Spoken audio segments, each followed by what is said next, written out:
incurred at birth, whatever may be the custom with regard to priests. I shall now turn to the subject of marriage among the followers of Zoroaster. The age at which the Iranian Zoroastrians marry is usually between 25 and 30 in the case of men, and between 14 and 19 in the case of women. Yet boys sometimes marry at the age of 15, and girls are given in marriage when only 12. Instances have also occurred where a widower of 60 has married a girl of 15 or has taken a widow of 20 for a wife. I was also informed that in the case of families closely connected by ties of friendship, it has happened that a 2-year-old daughter in one family has been betrothed by her parents to a 3-year-old son in the other household, but such contracts are looked upon by the community with disfavor. Parents, as a rule, arrange the marriages of their children, since a son cannot take a wife, nor a daughter be married, without the consent of the parents or guardians, and the mother has as much to say as the father regarding the choice that is to be made. When the consent of all concerned has been obtained, a formal betrothal of the young couple takes place, gifts of ornaments and money are frequently exchanged, and the marriage banns are then publicly announced by the high priest, without whose consent a Parsi cannot marry, unless he disregards the 1 CVD 9:21, and compare Sad Dar, 36. 1, quoted above, and connect with it the custom of segregation in the Arvish GDH, VD 5. 45-62, or in the Bashtistan, VD 16. 1-18, cf. Darms Tedder, Leza. 2x15. 2. The same is true in India, where such infant marriages formerly took place occasionally among the Parsis, but now are forbidden. See Karika, History of the Parsis, 1, 171-172. For valuable statistics of the marriage ages of the Parsis in India, by Bamanji Biramji Patel, see the interesting chapter on marriage, in Mile.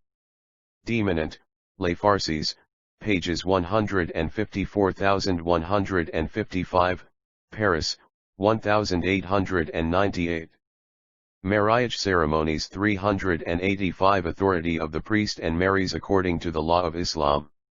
The ceremonies connected with the marriage itself differ from those in use among the Parsis of India, especially in being much simpler. In India the bride sits by the side of the bridegroom, and after the marriage witness for each has formally given sanction to the union, the two priests stand before the young couple, recite an address of prayer, admonition, and benediction, a part of which is in Sanskrit and accompanied by rites borrowed from the Hindus. In Persia the bride does not take part formally in the ceremony except by renewing her consent to the bridegroom's representative. Olio comes again for that purpose to her house on the marriage day, before the wedding begins. In Yezd only men are regularly present at the matrimonial service, but the bride and her female relatives and friends are usually near enough to hear the texts recited, and sometimes they stand on the roof of the house to watch the proceedings. When the male relatives and friends of both families are assembled, the priest, not to, as in India, takes a seat, and the bridegroom and a representative of the bride, her father or someone who has helped to arrange the match, are seated on his right, the groom's party being on the other side. Sugar candy is placed in the hand of the bridegroom by the bride's marriage witness and is formally accepted, and after a few minor ceremonies the officiating priest recites the marriage address, Andarzi Gf Abd, lit. Admonition of the witness, composed partly in the Dari dialect, the language current among the Iranian Zoroastrians, and partly in Pazend and Zentu. It contains wholesome advice and admonitions, and one in India this address is called Pai Vandendma or Ashirvd. See Modi, Marriage Customs of the Parsis, pages 34-39, Bombay, 1900, Karika, History of the Parsis, 1. 189-192. 2. The text of the Andarzi Gavd may be found in the Persian Khorda 2C Avesta, lithographed, pages 435-450, Bombay, 1900. Mr. Kadabak Sharia, who compares Gavd with Saket Vivda, has given an interlinear version of the Dari words in modern Persian, 386 Zoroastrian religious customs at Yezd, a benediction invoking blessings upon the two that are now married and upon all mankind. When the Andars is finished, gifts of cashmere hats and presents of sugar loaves are freely exchanged by both parties, good cheer is the order of the hour, and the guests partake of the viands provided for the occasion. When the supper is finished, they accompany the bride, who is veiled from head to foot in a robe of green silk, to the bridegroom's house, where she enters upon her new life. In the home the wife occupies a freer position than the women in the Mohammedan household, and despite the Muslim influence, which would tend to make the Zoroastrian regard his wife as his inferior, she enjoys more of the old Persian law of equality and sometimes even gets the better of her husband, as the statement was frankly made to me. The women whom I saw appeared to be dignified without reserve, and modest without diffidence, although, of course, they do not enjoy the greater advantages of the Parsi women of Bombay, whose opportunities have been many. In their domestic relations the Zoroastrians of Yezd are monogamists, as a rule, but bigamy and even polygamy, which they attribute to the influence of their Mohammedan surroundings, were not uncommon in former times. The sentiment of the Zoroastrian community, as was evident from two particular instances which they cited, is distinctly against dual marriages, even in cases where the first wife has borne no child to the husband, and for a woman to commit bigamy would mean death. The cause of the difficulty of enforcing the standards of the Zoroastrian faith and preventing infringements of the marriage law is found in the force of the Moslem example that prevails around them.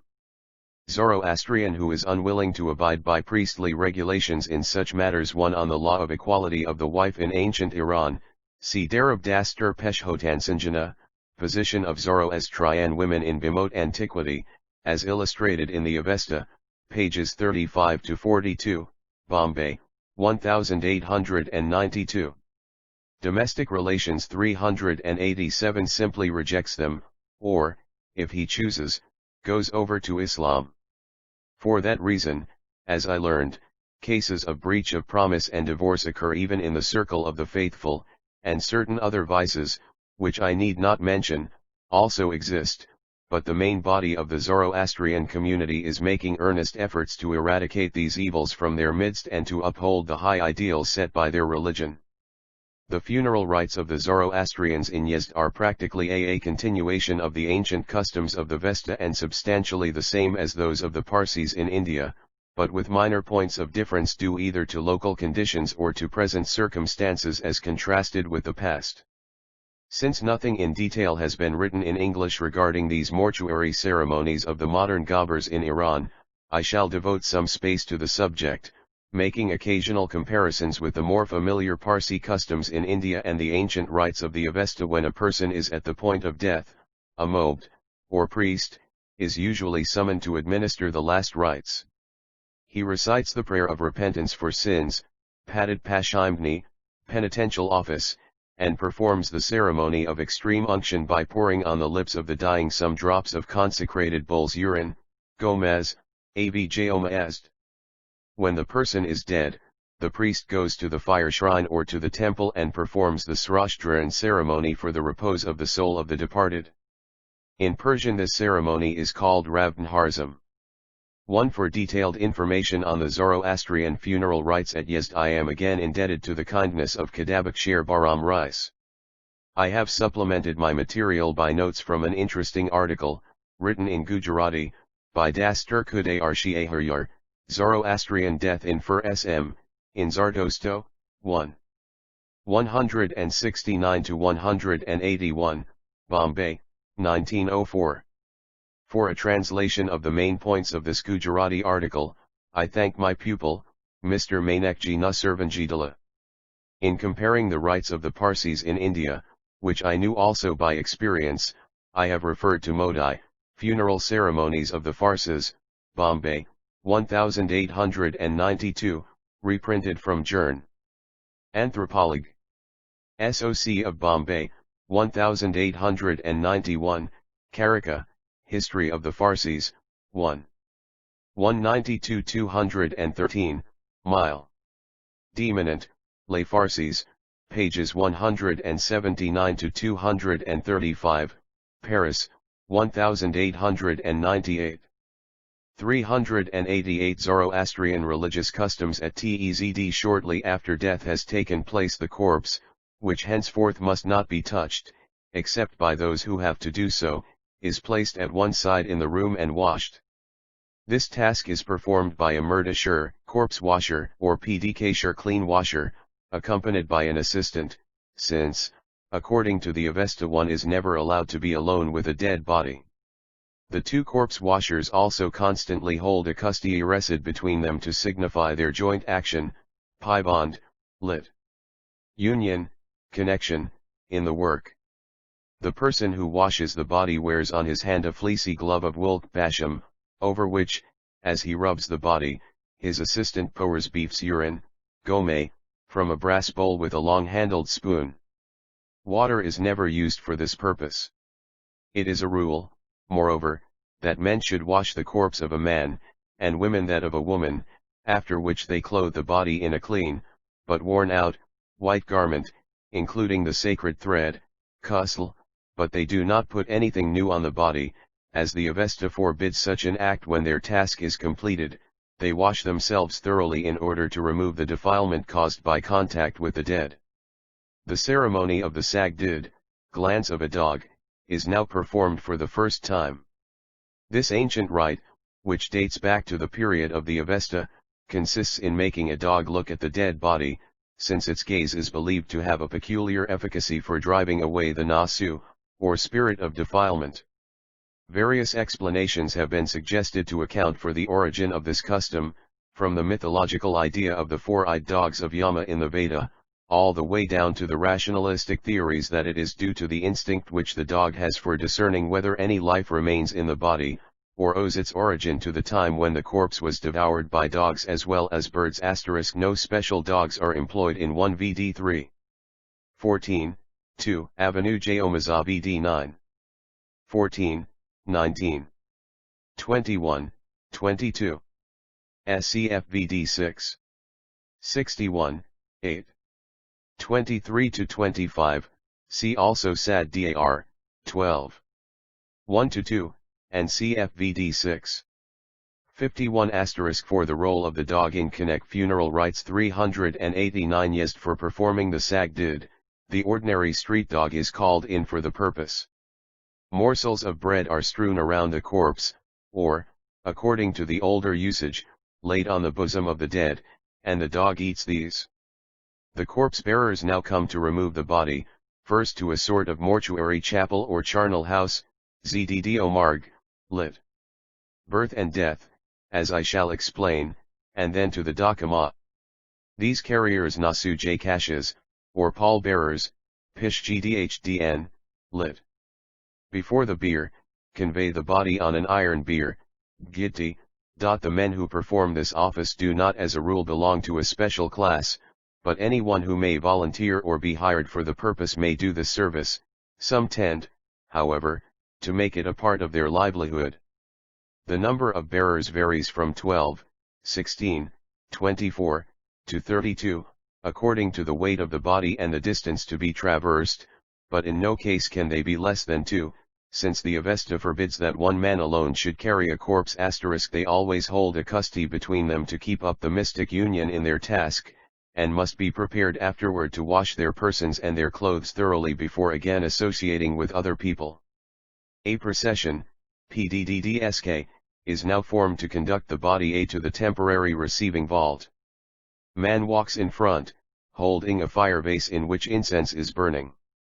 He is followed by the relatives and friends, and after them the dead is carried, shin with death, cm.06 / Funeral Ceremonies pages 8 to 10, and Bloomfield, Cerberus, The Dog of Hades, pp 27 to 31, Chicago, 1905. For the dog in the Avesta, see Hublik, Legn dans R Avesta, Paris, 1876, and Kuka, The Dog in the Vendidad, in Zartashti, 1. 271 to 281 cp 78, above. To this information I have directly from Kitabak Sharia. 8. In India they are generally called Idias, shoulder men, and are not to be confused in either case with the bearers who carry the corpse inside the dakama, cf. Modi, OPCITP 12. Asterisk VD 3. 14 to 21, 8. 10 for the numbers 12 to 32, see Daster Kude Arshi Hiryar, OPCITP 172. Ainquitil Duperon, Zendavesta, 2584, Paris, 1771, said that 40 was the number at Kerman. 390 Zoroastrian religious customs at Yezd lying on the iron bier and followed by the Mobeds and some more members of the family of the deceased. They all march in solemn manner to the Zddo Marg or Persishna, the charnel house, which serves as a receiving vault before the body is finally carried to the Dakmag. Point 2. The use of this mortuary building can be traced directly back to the Kata of the Avesta, since the Vendidat commands that in every house and in every village they shall erect 3 katas for the dead. The present charnel house is of larger dimensions evidently than the small structures described in the Vendidat, for there is a separate room for the women, a compartment for the corpse, and one for the bier, besides the room where the relatives and friends gather. The building, as now constructed, has 2 doors, through one of which the corpse is brought in and through the other of which it is carried out, symbolizing the idea of birth and death. Zddo Marg given in a Persian couplet, what is the world? It is simply a halting place, with 2 gates. By the one ye enter, by the other ye depart. But the custom of carrying the corpse out by a way different from the entrance by which it came in, appears to be as old as one in former times. It was customary in the villages and outlying districts to have the procession led also by someone blowing a horn, beating a drum, or making doleful music, but this custom has almost died out. For the substance of these 2 or 3 particular paragraphs I am indebted to Daster Kude Arshi Hiryar's article already referred to. The name Zddd Marg birth and death, is explained directly below. The designation Persishna, lit. House of Inquiry, is from the custom of coming to inquire, Persiraftan, and condole with the family of the deceased. CVD 510 to 14.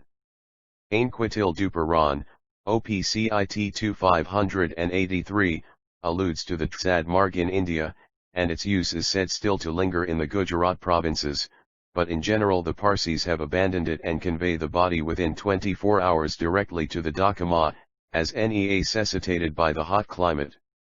Partile survival of the Tsad Marg among the Indian Parsis is the Nasdikna, dead house, where the bier and other funeral equipments are kept by the Nasdsdldrs.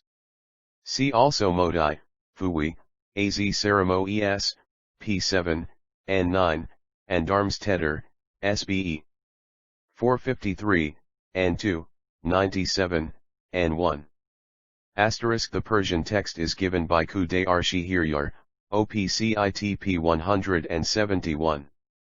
A mortuary chapel 391. The Avesta, since the Vendidat alludes to making a breach in the wall to take out the body when the corpse is brought within the Tsad Marg, it is removed from the iron bier and laid on a raised platform of mud paved with stone, about 9 feet long and 4 feet wide, and the bier is carried into a separate room. The friends gather to pay their last respects to the dead. This is called Perslo Raftan, lit. Coming to ask, or says, Saj.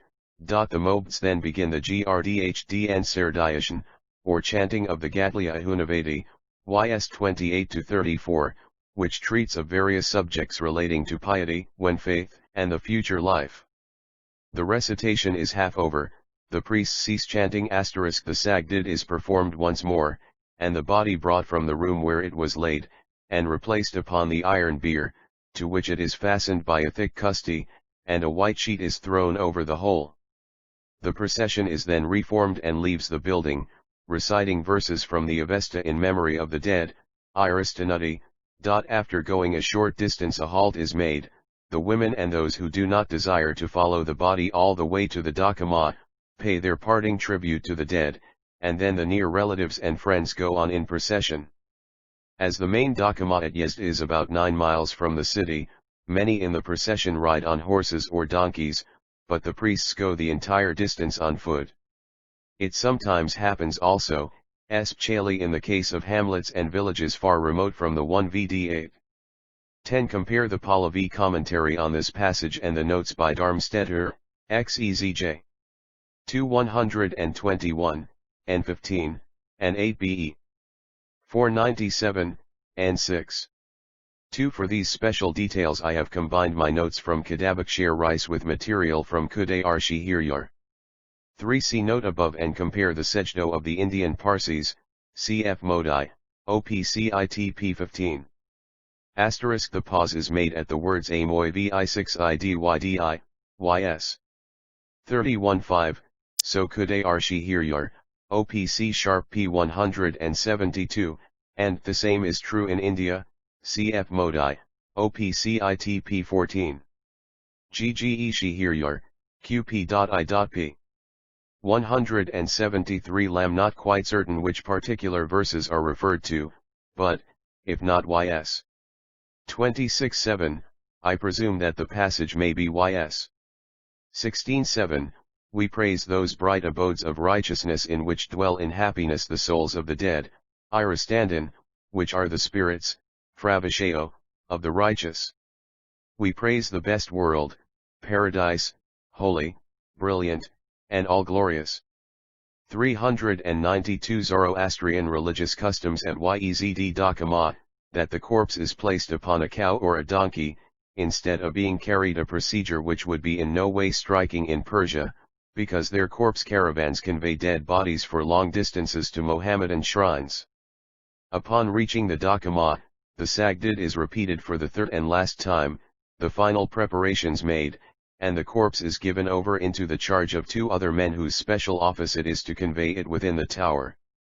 They are called NASDSDLDRS, Chief of the Dead, a designation also applied to them in India. They must be men well advanced in years and of a high moral character. Owing to the nature of their occupation they are obliged to live apart from men and are not allowed to mingle with other members of the community or to enter a house where religious rites are being performed or any special festival is being celebrated, and if possible they must also refrain from tilling the earth. They are obliged, moreover, to wash themselves thoroughly after having carried a corpse into the tower, and if they should ever wish to resign from their office, they must undergo the ceremony of the 9 nights washing, Barishnam Noshva, as already described. As soon as they take the corpse into their charge at the door of the Dakama they make the Paibandhand, by holding a kusti between them, and they recite the Srashbach. One of them next takes a piece of metal or an iron key and, beginning near the left ear of the corpse, draws 3 furrows, cash, around it, reciting the Ahanavarya formula, or Avestan Paternoster. As he draws each circle the 2 Nasasalas now take up the body and carry it into the Dakama, laying it down with the head toward the south, and removing the clothes. In A1 reference to this custom is even found in the Pahlavi commentary on the Vendidad, PHL.VD 314. 2. My statements in this paragraph are based on the authority of Kadabakshir Kais. For the Indian customs in this respect, see Modi, OPCIT pages 12 to 18. As for the material in this and the next 5 paragraphs I am indebted to the Gujarati article by Dastur Kuday Arshi Hiryar, OPCIT pages 169 to 181. At the Dakama, or Tower of Silence 393 accordance with the ordinances of the Avesta they then recite in Persian the following prayer to the angels, J Yazitas, N *0 victorious and holy Srash, we have removed or M from the earth, Spendarmid, and have committed him, or her, to the stone Iakshust. Angel Srash, we turn our backs upon him, her, but do thou turn thy face towards him, her, into thy keeping we have given him, her, do thou take his, her, hand. And to the corpse. Do not thou, or M, be afraid, do not tremble, because this place is thousands of years old, it is the resting place of our fathers and mothers and our ancestors. To the angels. 0 Srash, Mir, and Ishan the just, we have delivered him, her, into your keeping, take his, her, hand, and lead him, her, to the abode of our forefathers and the righteous and the pure. So be it, in accordance with the will of the angels and archangels Izadu Amshaspandan, so be it, so, verily, let it be. The corpse carriers withdraw from the tower after this, and the body is left exposed for the birds of prey to devour the flesh. When the bones have been denuded and become dry, they are usually laid in a separate place in the dakama and turned to dust. In no instance nowadays is the corpse torn by dogs or wild beasts as it was in ancient days, nor in any case is burial in the ground lawful, since it was prohibited by Zoroaster. If a dakama is not accessible, the body may be disposed of after the manner known as sang chm. Heap of the removal of the clothes is implied in the Avestan phrase rao, daeo varana, clothed with the light of heaven, VD 651. In the Avesta, VD 19:1, YT 22:7, and throughout the Zoroastrian scriptures the southern region is auspicious, the northern region the abode of Ahriman and the demons. 2. Here the name is to be inserted and the rest of the prayer made to conform to it. 3. This expression, stone iakshust, fers sang iokshast, is not quite clear, but it appears to answer to Avestan iakshusta, molten my metal, see article in Jags. Proceedings, Piv 1890. Asterisk C. Kude Arshi Hiryar, OPCITP 174. 5 GGE. What I have said below, p. 439, regarding the dakama at Rei near Te Heron.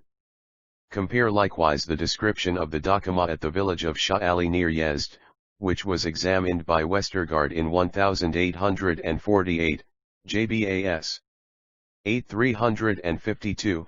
Furthermore, the account of the dakama near Isfahan, which Chardin in the 17th century described as round with a central pit, Voyages, 3131. In the Bombay to Avers this central well is called the Bandar. 394 Zoroastrian religious customs at Yezd stones. Under these circumstances the corpse is carried to some remote place in the hills or mountains, is then piled around with stones and covered with a slab, but not interred. It is customary, after the body has been exposed upon the dakama, for the friends and relatives to partake of some refreshment after their long march. The simple meal consists of bread, cheese, potatoes, or eggs, as the case may be, with some wine, but no meat or melted butter is eaten. Prayers are again offered for the dead and sympathy is expressed for those in affliction, and then all those present perform the kust timanjay and return home according to the ancient and present Zoroastrian belief. The soul hovers near the earth for 3 days after death, before departing to the other world. During that time the family observe certain rules, pray for the dead, abstain from eating meat and from any act that might cause distress to the soul or detain it longer on earth. On the spot where the body lay before it was removed from the house, it is usual to place 3 bricks in the form of a little arch and to thrust an open pair of scissors into the ground to drive away any evil spirits that may be lurking near. The ceremony of the asna is performed each morning, between sunrise and noon. Hbani Gdk, the Srashyasht is recited in the evening after sunset, I was Ruthrama Gdg, and the Vendidad ritual is celebrated at midnight, unless for some reason the corpse must remain in the house over the first night, in which case the Vendidad observance is omitted. On the afternoon, Ozaarina Grdk, of the third day the priest is invited to recite some texts from the Avesta with accompanying ceremonies, and some food is prepared for the one. This is practically the method pursued at Shiraz, CP 337, above, and wherever there are not enough believers to justify a dakama. 2 minor variations in the funeral rites are found, of course, but the general description here given presents all the more important details. Selections from the Khorda Avesta e.g. Kershednyash, Uziranga, and Padid Pashimani, are used for this purpose. Rites after death 395 Evening. At midnight, in the presence of the assembled company, religious rites in honor of the deceased, Jyashtri Saduske, and the dedication of a white muslin garment takes place at this vigil, Shajiraji, so that the soul may not be naked in paradise. at dawn, Ushahin Gdh, when the soul is believed to be crossing the bridge of judgment, Avo Hindvat Paratug, Mod. Pers Jinvatpul, the ceremonies of the Sitayadram, fourth day, are carried on. These rites are believed to be efficacious in facilitating the difficult passage of the soul over the bridge. Invocations are made to the angels Srasha, Rashnu, Arshtat, Ramavastra, and to the Fravishis, and prayers are offered for the dead. After the completion of this requiem mass, all those who are present, with the exception of the priest, partake of a slight repast of food previously consecrated, and the priest, with a rosary of beads, asks each of the mourners how many prayers he will offer in memory of the deceased, and after announcing the number and reciting some texts of absolution and benediction, dismisses the assembly. The designation Shabgirid apparently means night watch, vigil for the dead, wake, and is then applied to the garment that is dedicated to the deceased and thus answers to Shid among the Indian Parsis. This custom, with others that are still kept up by the Zoroastrians, is alluded to in Sad Dar, 87. 1-11, see West, SBE.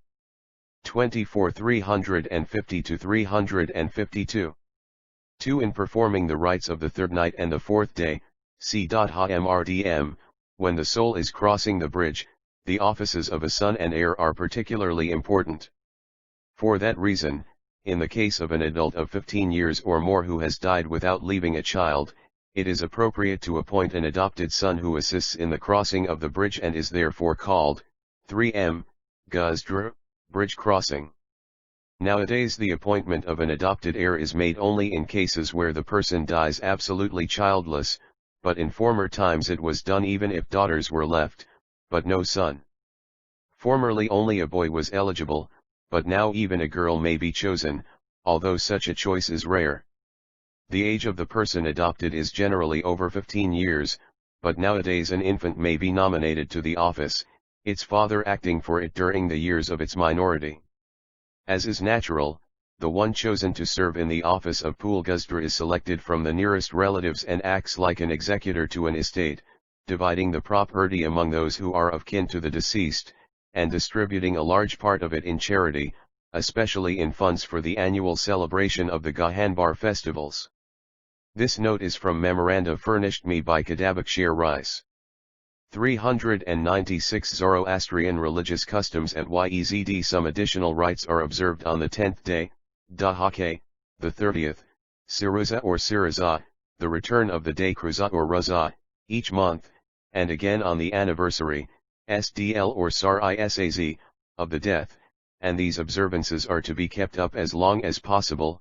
Besides remembering the dead during the Frabardigan festival of 10 or 18 days at the end of the Parsi year, there are likewise several other observances which, though not directly connected with death, have nevertheless a bearing on the subject of the repose of the soul hereafter.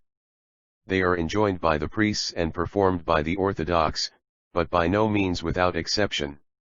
Among them are the recitation of 1,000 prayers of repentance, Giajdra I Padat, to gain absolution from sins, likewise 1,000 prayers to fire and water, Hajdraji I Dashnadish Hajdra I Obnijsji, in atonement for sins committed against those elements, or again, an invocation of the earth Kayashtai Hlni Sipandresmels or Spandresmad, to pardon any defilement of the ground, which may have been committed in life, even by going barefoot, and lastly the consecration of several fires.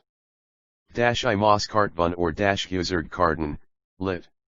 Aggrandizing the fire, as an act of merit and atonement. Mention may also be made of the so-called rite of Samasta, lit. Dread of bones, offered by a widow who marries a second time and desires to appease the soul of her former husband, and finally, of prayers recited near the Dakama for the repose of the dead Yasht Idor Idamake, together with the 9 nights ablution, Haris Jamum Noshva, Noshava, already described. It is interesting to note that, according to information I received, a recent convert, Jadid, from Zoroastrianism to Islam sometimes still maintains his old-time orthodoxy sufficiently. The Frabardigan festival is a perpetuation of the Avestan/Ava/2 worship, or commemoration of the souls of the departed, Some would like our All Saints' Day. 2. For the subject matter of this and the preceding paragraph I am indebted to notes given me by Clyodabakshir Rice. I am not certain as to the precise meaning of the V70RDS Dor I Dhamma, although he explains Dhamma as Dakama. Ceremonies of purification 397 to desire his funeral services to be performed according to the Avestan ritual. It has likewise happened that the body of such a convert after being buried has been stolen by night from the grave and carried under cover of darkness to the Dakama. No precise investigation of the matter is afterwards made. The Parsis give out that angels have come down from heaven and borne the dead on high to the throne of God, and the Muslims believe that the angels have come and taken the body to Najaf in Arabia, to lie by the side of the holy Ali, Shdhi Najaf, king of Najaf. I shall conclude the sketch with some notes regarding the Dakamas in the vicinity of Yezd. There are 2 such towers in the hills west of the city, and both are in use. One of these is old and is called Dakama-i Jamshid, Tower of Jamshid. The other, which is round in shape like the Indian Towers of Silence, is situated opposite to this and is of comparatively recent date. It was erected by Manakji Limji Hoshang Arya, who came from Bombay to Persia in the beginning of the year 1854 as representative of the Persian Zoroastrian Amelioration Fund still farther to the west of Yezd, at a distance of 12 or 15 miles in the direction of Taft. There are the ruins of an ancient tower, called Dakama-i Kunaji, Old Dakama, which is now used only as a place for exposing the bodies of stillborn or abortive children and of persons who have died by suicide, or in some violent manner. There are several other Dakamas located at various points north of Yezd. One of these is situated on a hill called Zarchka, near the village of Ilabad, about 10 miles from the city. It was built in memory of a rich childless merchant, Khosrow-i Mirbani Rustam, by his adopted son, Ardeshir Mirbani Rani, a philanthropic Zoroastrian of Yezd. Still farther, and one interesting account of this agent of the Indian Parsis and of his efforts in behalf of his oppressed co-religionists in Persia is given by Kar aka, History of the Parsis, 1.72, where his name is recorded as Manakji Limji Antaria. 398 Zoroastrian religious customs at Yezd North, near the village of Sharaf Abad, are several other towers of silence, which are referred to in the next chapter.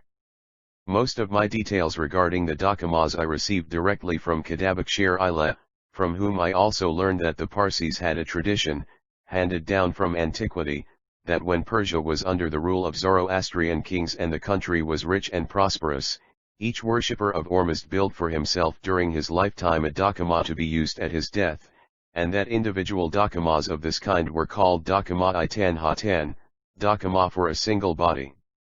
It is furthermore reported that the large structures, like those in use at present, were originally called Dakama-i Lashkarl, Dakama for soldiers, because they were put up for the corpses of those slain in battle, and their use became general after the Arab invasion, as the Zoroastrians were no longer able to keep up their religious rites with all the former detail and were obliged to resort, therefore, to the common large towers and discontinue the practice of building individual receptacles for the bodies.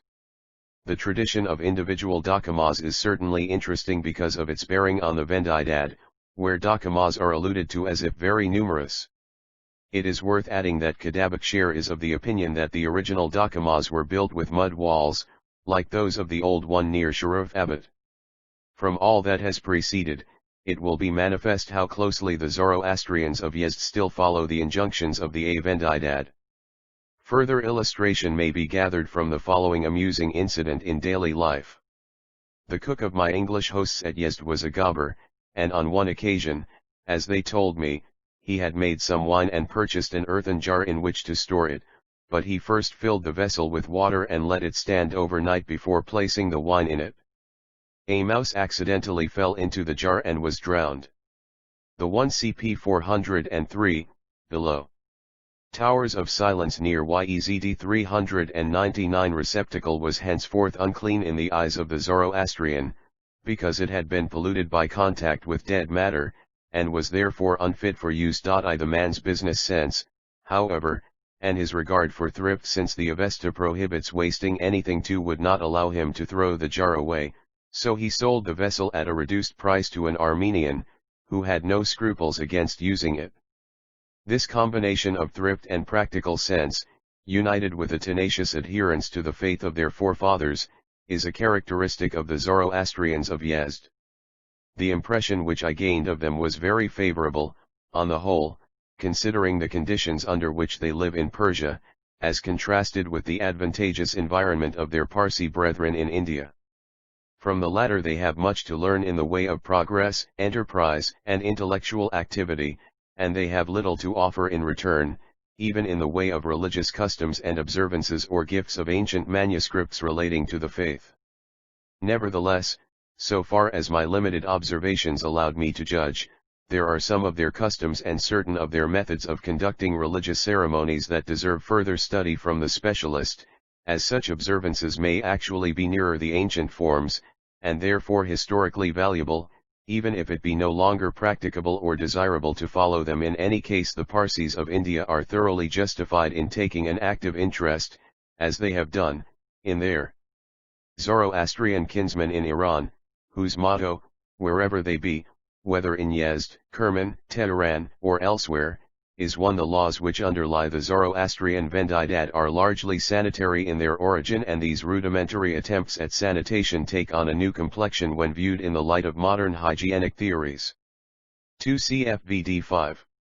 63. I am not unmindful of the existence of Mohammedan influence upon the Zoroastrians in Persia, nor do I on the other hand forget the presence of Hindu, Mohammedan, and European influences on the Parsis in India. It is a task for some thoroughly versed scholar to estimate the relative extent and proportion of these outside influences in each case. 400 Zoroastrian religious customs at Yezd the same as their own good thoughts, good words, good deeds, and they will likewise do well to promote, as heretofore, all causes that may tend to improve the condition of these Persian brethren and to enable them to live up to the standards of the ancient creed which they both possess in common. Chapter XXV. From Yezd to Tehran they have ridden the low moon out of the sky, their hoofs drum up the dawn. Kipling, The Ballad of East and West, 39. It was the morning of May 13 when I bade adieu to Yezd and its Zoroastrian community and to my English hosts, and started on the journey northward to Tehran. The distance to be covered was about 375 miles over a trail through plains alternating with deserts which now and then encroach on the track if the hills on either side do not hold them back. Some day the journey will be made in 7 hours by an Occidental express train, but it took me 7 days to accomplish the weary march, most of it on the back of animals only less tired than myself. As I mounted my horse at the door of the mission and rode out through the gates of Yezd into the desert, I was warned that, if a heavy sandstorm should break, I was to take my bearings by means of the compass and head toward the nearest haven of refuge, as the path might be wholly obliterated by the sand. There was happily no occasion to necessitate this measure, and as the horses were good, I enjoyed chappering at a brisk gallop for a number of miles. Safar, all this while, kept up a spirited conversation with the little postilion Shgurt, a bright lad who did not allow the horses to lag, but kept whipping them up from time to time with a thin metal chain that served as a whip, so that we reached before long the vicinity of the Gobber Dokmah, which crowned a high sand dune in the distance. Here 2D 401 402 from Tzd to Tehran I halted for an instant to take a photograph of our youthful postilion holding in his hand a chain, which he sold me as a memento at a price, thanks to Safar's dealings, far below the figure which my Farangal extravagance might have offered him. The hamlet of Hojatabad, about 12 miles from Yezd, was the first station for changing horses, and I rested in its spacious caravanserai for about an hour, from 1 to 2 in the afternoon. Luncheon consisted of raw eggs, tukmat na pujatak. These formed my staple food when on the road in Persia, because I always found them good and nutritious, and I could save time, when hastening to make long stages of 12 or 13 hours in the saddle, by not even waiting to have them boiled. For dessert on this occasion I had some sharbet, which was sickishly sweet in taste, but was served in an antique brass saucer engraved with a tracery so artistic in design that I bought the dish as a curio and had Safar wrap up the sticky receptacle and place it in his capacious saddlebags. Sundown found us in Ma'ibud, which Yakut and other early Oriental geographers, who wrote before the 13th century, locate at a distance of 10 farsakhs from the borders of Yezd and the same distance from Okhta. Like most of the ancient Farsic measurements, these numbers have remained unchanged and are still given as the respective distances to these places when reckoning the pay by farsakhs for post horses.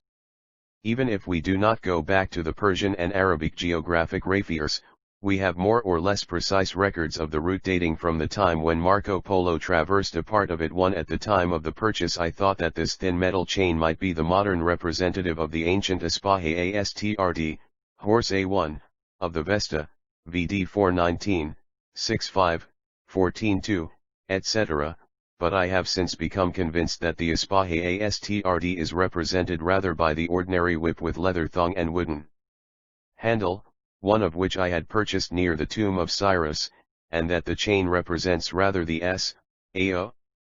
Operana, as seen also in the chain whips at modern Merv in Turkey's 10. 2 Yakut, p. 555, of. Also p. 404. CT/PPGHRHHR/ showing a donkey. The Zoroastrian Dakama at Rei near Tehran. Long marches 403. In the latter part of the 13th century the Italian friar Odoric of Pordenone rode over it from Kashan to Yezd. Early in the 14th century, about 1325, and in the latter part of the 15th century, 1474, Josepha Barbaro, the Venetian envoy to the court of Uzun Kasan, describes Kashan and Qom, two of the most important towns on the line. The second day's march, as my diary shows, was a plodding ride of 14 hours, with 2 brief breaks before the goal, of 56 miles distant, was reached. Midday halt on this journey was made for an hour at Okhta, or Agda, which is described by Yakut as a town on the borders of the desert of Yezd. Somewhere in the hills in this vicinity there is said to be a shrine sacred to the memory of Banu Ifars, or Khatun Banu, the mother, or more probably the daughter, of the last Sasanian monarch Yazdagerd, with whose death the line of Zoroastrian rulers in Persia came to an end. In this same region, in the Zoroastrian village of Sharaf-Abad, in the district of Ardakan, there is an old mud-walled tower of silence, Dakamake, and the story goes that 7 charitable sisters built 7 different dakamas at various points on the plain of Ardakan, and the sites of these structures are indicated by mounds of earth which are still pointed out by the aged Parsis of Sharaf-Abad. There is also a modern Zoroastrian dakama between Sharaf-Abad and Mazra-i Kalantari, in Ardagan. It was erected by Manakji Limji Hashang Hant Arya, the 1c Marco Polo, ed. Yule, 1. 88, of. Also Sykes, 10 Tijwasand miles in Persia, p. 155. 2c Odoric de Pordenone, ed. Cordr, p. 41, Paris, 1891. 3c Josepha Barbaro, Travels in Persia, 49. 73 Yakut, pages 404, 555. The older form of the name is generally given as Ukhta in the Arab geographies. The legend of her flight and the cow which kicked over the pail of milk that was to quench her thirst, and the consequent traditional sacrifice of cows on the spot by Zoroastrians, now discontinued, is recorded by Karaka, History of the Parsis, 1. 85-87, Sykes, 10,000 miles in Psia, 156. For this information regarding the dakamas I wish again to thank Kadabakshir Barampais of Yezd. On the Zoroastrian village of Sharaf-Abad, see Sykes, 10,000 miles in Persia, p. 156, n. 1. 404 from Yezd to Tehran. Same person that built the new tower near the Dakama of Jamshid at Yezd. The survivals of Zoroastrianism noticeable throughout this entire district were evidently observed centuries ago by Josepha Barbaro when he halted at a town called Girdi, the identity of which is not clear, although its general location is undisputed. He says, thence from Yezd go to Maruth, a little town, and 2 days Ioni further is a town called Gerdi, in the which there dwell certain men called Abrani, which in mine opinion either be descended of Abraham or else how Abraham's faith, and they were lunge here. The association of Abraham with Zoroaster by the Mohammedans is a familiar fact, and the identity of the two religious leaders is assumed by many of the Mohammedan Seids in this district, who are really converts from Zoroastrianism to Islam and regard the Parsis as their kinsmen. My journey continued for some distance along the line of the Persian telegraph, whose posts and wire became welcome company as a reminder of civilization and an assurance of safety in case of accident. The feeling of security is marked when one is within reach of the wire, not because a station is near, for they are miles apart, but because, if anything happens, the traveler can get assistance by simply cutting the wire, as someone will be sent from the nearest station to discover the cause of the broken current. The element of civilization also comes in strongly, because one meets with hospitality from the few European telegraph employees along this benighted route, and I felt grateful that afternoon for an hour's rest and a cup of tea at the temporary camp they had set up, some miles south of New Gumbaz. Darkness was falling and a storm may be approaching when I reached the CHDPD Arkna at New Gumbaz, a dreary and desolate place. I felt too tired to wait for anyone. CP 397, above. 2 CP 343, above. P 438, below. For this latter point, see Sykes, 10,000 miles, P 156. Zoroastrian survivals at Nain 405 thing to be cooked for supper, but I enjoyed a hearty meal of 13 raw eggs, adding the extra one to the dozen for good measure, and then threw myself on my camp cot for a short night's rest. My foot was in the stirrup again at 3:45 a.m., and after a stretch of 6 short farsakhs, or 18 miles, part of them over plain and desert, we filed slowly into the town of Nam, called Naim by Joseph A. Barbaro, who found it evil inhabited, not exceeding v houses. Century earlier, 1340, the Persian geographer Mustafi described it as surrounded by a rampart 4,000 paces in circumference, and Yakut, 100 years before him, spoke of the theological reputation of Nain, as having produced a number of eminent students of the Quran and scholars versed in Mohammedan lore. I was struck by the evident antiquity of the place, and I find Nain mentioned by the Arab geographers in the 9th and 10th centuries, but I have not yet been able to trace its history back to the Sasanian Riyadh, although the designation of the ancient citadel as Kali Grabar, Ghabur Castle, and the retention of Zoroastrian names in some of the local designations point to a very early age. All went well on the journey until Eniastanak, Barbaro's Nastan, was reached on the same day, 2 hours after noon. There I found that the outgoing post, north and south, had taken all the horses of the CHDPD Arkna, and that not even a one the Farsak, or ancient parasang, a variable measure derived from convenient stages in the day's march of a caravan, differs considerably in different parts of Persia, especially according to the nature of the country to be traversed. In the region of Yezd the farsakhs are short. 2 Joseph A. Barbaro, Travels, ed. Hakluyt, 49. 82 3 C. Barbie de Maynard, Diet. Géographie de la Perse, p. 561. Asterisk C. Yakut, p. 561. SC, for example, Mokaddasi, ed. De Gauge, 3. 51, mere mention, Istakri, 1. 100, 135, 136, 155, 202, 229, 231, 232, IBN Haukel, 2. 182, 203, 204, 289, 291, 296. On this latter point see Sykes, OPCITP 157.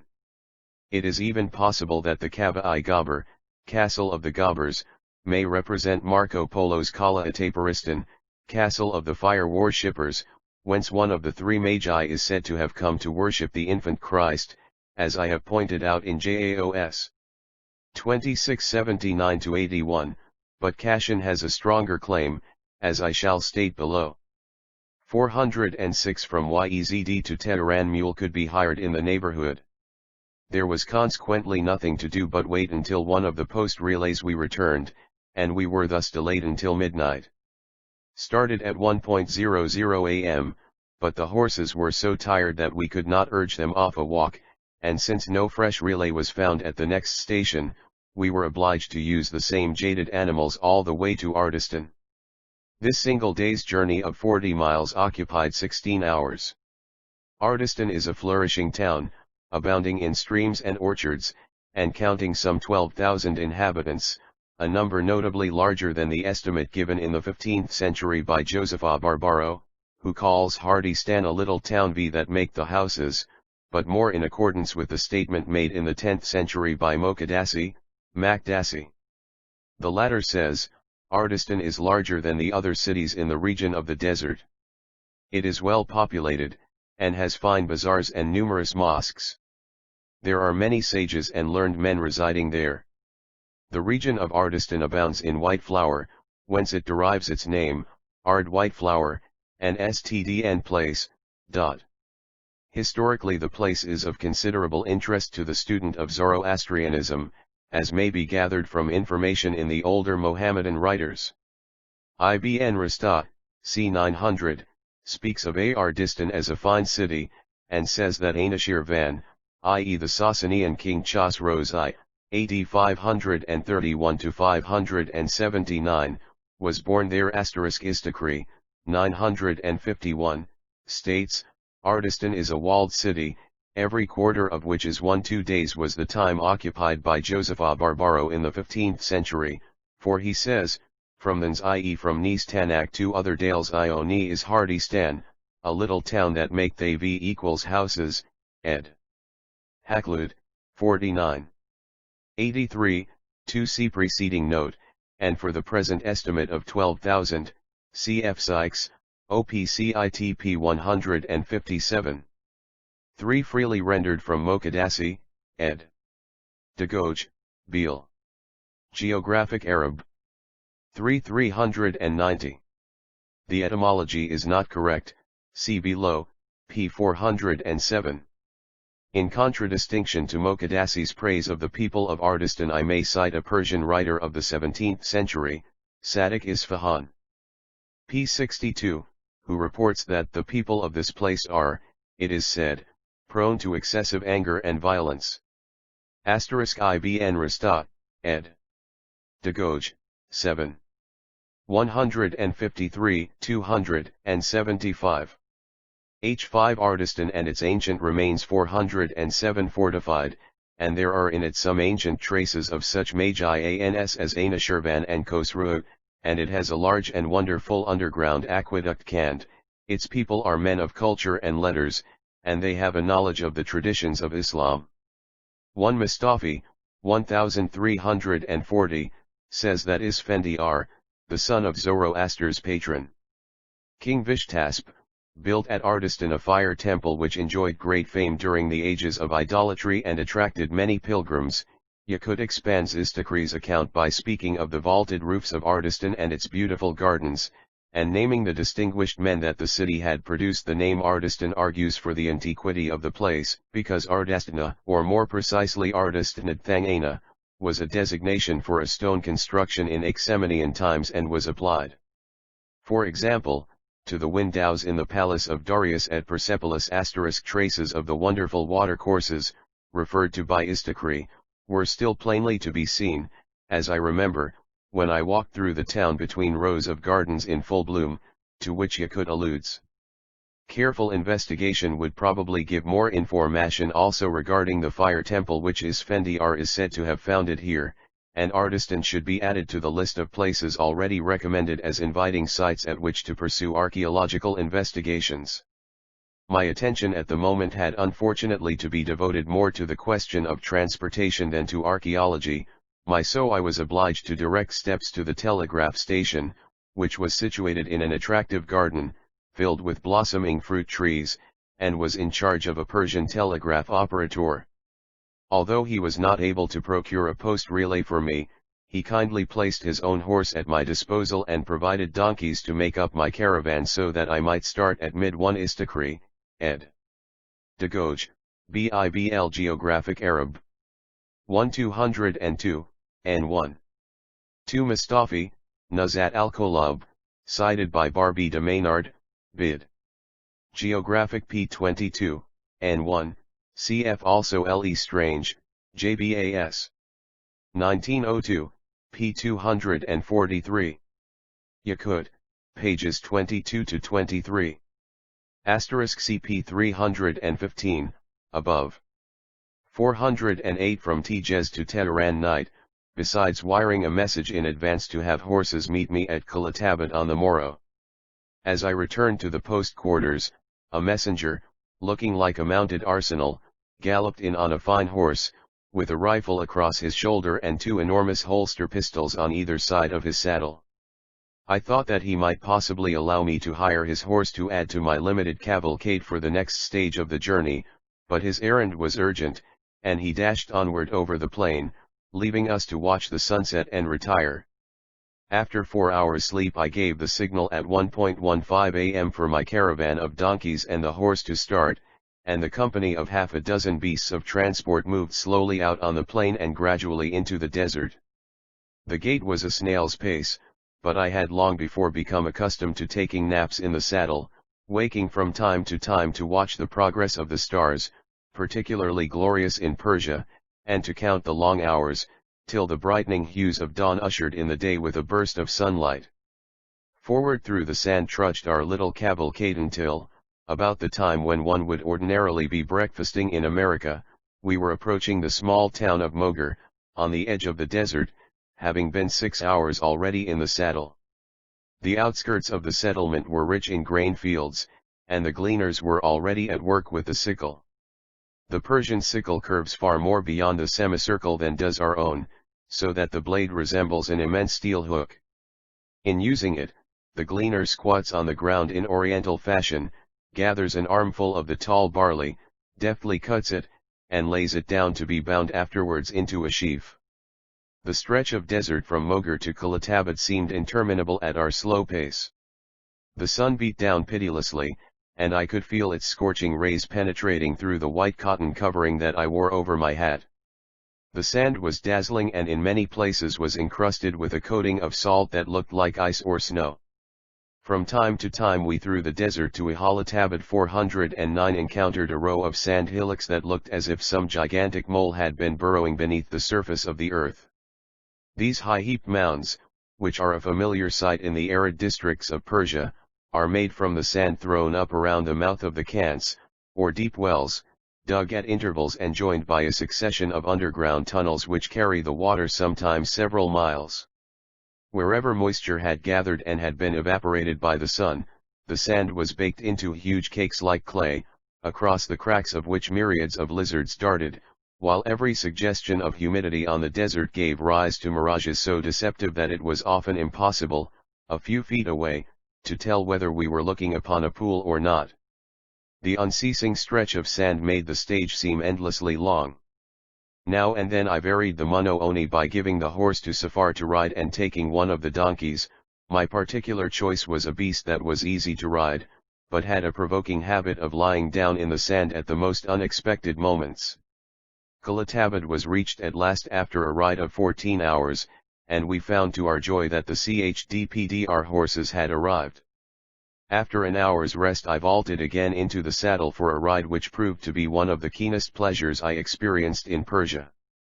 The horse assigned me was a splendid animal, one of the 3 truly fine mounts I had ridden since leaving Urumia, and I had ridden more than 50, but it was evident that he was not used to a western bit, for he took the iron at once between his teeth and ran away with me, galloping for nearly 3 miles before I could bring him down. The plain was as smooth as a cinder path, his mettle was superb, and the speed delightful after the crawling pace at which we had proceeded all day.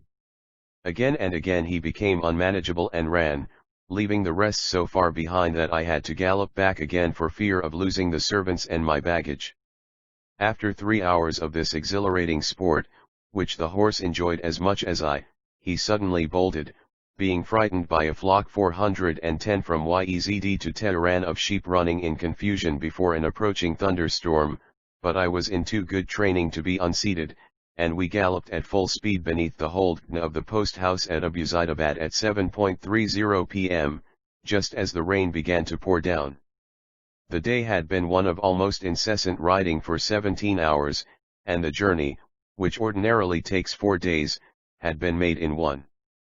My mettlesome steed, however, paid for his speedy gait, for I found his high spirits gone the next morning, and sheer fatigue made him quite docile by the time we caught sight of the blue domes of the mosques at Kashan that rose with a glimpse of color over the brown plain. Kashan, pronounced in Persian as Kashan, is flanked by mountains and hills on the south, west, and northwest, but on the other sides it lies open to the plain. The city looks low and level as one approaches it, but the outline is broken by the characteristic vaulted mud roofs of the houses, the domes of the mosques and madrasas, and by a lofty minaret, over 100 feet high, seen in the left of the picture, which looks in the distance as if a modern factory with a high chimney had been set up to give occupation to the inhabitants, who number over 70,000. The history of Kashan, like that of its rival city Qom, is wrapped in obscurity, but Ferdowsi assumes that it was in existence in the time of Khosrow, the legendary king who is supposed to have reigned about 8 centuries before the Christian era, for the great warrior Kammas is frequently alluded to as the hero of Kashan. Persian history also records that Kashan and Qom furnished about 20,000 men to the army that fought in vain against the Caliph Omar. At the time one this is the Leaning Tower of Zion ad-Din, a picture of which is given by Madame J. Dulafoy, La Perse, p. 198, Paris, 1887, see also Landor, Across Coveted Lands, 1. 263, and compare the description of Kashan by Curzon, Persia, 2. 12-16, who reproduces the picture of the Leaning Tower from Madame Dulafoy's work, and the valuable account of the province of Kashan by Hudam Schindler, East M. Persian Iralk, pages 109-118, London, 1897. Perdossi, Shah Endma, ed. Voleslandauer, 2. 870, 918, etc., and translate Mole, 3. 1, 58, 97, etc. Domed roofs of Kashan. Kashan 411a of the Arab Conquest Common Report assigns the building of the city to Zobayda, the wife of Harun al-Rashid, AD 800, but this is incorrect, as it was in the case of Tabriz, already cited too, although Zobayda may have rebuilt the city. Mustafi's brief but interesting account of the city of Kashan, which was written about the year AD 1340 and based on older sources, is in substance as follows: this city was built by Zobayda, the wife of Harun al-Rashid. The heat is intense here in summer, but the winters are very pleasant. The water, which is not very abundant, is brought from a reservoir at Fin, which is fed by the Qarad. Rain water is also collected in cisterns by the inhabitants. The people of Kashan are intelligent and well informed, and belong to the Shiite sect of the Mohammedan faith, but the inhabitants of the 18 villages in the vicinity, on the contrary, are Sunnites.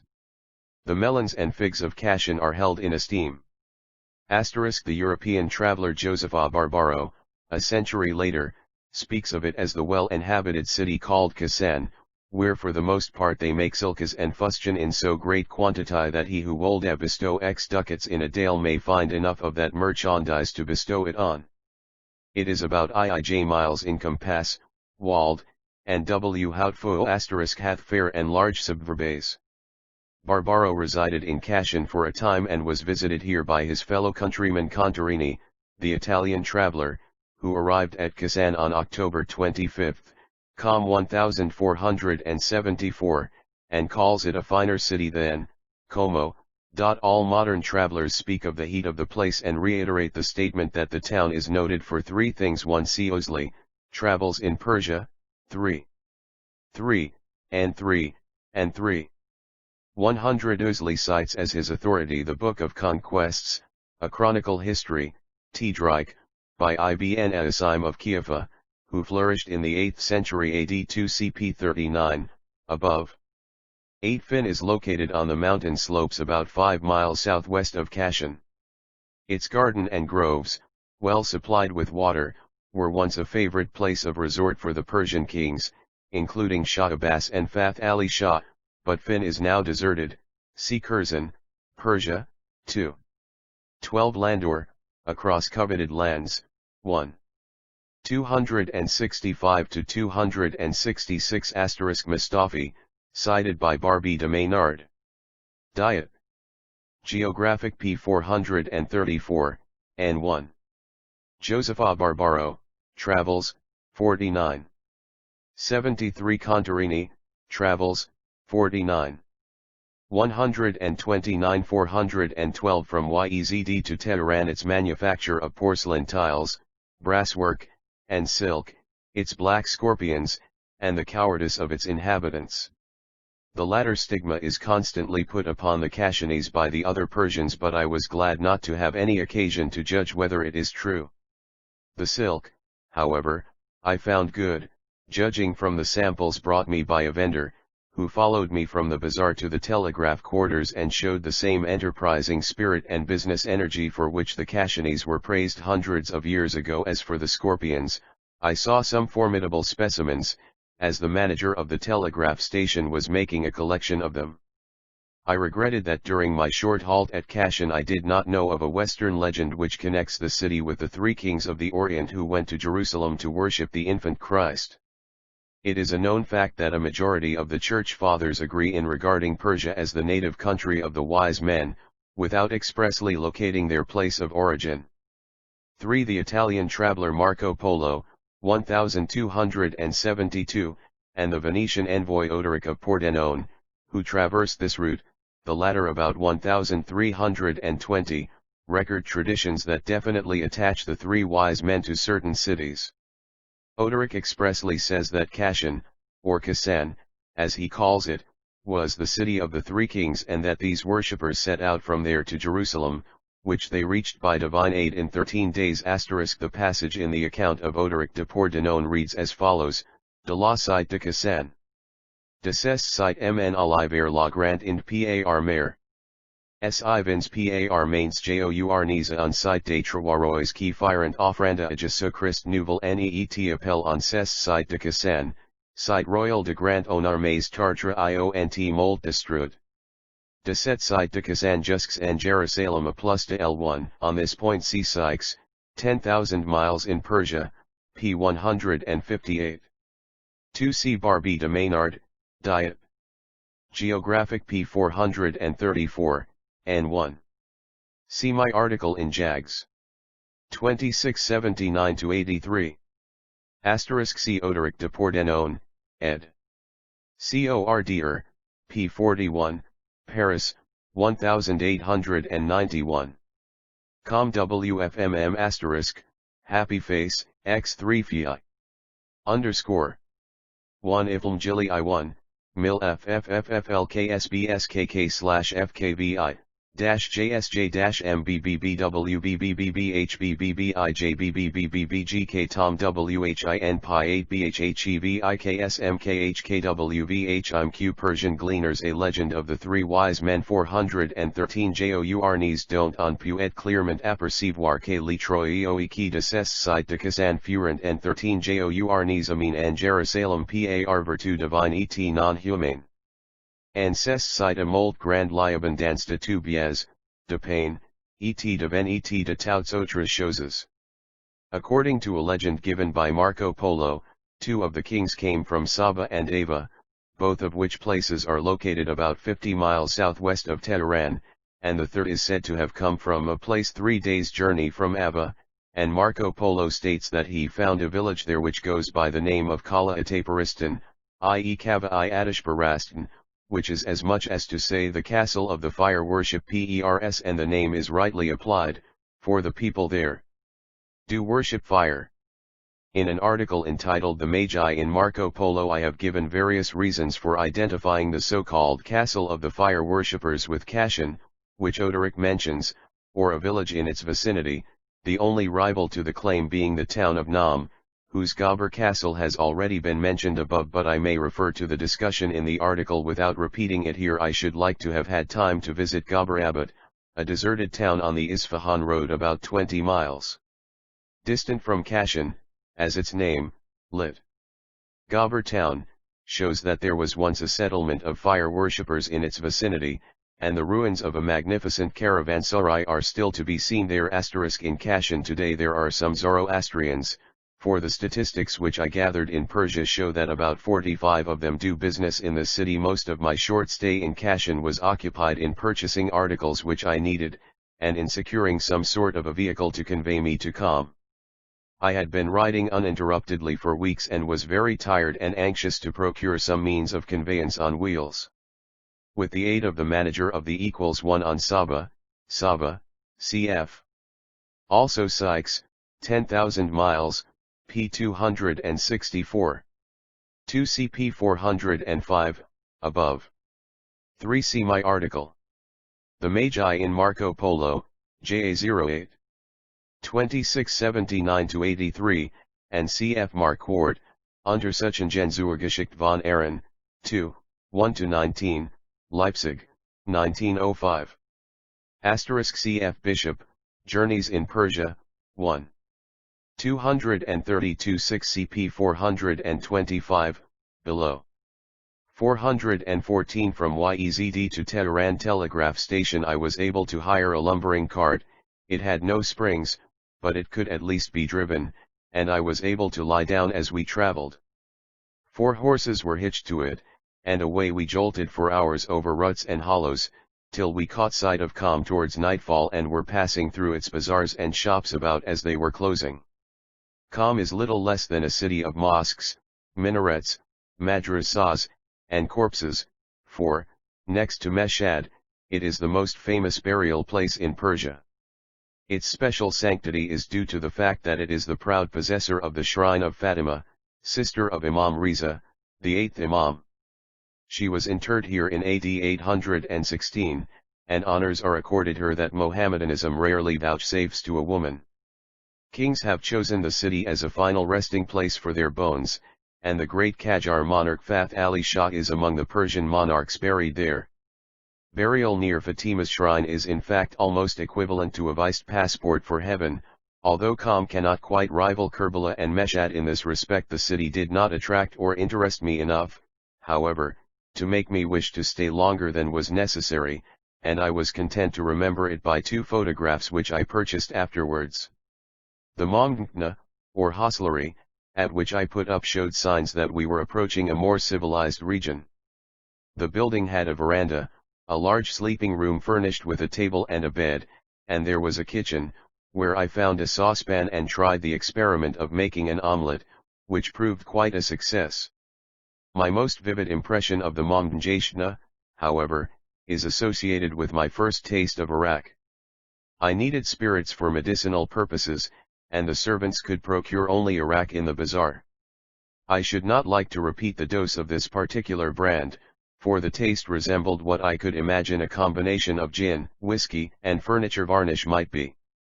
1. For valuable details concerning Qom, consult Hutura Schindler, Eastern Persian Iraq, pages 56-77, London, 1897. The city of Qom 415. To transport me to Tehran I found that a so-called diligence could be procured as a substitute for the wretched cart I had used all day. I felt happy when I heard at midnight the announcement that it was ready, but in spite of this assurance another hour was wasted before the horses were hitched and the rumbling vehicle rolled to the door. It was a ramshackle conveyance, threatening each moment to fall to pieces, but deserving, I suppose, the respect due to advanced age. Despite the discomfort of my cramped position and the distressingly rainy weather, I managed to fall asleep, and I slept during most of the journey of 20 hours, until, about 9 in the evening, after 7 days traveling from Yezd, we arrived at Tehran. Note of the itinerary of the journey may be of some interest. Itinerary from Yezd to Tehran Wednesday, Mat 13, 1903 10.10 am 1.20 pm 2.20 pm 5.20 pm Leave Yezd Pass Gaber Dakama ARRL1HOJ. At J_Abad, ARR Ma'ibud time, 7 brs. 10 minutes, 6 hours 10 minutes in saddle plus ear. Halt, equals distance, 10 farsakhs about 36 miles FAK 8 AKH 846 Thursday, Mat 14 4.00 am 4. Ma'ibud 7.15 am, Ijaf Tab, or Kayafta, 6 7.30 am. Poor horses, very slow progress 10.15 am, Iokdab, or Igda, 4:11.30 am. Frequent mirages. Halt in afternoon for nearly an hour at construction camp of Persian Telegraph Company Coad mostly over a brown plain 6.10 pm ARR New Gumbaz 9 time, 14 hours 10 minutes, 11 hours 40 minutes in saddle F 2 hours 30 minutes halts, equals distance, 19 farsakhs 57 miles 18 12 27 416 from Yezd to Tehran Friday, May 15 3.45 am 4. New Gumbaz Plain and Desert, frequent mirages 8.00 am, 9 and 9.20 am 4.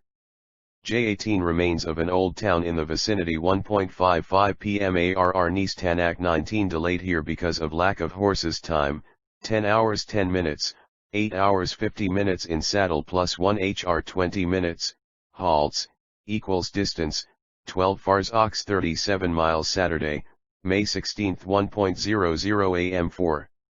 Nice Tanak Moonlight, horses very slow 8.20 am ARR Jokan 24 11.45 am 4.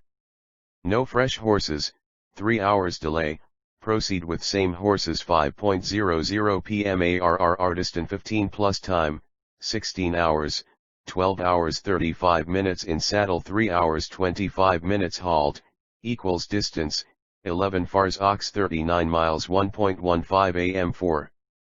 Artistan Sunday, May 17 no post relay, make up a caravan of 1 horse and 4 donkeys 7.15 am ARR, 1 mogi. AR 18 9.30 am Dessert 3.10 pm, Jakalatabad 16 4.50 pm 4.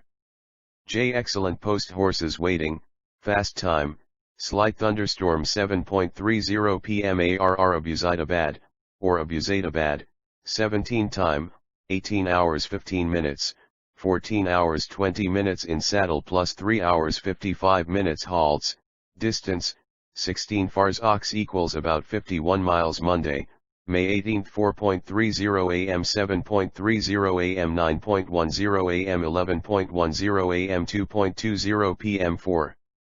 Abuzaidabad, J Kashan hire a cart gari, instead of post horses Qasim Abad. Shurabay view of Tehran WSS 1L1M1IM1-AM /J FARW mu, Kflasis PM Jo MNMMHNLATI. J51 ASMM1ML, 1A Persian Garden Itinerary 475.15 pm 9.30 pm Pasangan Farsakhs ARR Com J2 time, 17 hours, 3 hours in saddle, the rest in Gari, distance, 18 farsakhs, estimated at about 70 miles 1.00 am 4.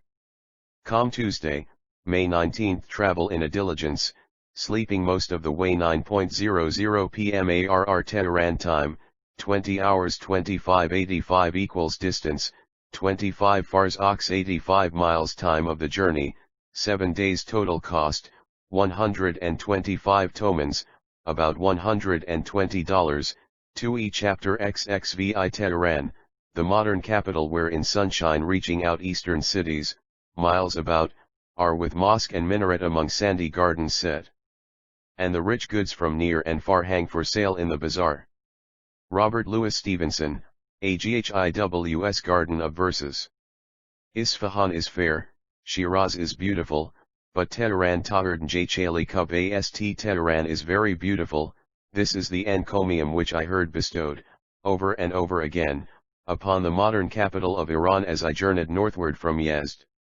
During a week's stay in the metropolis I found the city sufficiently attractive to make me sympathize, in part at least, with the enthusiasm of the Persians, even if Tehran cannot boast of many of the natural beauties of such a city as Shiraz. East and West combine imperfectly in its mixed civilization, with a far greater preponderance of the Orient, as is natural. Landau carriages in the public square, a post office with bilingual notices in Persian and French, well-equipped telegraph headquarters, an imposing imperial bank, a so-called Boulevard des Ambassadeurs, along which the ministers of the foreign legations ride in official dress, not to speak of shops with European goods, 2 hotels, a claim to the use of gas, and a pretense of having a jingle bell tramway, all these tell something of the influence of the Occident. But all the rest, mosques, minarets, and madrasas, camels and caravanserais, bazaars crowded with scuffling men and veiled women, 418 Tehran as a capital, 419 with the survival of many a custom that seems to antedate the time of Cyrus, are characteristics that belong to the Orient and make Tehran as oriental as any capital in the East, although I miss those signs of national greatness which belong to the days of Persia's bygone glory and are visible at Persepolis even in the ruins. Looked at from the historic standpoint, Tehran may be considered to be the inheritor of the ancient honors of Pasargadse and Persepolis, and the successor to the imperial rank held a few centuries ago by Shiraz and Isfahan. With the rise of Tehran to power, Media has been able once more to reclaim the supremacy she lost to Persis in the time of Cyrus, and the present capital occupies a site that is almost identical with the ancient city of Rages, of Estenrakt, Old Persian Raga, now Rei, its ruined suburb, which shared with Ecbatana in antiquity the honors of supremacy over Iran. And yet, comparatively speaking, Tehran is a modern town, a city that came into existence less than 700 years ago, about the time when Raga began to sink into oblivion. Its rank, in fact, as capital has been held only since 1788, when the present Qajar dynasty came into power. Of so little importance was Tehran at the beginning of the 13th century that Yakut, c. 1220, spoke of the place merely as a stronghold, 1 farsakh distant from Rei, adding that the inhabitants lived in dwellings dug beneath the ground and were rebellious to all authority and in a constant state of warfare. If then unimportant, the place must have grown extensively during the next 400 years, as we may judge from the accounts by the different European travelers who visited it during that period, and so important had it become by the end of the 18th century, that Aga Mohammad Shah made it his capital and bestowed upon it the laurels won by the overthrow of the Zend dynasty of Isfahan. The present size and appearance of the city are largely due 1 Yakut, p. 399.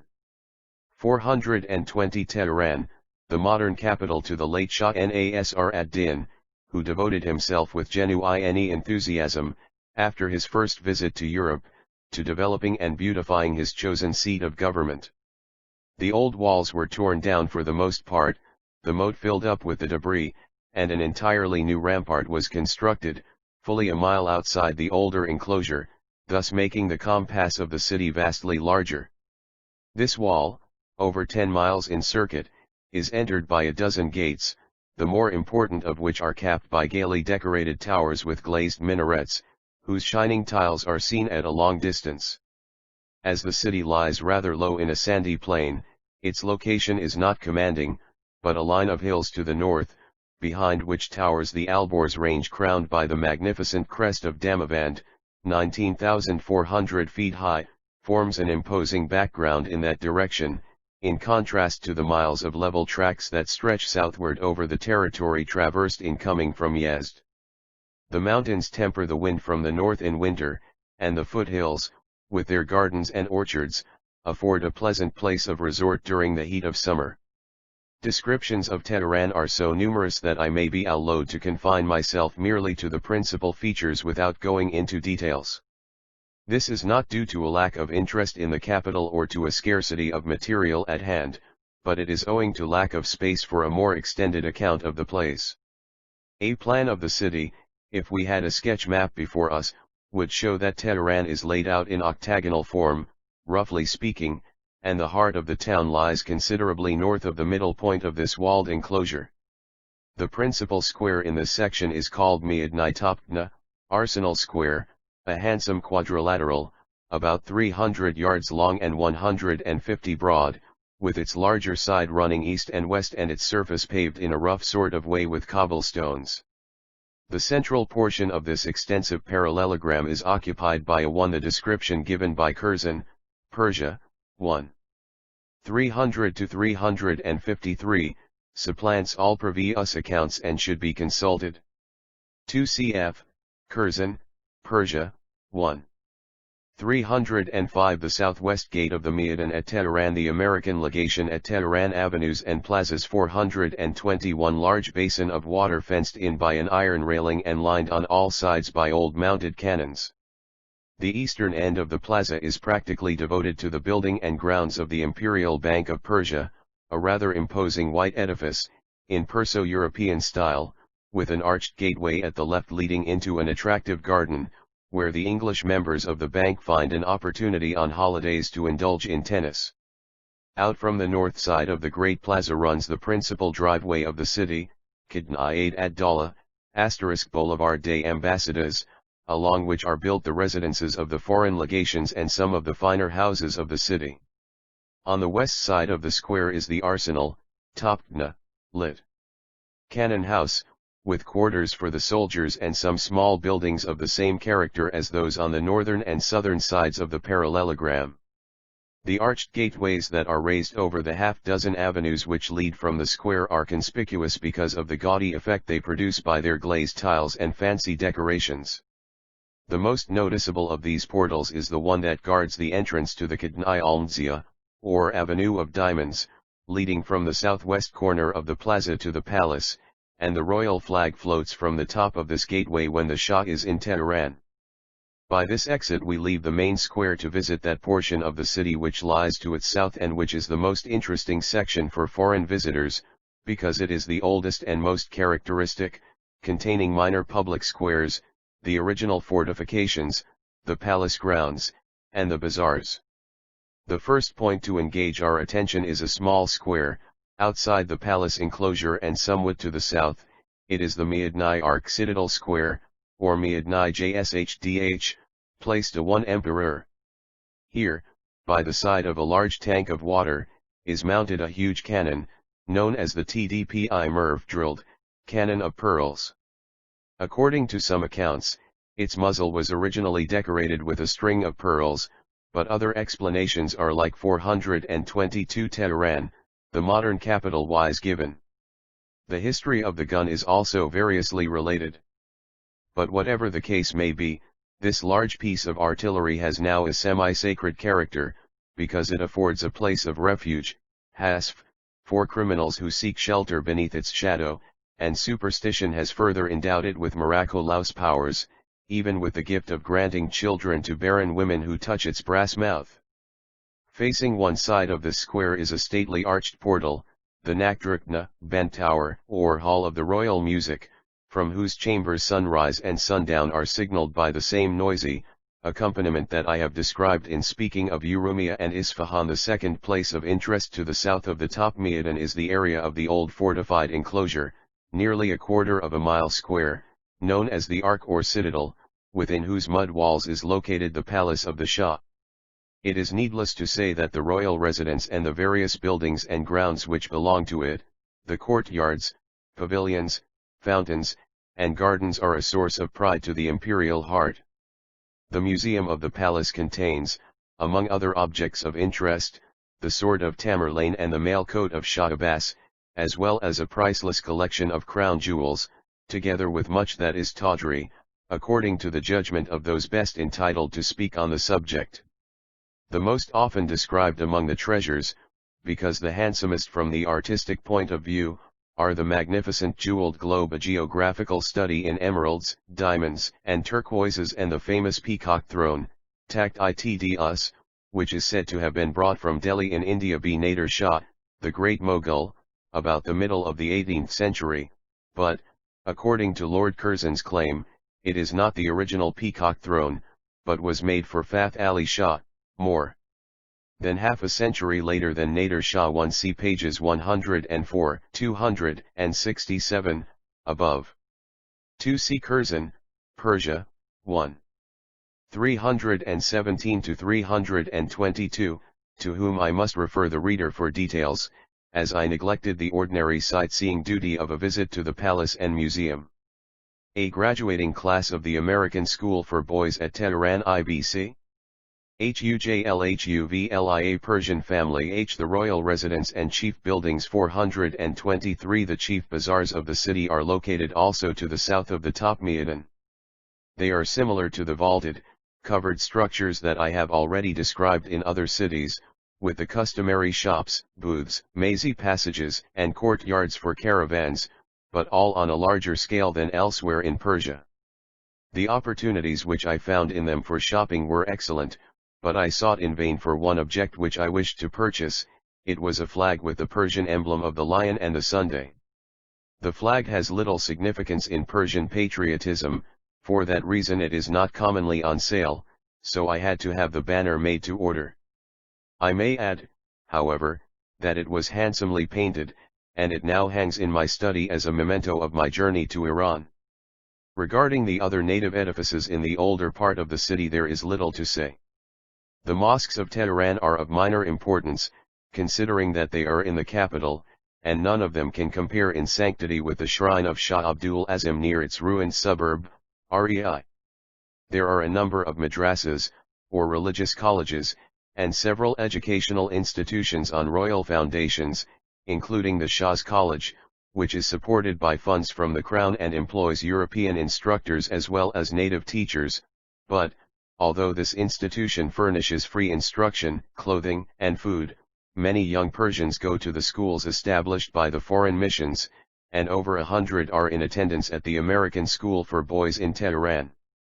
As we return from the older part of the town to the southeast entrance of the chief Maidan, we pass the large building occupied by the Indo-European Telegraph Company, where there is an opportunity to send a communication home by cable, and then we again enter the main square. Crossing to the northwest of the Great Quadrilateral, we leave it by the gateway that arches a street leading to another grand one. See 67th Annual Report. The Presbyterian Church in the USA of the Board of Foreign Missions of p. 238, New York, 1904. 424 Tehran, the modern capital enclosed area, the largest, although not the most important, plaza in Tehran. It is the city's great parade ground, more than a quarter of a mile long and nearly as wide, and is called Meydan-i-Mishk, Drill Square. This vast area is one of the largest enclosed grounds for maneuvering that there is in the world, and here the Shah's troops go through their military exercises, having been trained in Occidental tactics by European drill masters. But this immense Champ de Mars is comparatively little used, and it served as an admirable playground for boys, when I saw it, or as a place where stray animals that had died from disease or some other cause were allowed to lie until devoured by dogs. The northernmost section of Tehran is largely European, as I have already intimated.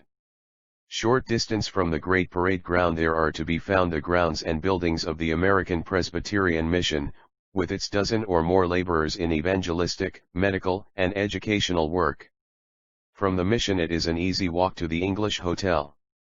This small hotel is the place where foreigners usually stay when on a brief visit. It is conveniently located near the principal thoroughfare, the Avenue of the Ambassadors, along which we drive past the various diplomatic residences. The legation of the United States is pleasantly situated, and its grounds are attractive and have been occupied for about 20 years, as the legation was established in 1883. As I passed through its gateway and entered the enclosure, I remember the thrill which I felt when I raised my hat to salute the Stars and Stripes, and I was welcomed by our American minister, Mr. Richmond Pearson.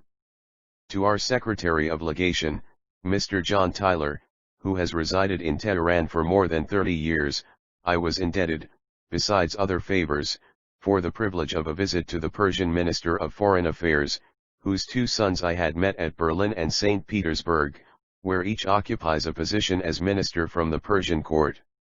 One Peking alone can claim a larger one, if I understood my informant aright.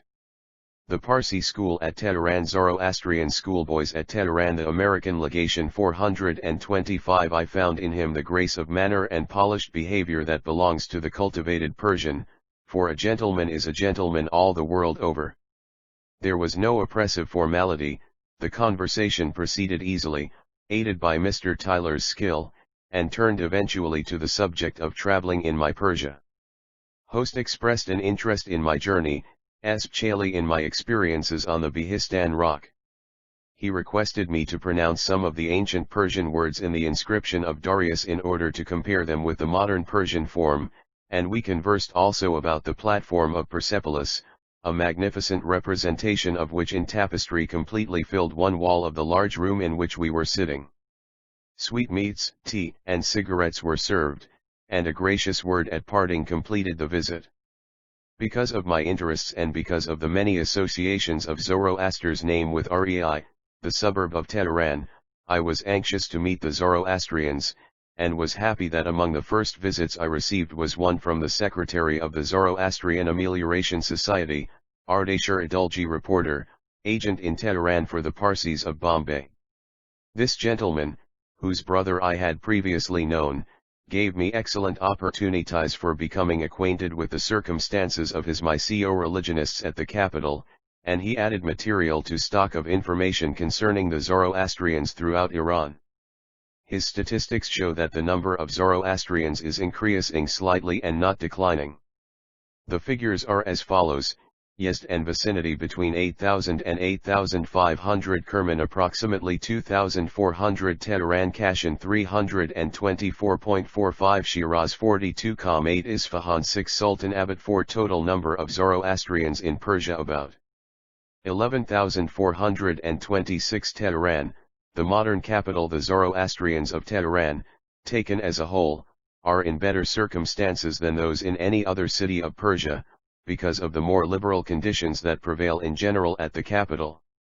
The most prominent member of the community is a rich banker, Arbab Jamshid Bahman, whose wealth is estimated in the hundreds of thousands of tomans, and to whom recognition at court is also accorded, a fact which helps the position of the Zoroastrians considerably, since an appeal to the Shah is possible through his mediation. His integrity is of the highest order, and his esteem, even in the eyes of the Mohammedans, who would naturally despise him as an infidel, is so great, that the Persians place implicit faith in his honesty, a tribute paid to no other native banker as yet, so far as my knowledge goes. This is a tribute not alone to his uprightness, arched in the Avesta, but also to the teachings of Zoroaster, who made truth and honesty a watchword of the religion and whose creed was good thoughts, good words, good deeds. Arbab Jamshid called upon me shortly after my arrival and invited me to visit his home and his beautiful garden, a privilege of which I availed myself twice.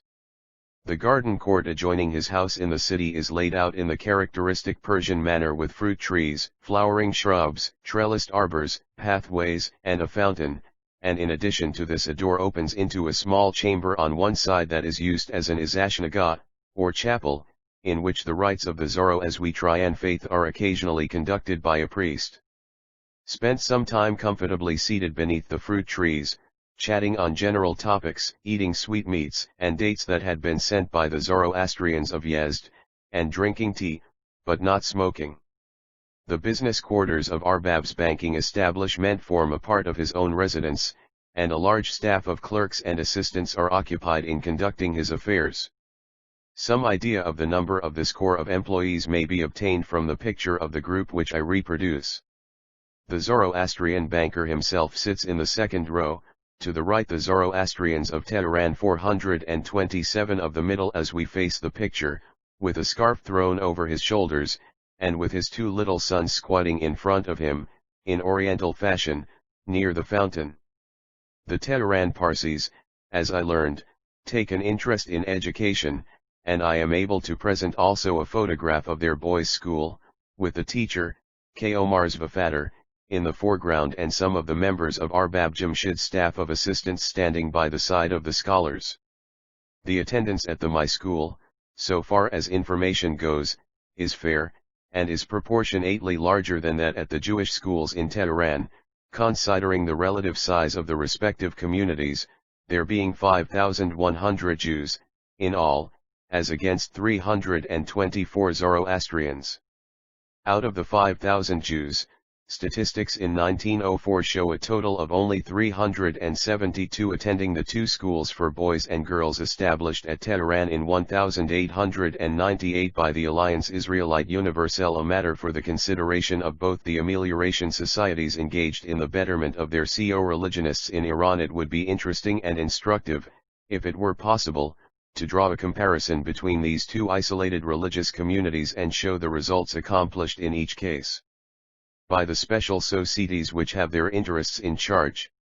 Such a comparison should include also the work of the schools of the various Christian missions in Tehran, and should be summarized in connection with the Mohammedan institutions, before a final conclusion is drawn. But that is a matter about which I am not now qualified to speak, nor have I time to devote more attention to the subject at present, but must turn rather to the theme of the succeeding chapter, closely connected with Zoroastrianism and Tehran Rei, the ruined suburb of the capital.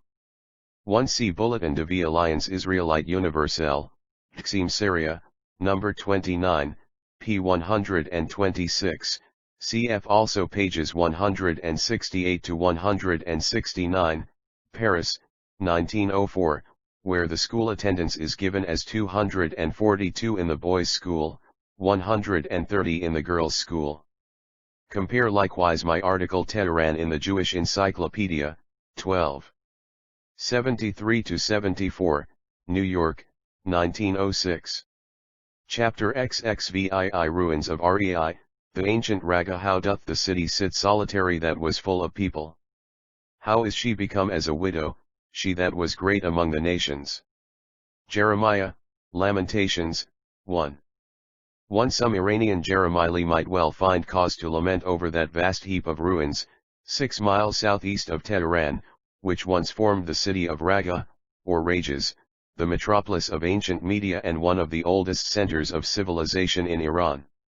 Sanctified as the cradle of Zoroastrianism, hallowed for a day by the presence of the angel Raphael, exalted by princes and cast down by conquerors, this city that was great among the nations is now but a mass of crumbling walls, mounds, hollows, and ruined watercourses, with but few signs of life amid the dust of ages. If marked on the map at all, it is designated as the ruins of Rei, or Ray, pronounced like English Ray, for Rei is the modern form of Raga, Rags, or Rages. Treasure hunters dig for coins and pottery amid its deserted tumuli, and brick hunters demolish its walls for building materials to be used in Tehran. In a few places, it is true, the irrigator has restored an ancient aqueduct or cistern and thus converted a sand heap into a cultivated plot of ground, but otherwise desolation reigns everywhere. To the modern Persians Rei is known chiefly as the place adjoining the shrine of Shah Abdul Azim, which is visited annually by thousands of pilgrims and within whose precincts the late Shah, Nasr ad-Din, was assassinated in 1896. Within the confines of Rei itself there is also a renowned spring, Chashma-i-Al, Fountain of Ali, named after the cousin and son-in-law of Mohammed and therefore more or less sacred. 428 m. Antiquity of the ruins at Rei. 429 Upon a hill in a northeasterly direction from Rei is the Zoroastrian Tower of Silence, where the Ghabbers expose their dead. Among the ruins at Rei there are some which have a special interest, and I shall therefore describe them in detail, but one of the chief distinctions of Rei nowadays is that it forms a terminus of Persia's only railroad, an insignificant line running from Tehran to the Mosque of Shah Abdul Azim. Over the 6 miles of track, with little attention to regularity or punctuality, a train of a few cars is drawn by a mazhin, as the natives call the engine, having Persianized the French word machine. In visiting Rei, however, experience proves that it is better to rely on a good horse as a means of transportation rather than trust to this uncertain conveyance, since the distance can be covered in an hour's canter. The road, lined with caravan after caravan, all on their way to or from the capital, is not uninteresting, and I felt I had been but a short time in the saddle when I found myself dismounting with my friends to enjoy a morning cup of tea beneath the ruined citadel and the huge mound-like walls that mark the northern outline of this ancient city. The date of the founding of Raga, or Rei, is lost in oblivion, although tradition assigns it to Hashang, the first king of Iran, in the 4th millennium before Christ. According to the Bible, Rages, or Raga, as the name is given, must have been a flourishing city in the 8th and 7th centuries before the Christian era, since the books of Tobit and Judith mention it as an important contemporary of Nineveh and Ecbatana, and the strange story of the angel Raphael's visit to Rages is familiar to all who know the Apocrypha. The Vesta twice one see the legend cited by Barbey de Maynard, Diet. Geographic p. 273, n. 1. 2 see Tobit 1. 14, 4. 1, 20, 5. 5, 6. 12, 9. 2, and for Rages in Tobit 6-9 read Ecbatana, which is rightly given in two texts, the Codex Vaticanus B and the Codex Sinaiticus K, J.C. also lower, Incos, Die Apocryphen des Alien Testaments Freiburg, 1898. The correct reading is also given in the Old Latin version, Itala, in the Hebrew, and in the Aramaic, cf. Neubauer, Book of Tobit, Introduction, pages 36, 55, 78, Oxford, 1878. 430 Ruins of Rei. The ancient Raga alludes to Raga in connection with Zoroaster's name, the Pahlavi texts do likewise, and tradition makes Rei the home of his mother. 1. The Old Persian inscriptions speak of the district and city of Raga, and the Greek and Roman classics refer to it in connection with Alexander and his successors. The later Persian and Arabic writings have much to say of its importance, one of its claims to renown being the fact that Harun al-Rashid was born at Rei in 763. With a fair degree of completeness we can trace its annals down to the 15th century, by which time it appears to have fallen into its final decay, as Clavio, the Spanish ambassador to the court of Timur Lang, in 1404, describes it as a great city all in ruins. A detailed history of the city I shall reserve for publication elsewhere, but I shall reproduce here from the Arabican account of Rei, its gates and its marketplaces, given by the Mohammedan geographer Istakri in the 10th century. He says, Rei is the largest of all the cities in its vicinity. It is located on the route which runs from Iraq to the east, and there is no city more populous, more prosperous, or larger than it throughout all Islam, except Nishapur. The latter has a greater area and has latticework buildings *a palace, and other advantages, but Rei is superior to it. Its length, like Nishapur, is a farsakh and a half, and its buildings are of clay, although plaster and brick are also employed in it. The city has several famous gates, among them is the Gate of Tak, which leads out toward Jabal and Iraq, the Gate of Balasan, which leads to Kazvin, the Gate of Kutan, toward Tabaristah, the Gate of Hasham, toward Kumis and Khorasan, and the Gate of Sin, toward Qam. The chief marketplaces, or bazaars, are Ruzat, Balasan, Dahakainu, Nasarabat, Sarbanan, and the Bab-i-Jabal, Bab-i-Hasham, and Bab-i-Sin. The most important of these is Ruzat, which does the principal business and has the one for the passages. See my Zoroaster, pages 202 to 205. 2 see Clavio, Narrative of an M. Hassi, Hakluyt Society, 26. 99, cf. also Curzon, Persia, 1. 349 8 see Spiegel Memorial Volume, edited by Givenchy Jamshedji Modi. I do not agree with Rawlinson's view that the ruins at Varaman represent ancient Raga. Or does it mean a network of buildings? CP 342, N1. Arabic descriptions of Rei 431 largest caravanserais, it is a broad street with latticework caravanserais and buildings. The citadel is in one quarter of the city and in it there is a mosque. Most of the city is in ruins, and the palace is in the rampart. The water comes from wells, and there are water conduits, cans. One of the two streams for drinking water in the city is named Surakani, and it flows toward the Razat quarter. The other is named Jilani, or Jilani, flowing toward the Sarbanan quarter. These streams furnish the drinking supply, but as there are many canals, cans, the people distribute over their farms the water that is not needed for drinking purposes. The coins that are current in the city are the dirham and the dinar. The inhabitants resemble the people of Iraq in appearance and are of refined manners. They are chiefly occupied with trade and commerce. The description of Rei given by Ibn Hawkal, whose work, about 975, is based on Istakri, but whose description, Chali of Gates, is sufficiently independent to deserve quotation in full, reads, "The most considerable city of those we have mentioned is E.ei. After Baghdad there is not in the eastern regions any city more flourishing. Its gates are much celebrated.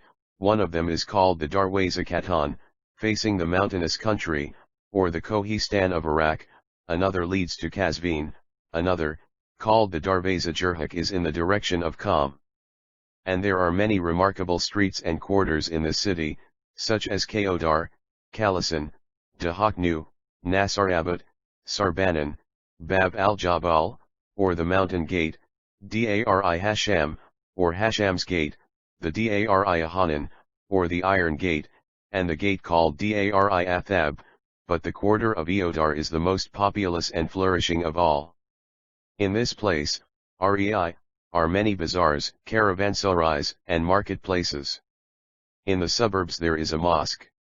The citadel is in good repair, and there is a wall round the suburbs, which is, however, falling to decay, and 1 preceding note. 2. Judging from the description of Yakut, Tr. Barbie de Maynard, Diet, Geographic p. 277, the palace, like the mosque, must have been situated within the rampart of the citadel, but the text is not absolutely clear to me. 3. Istakri, ed. De Gauge, 1. 207. Thanks again to Dr. Yohanan and Professor Godhel for assistance with the Arabic. For a briefer description of Il by Istakri, see De Gauge, 1. 202 *. The precise reading of these names in the Arabic letters is not certain, and this probably accounts for some of the seeming variations from Istakri. 432 Ruins of Rei, the ancient Raga almost desolate. Here they have both river water and water brought by canals or trenches. One of these is called the Kairais Shahi, or Royal Aqueduct. It passes by Sarbanan. Another, called Jilani, also passes through Sarbanan. For the most part the inhabitants drink the water of these aqueducts. There are many canals besides. Here they cultivate the land and practice husbandry, and traffic for gold and dirhams. The people of this place are hospitable and polite. Here they manufacture fine linen, cotton, and camelots, which are sent to all parts of the world. The northern wall, which I have mentioned, is the best preserved portion of the entire circumvallation, and the mound rising before it is the site of the ancient citadel. The natives call the mound Kalirei, Castle of Rei, and it is evidently this elevation to which Yakut refers when he speaks of the height as Rei Bandal, stronghold of Rei.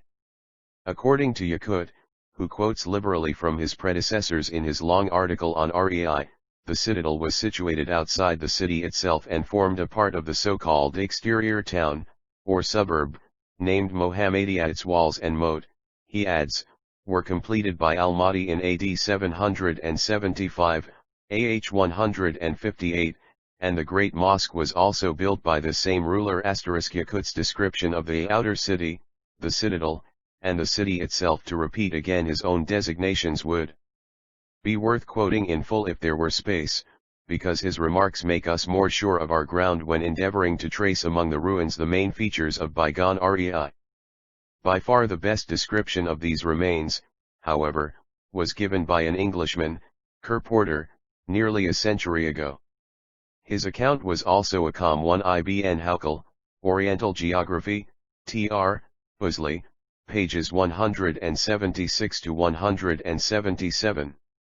In this quotation, I have made insignificant changes in punctuation and spelling, so as to conform with the rest of the book. To Yakut, p. 277. The name Zohadaya given to the citadel in the text of Jafar ar Reza, which Yakut, p. 517, cites, is a misreading of the Arabic letters for Baybandal. See the French translation of Yakut's long article on Rei, and Mohammedia in Barbie de Maynard, Diet. Géographie de la Perse, pages 273 to 280, 516 to 518.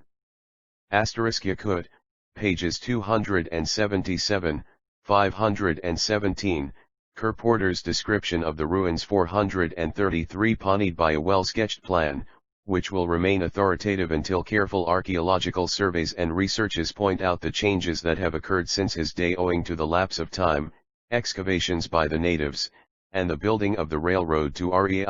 Kerporter's description is so excellent and his book so little accessible nowadays, that I regard it worthwhile to reproduce the main paragraph here, making such changes in punctuation as would be required today, and including his excellent map of Rei, which may be helpful in locating the gates mentioned by the Arab geographers, and adding explanatory footnotes of my own. The ruins lie about 5 miles southeast of Tehran, extending from the foot of the curving mountains and running in that direction across the plain in an oblique line southwest. The surface of the ground, all over this tract, is marked by hollows, mounds, moldering towers, tombs, and wells. The fabric of all being chiefly of that burnt and sun-dried material which seems to bid defiance to the last oblivious touch of time. Very strong citadel appears to have occupied a high and rocky promontory that juts out considerably beyond the other huge buttresses of nature which here start from the different clefts in the mountains. Along the perpendicular sides of this height we easily discovered the foundations of its embattled works.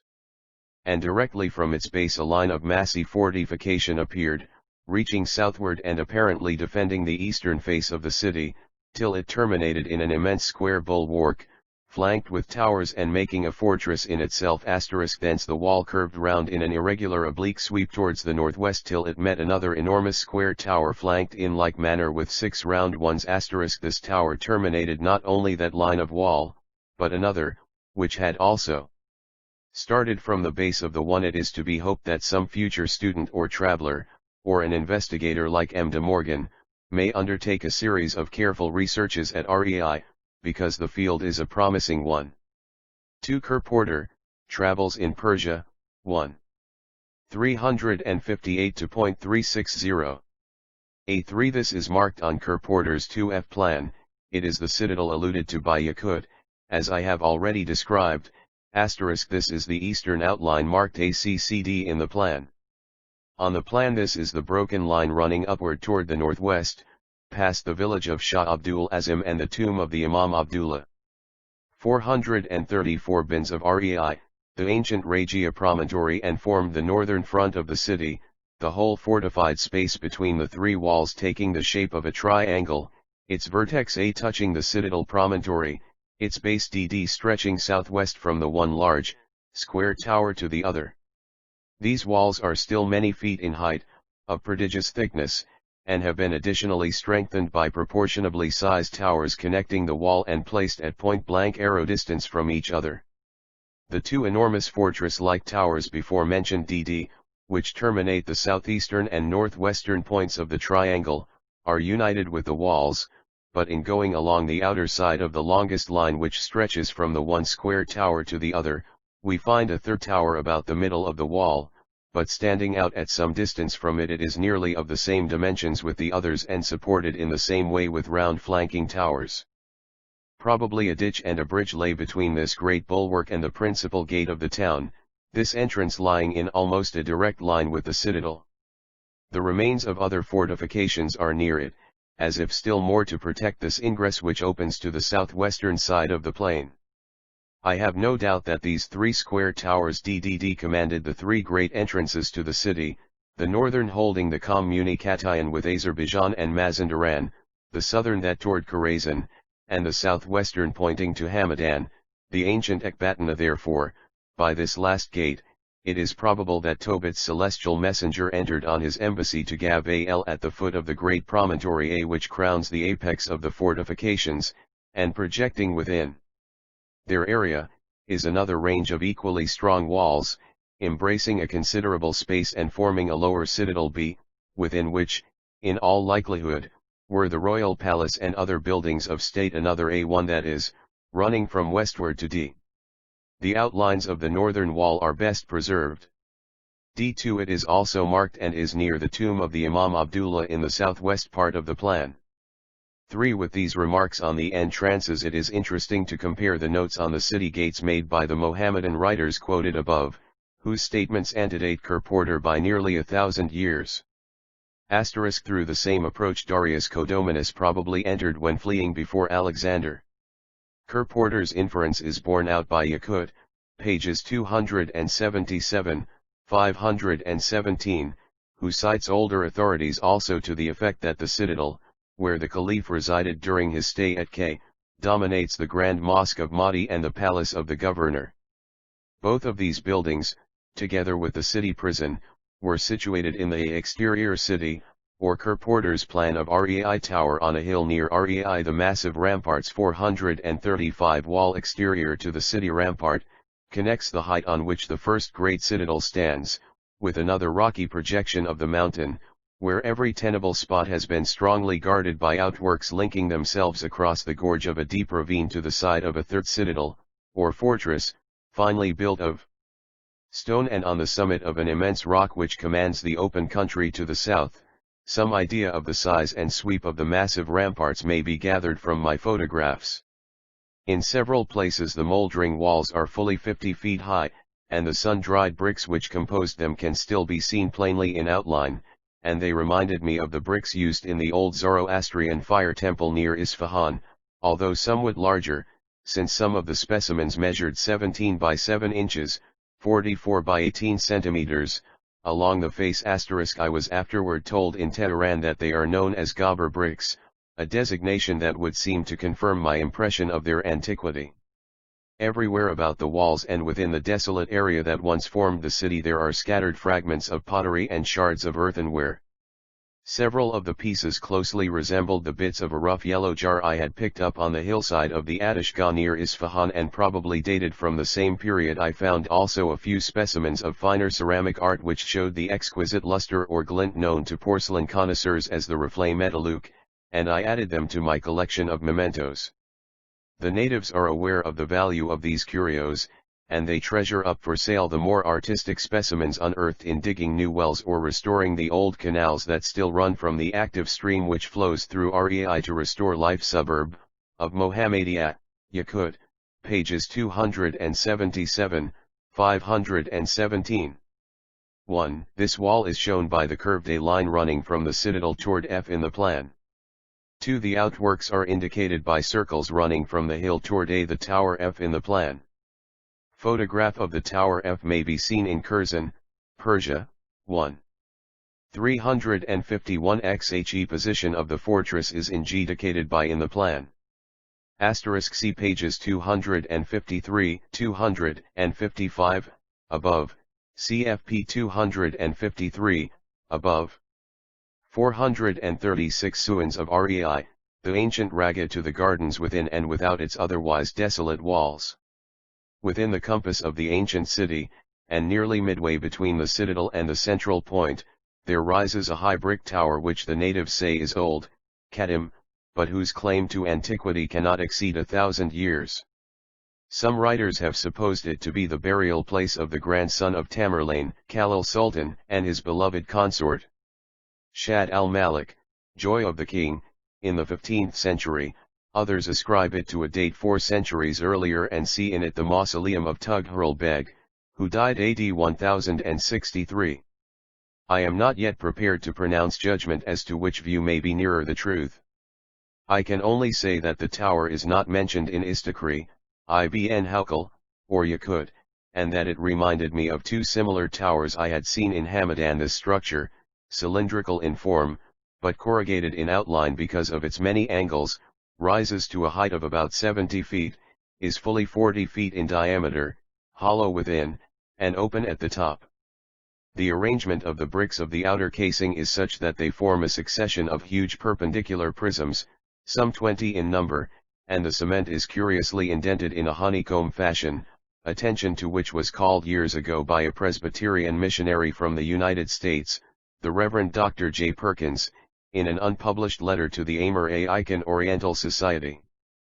Paragraph in his diary of a visit to Tehran, the capital of Persia, dated December 2, 1845, on p. 58 of the manuscript, briefly describes the tower and concludes as follows: another peculiarity which I noticed is, that the mortar in the interstices between the ends of the bricks is curiously indented and wrought into honeycomb sections, which imparts to the whole an exquisite delicacy.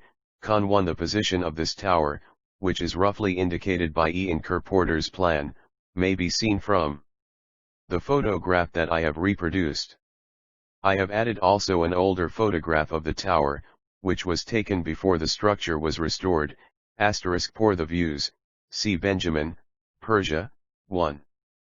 59, Curzon, Persia, 1. 350 ggep 162, above. Tower among the ruins of Rei, after restoration. Tower among the ruins of Rei, before restoration. An ancient brick tower 437 necked with durability. The entrance to the tower is through a high, arched doorway surrounded by a square portal, as will be seen in a photograph that was taken before the two were restored, some 15 or 20 years ago. The picture shows why the Kufic inscription, which Kerporter says encircled the top, has disappeared, no attempt being made to restore it when the new cornice was added. Care, however, was taken to develop a garden around the tower and to plant numerous kalm trees, whose slender and straight lines harmonize admirably with the perpendicular outlines of the structure. An ascent to the summit of the edifice is worth making, as the view of Rei from its top is one of the best that can be obtained. Far to the north is seen the lofty crest of Damavand. In the near foreground the broken outline of the northern wall of ancient Raga may easily be traced from east to west. As one looks toward the hills on the northeast, the Ghabur Dakama, or Tower of Silence, appears like a white speck against a rocky background, while on another hill to the east is a small tower, Old Ghabur, the guide suggested, and again somewhat beyond it to the east-southeast rise the walls of an elevated fortress.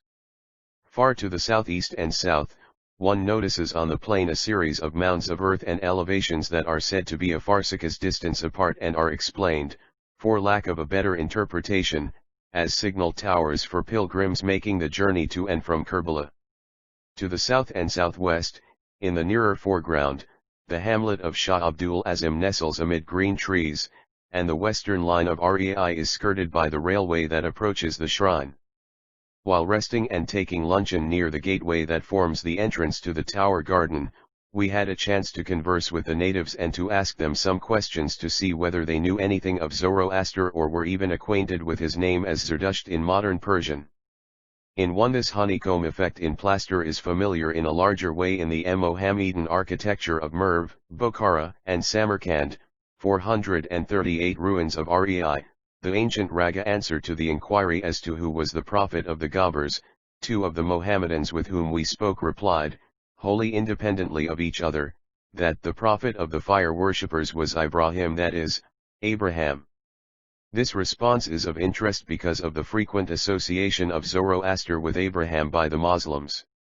Somewhat later there came along a bright-faced young mullah wearing a white turban. On being interrogated, he promptly replied, Zerdusht was the prophet of the Ghaburs and lived about 6,000 years ago. To find out more about him, one must consult the Ghabur books, for the Ghaburs have books. Although there would have been time for a special visit to the shrine of Shah Abdul Azim, I decided rather to devote it to continuing my survey of the ancient ruins. Returning to the upper section of Rei, I first examined a sculpture, carved in a space something less than 10 feet by 20, on a rock to the east of the ancient citadel. It has something of a history, as the rock is really a palimpsest, an old carving having been chiseled away in the first part of the 19th century to give place to a new one.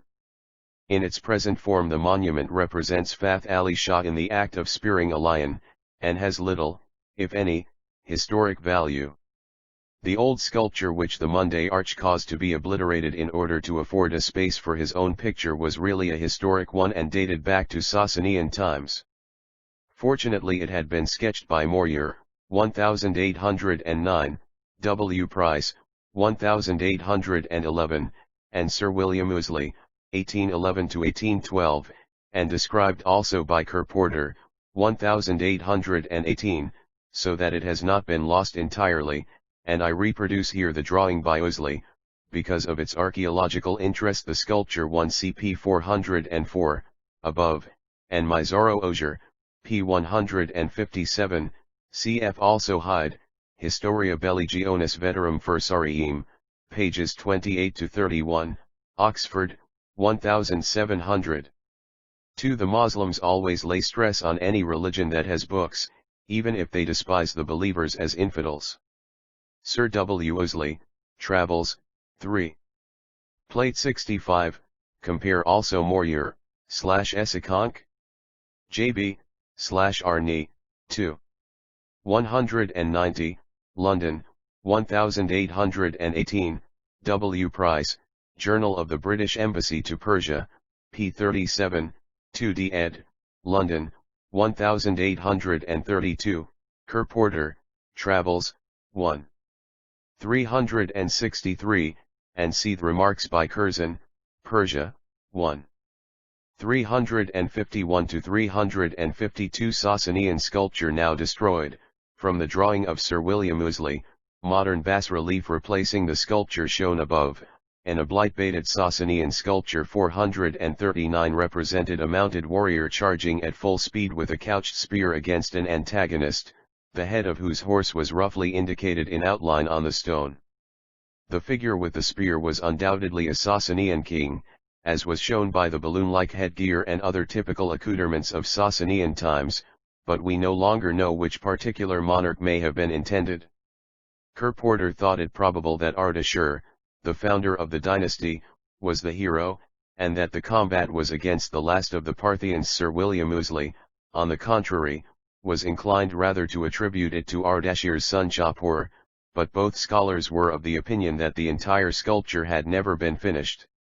We can but regret that it is no longer possible to solve such a problem, and we must deplore the destructive zeal of Fath Ali Shah, which has robbed us of a monument of antiquity. The sculptural activity of Fath Ali Shah was not confined, however, to making palimpsest records. He has left us another carving which is chiseled on a huge panel that was specially prepared for the purpose on the face of the volcanic rock overhanging the waters of the holy and much frequented Chashma-i Ali, or Spring of Ali. The sculpture represents the long-bearded monarch seated upon his throne, surrounded by his sons and viziers, in the same manner that he is portrayed in the painting on the walls of the picture gallery of the Nigaristan in Tehran. Riding some distance beyond the entrenchments of Rei toward a spur of the mountains that surround the ruins on the easterly and northeasterly side, I ascended the barren hill on whose rocky side stands the old Zoroastrian Tower of Silence. Because of the historic association of Raga with the Zoroastrian religion, it is probable that this Dakama is located on one of the oldest known sites for a Tower of Silence, and its situation fulfills all the requirements of the Vendidad canon, which enjoins that the Dakama shall be placed on a hill, far 1e or a reproduction of the Nigaristan paintings, see Curzon, Persia, 1.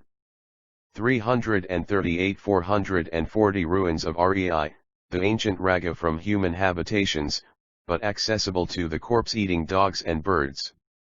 The location recalled that of the Dakama at Ajmera in India, and the structure resembled the Parsi towers of Silence at Bombay in being round in shape, about 30 feet in height, and covered with a cement which gives it the whitish color noticeable in the Bombay towers. It was repaired some years ago, as were the Dakamas at Yezd, through an expenditure of funds supplied by the Parsis of India for the amelioration of the Zoroastrians in Persia.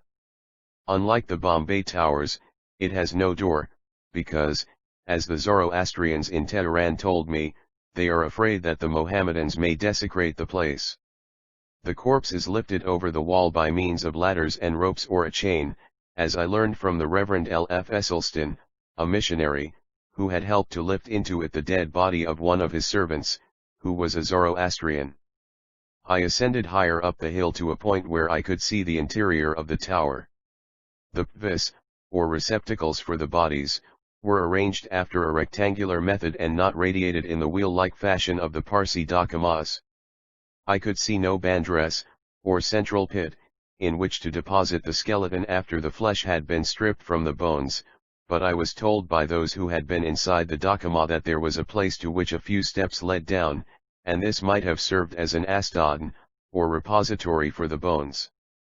The whole arrangement appeared to me rather primitive and less systematic and up-to-date than in the Bombay Towers of Silence.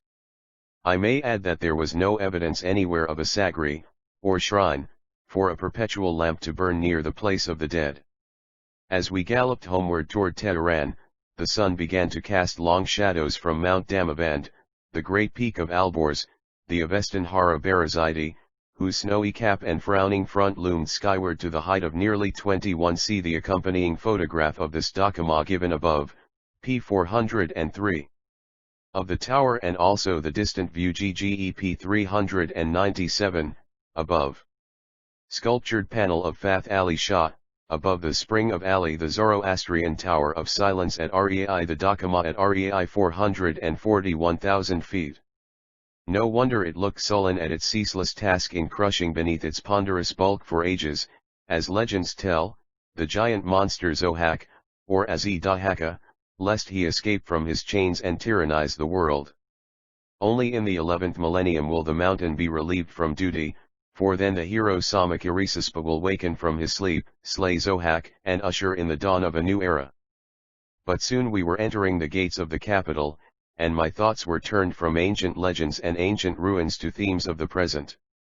Chapter XXVII. Through Mazandaran to the Caspian Sea, to the seashore he gan his way apply, to wheat if shipping ready he mote there descry. Spensek, Fairy Queen, 5. 12:3. I had been a week in Tehran and had especially enjoyed my visit because I had accomplished most of the immediate purposes I had in view. Though loath to depart, I found the time demanded my leaving if I were to carry out my plans for visiting Central Asia. The official calls had been made, and the requisite papers obtained from governmental sources to enable me to travel freely in Transcaspia and Turkestan. The adieus to my friends had been said, and the minor arrangements for the journey had been completed.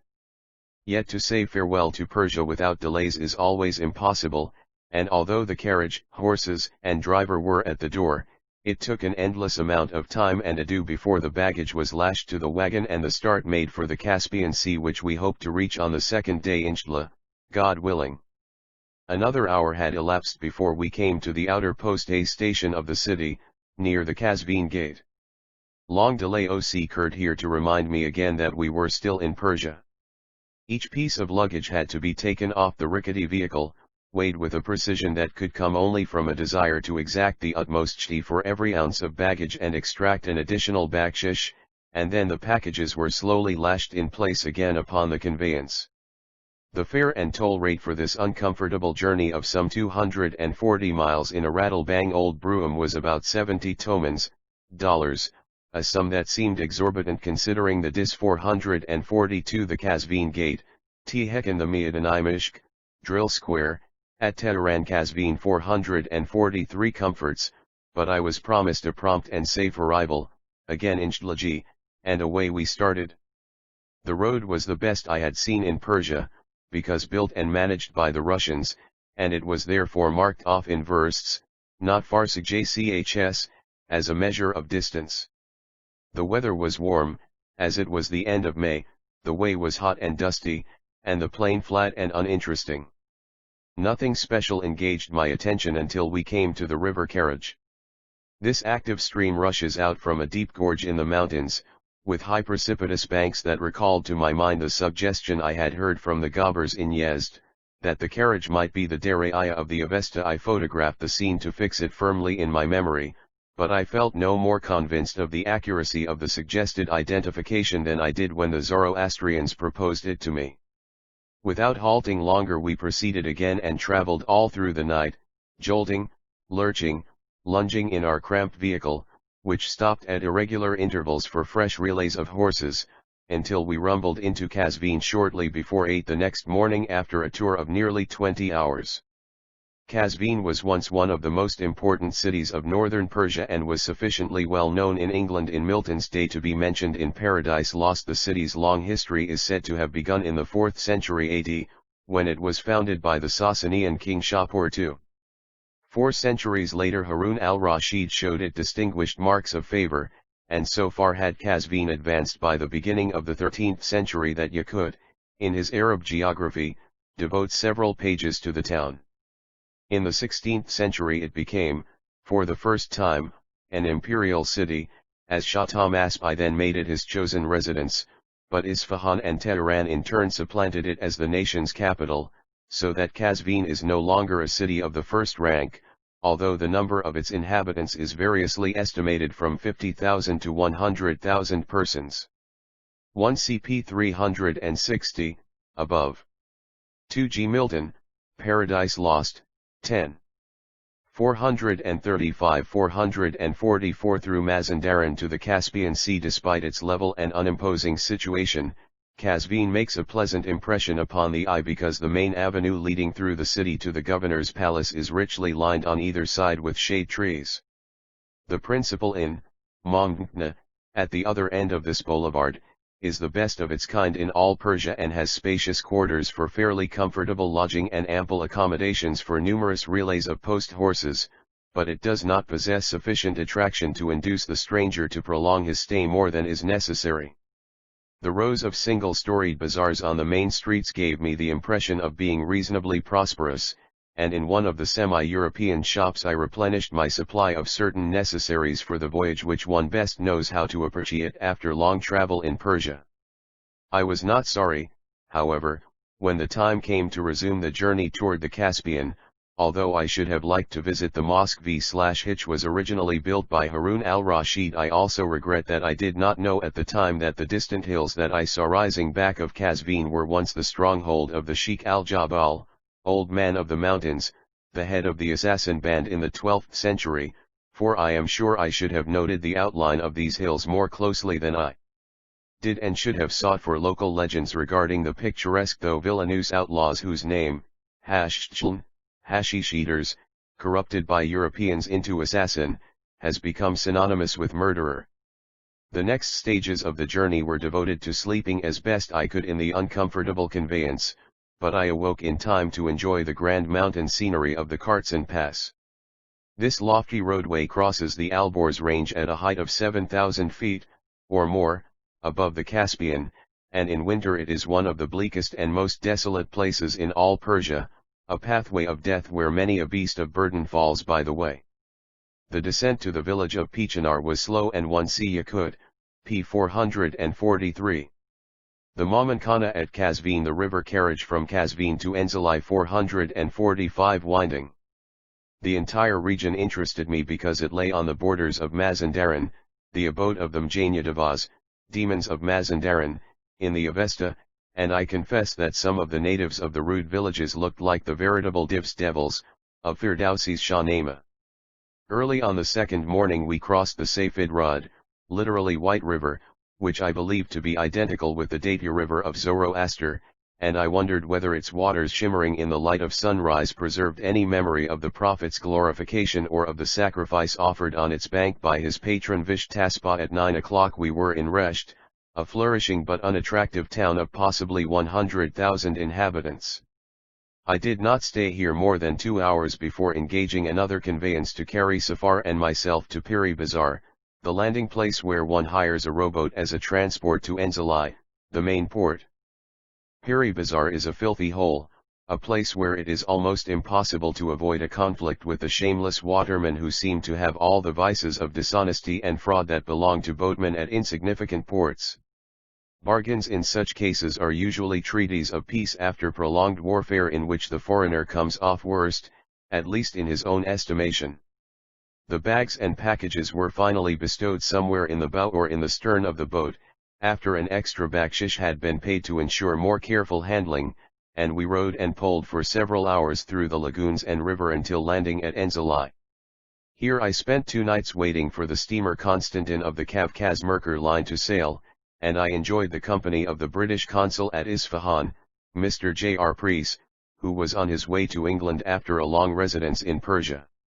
To reach the steamer, which lay several miles from shore, my 1C Zoroaster, pages 40, 42, 45, 49, 52, 196, 197, 211, 221. 2C 67th Annual Report of the Board of Foreign Missions of the Presbyterian Church in the USA p. 231, New York, 1904.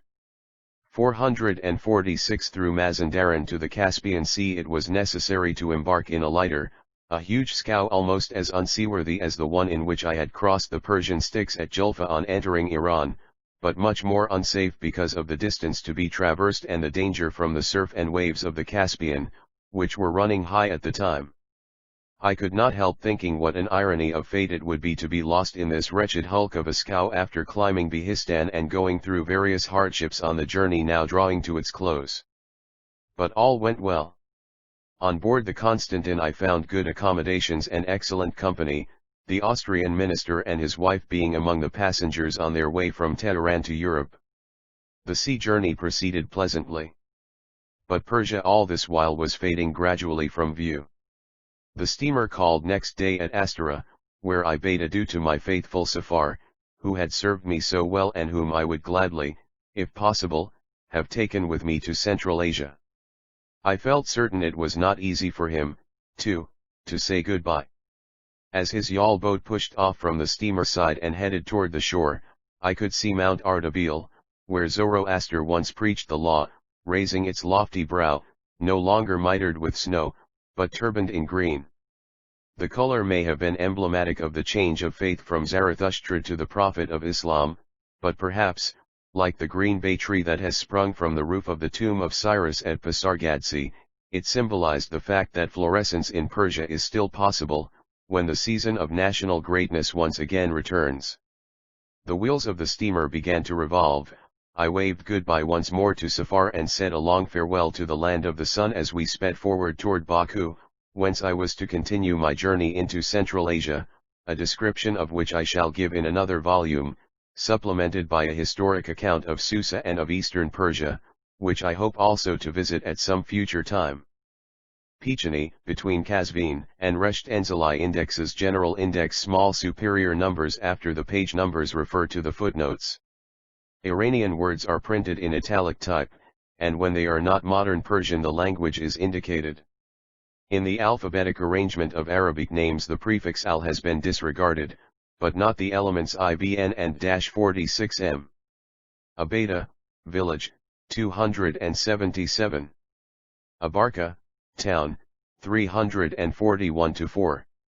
Abbas, Shah, 27, 37. Made Isfahan capital, 265. Founded Julfa, a suburb of Isfahan, 270. Mosques erected by, 5, 267. Male coat of, 422.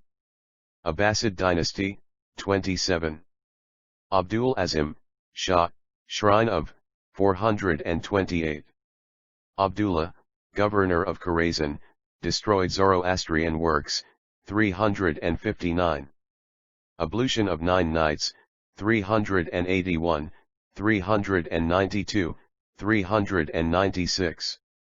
Abraham, legends of, 342, 343. Associated with Zoroaster, 404, 438.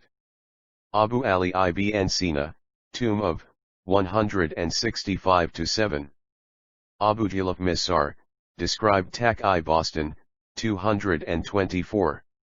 Abu Kalanjar Sultan, fortified Shiraz, 325. Abu Said, tomb of, 167. Abuzidabad, village, 410, 416. Aksipensar Huso, 9. Achaemenian dynasty, 26. Akhmetha, Aramaic form of Hamadan, 152. Adarian, Zoroastrian chapel, 366. Adhargushnasp, Adharakshir, fire temple of, 133-42. Ina, name of Anahita, 153. Isha, Abi, plough, 246. Afghans, invaded Persia, 27. Afrasiab, conflict with Ham and Khosrow, 137-9, 142. Legend of defeat by Rustam and Khas, 264. Agamatanu, Babylonian form of Hamadan, 150. Aga Muhammad Shah, 27. Sacked Hamadan, 155, 159. Raised the ramparts of Shiraz, 325. Laid out a garden at Shiraz, 327. Made Tehran capital, 419. Akri Dak, Ararat, 17. Agriculture, implements of, 85-6, 246-8. Praise of, in the Avesta, 246, 373. Ahmedabad, 122-3. Amit, Ashhil at, 94. Araman, 63, 363. Ahanavarya stanza, as pronounced at Yezd, 365. Recited in the funeral rites, 392. Ahura Mazda, Ormuzd, 65-6, 362. Zoroaster converses with, 62. In the inscriptions of Darius, 181-2. Represented on a sculpture at Nakhshari-Rajab, 309. Possibly represented at Tak-I Boston, 220, 225. Aryema Ishia, a prayer, 87. I was Ruthramaji a time of day, 394. Okta, village, 402, 403, 415. Akurai, Akhori, Armenian village, 17. Alborz, Mount, 58. Alexander the Great, at Ekbatana, 157, 158. Vanquished Darius 326, 319. Burned the archetype copy of the Avesta, 306-7. Legends of, 5, 163-5. Aliabad, village, 347. Allah ad-Dalagar's Hasp, Sultan, built mosque at Yezd, 350. Altars, Achaemenian, 303. Alisjurd, river, 147. 2 grams 449 450 General Index Albond, Mount, 146, 147. Name of, 146. Inscriptions on, 170-3. Blank niches on, 173. Al-Yalba, the sacred book of the Yazidis, 14. Amber, store, reservoir, 42. Epithet of Hamadan, 149. Amisha Spentas, 62, 362. Ames Tries, 12. Amribn Leith, Safarid ruler, built a mosque at Shiraz, 325. Amshaspans, 62, 362. Amulets, worn by children, 378. Anahita, Temple of, at Ekbatana, 153. Temple of, at Kangavar, 242. Identified with Artemis, Diana, 240. Possible representation of, 225. Recognized in inscriptions of Artaxerxes II, 3, 183. Aeneas, Anaitis, names of Anahita, 153. Andar-zi Buzurgmir, Zoroastrian work, 359. Andar-zi Gabd, a formula, 385. Engramenu, Araman, 63, 363. Animal sacrifice, at Hamadan, 162. At Yezd, 371. Anjuman, Zoroastrian Synod, 376. At Yezd, meeting with the 356-366. Antiochus the Great, found gold at Ecbatana, 154, 158. Antiochus Epiphanes, came to Ecbatana, 169. Antonius, Marcus, besieged a fort named Vera, 137. Anushirvan, Chosroes born at Ardistan, 406. Moved the fire of Adhargushnasp, 134, 135. A work dedicated to, 360. Apocrypha, New Testament, Legends of the Magi in, 102-3. Old Testament, see Judith, Tobit. Aqueducts, 10, 407, 409, 431. Araba, Cart, 248. Arabian Nights, 31. Nowruz mentioned in the, 99. Ararat, Mount, 16-7, 19. Aras, Araxes, River, 22. Archaeological research, need of, at Ardistan, 407. At Gulpagan, 250. At Hamadan, 163. At Kangavar, 238, 242. At Murad, 36. At Persepolis, 318. At Rei, 433. Around Lake Urumia, 98. Archangels, Zoroastrian, 62, 362. Architecture, 28. Greek style of, in the ruins at Kangavar, 237. Ardabil, town, 53, 139. Ardakan, district, 403. Ardashir Papakan, represented on Sasanian sculptures, 81, 220, 302, 308, 439. Ardestana, OP, structure, 315, 407. Ardavan, see Ardaban. Ardistan, town, 406, 416. Arazurahi Griba, Mount, 124. Argurai, Armenian village, 17. Armenians, at Hamadan, 148. Arphaxad, legendary founder of Hamadan, 152. Arion, described the tomb of Cyrus, 285. Art, Persian, 28, 43. Artaban V, represented on sculpture at Tak-I Boston, 220. Accompanied by a bird of victory, 76. Artaxerxes I, Longimanus, 26. Reputed founder of the fire temple near Isfahan, 259, 260. Possible tomb of, 296-300. Artaxerxes II, Neman, tomb of, 319.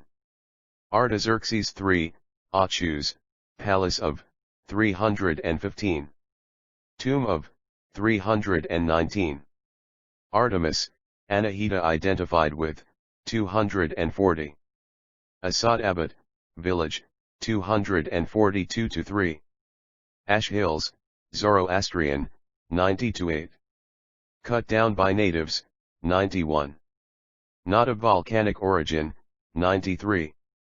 Good fields for excavation, 98 at Amat, 94. At Murad, 36, 54.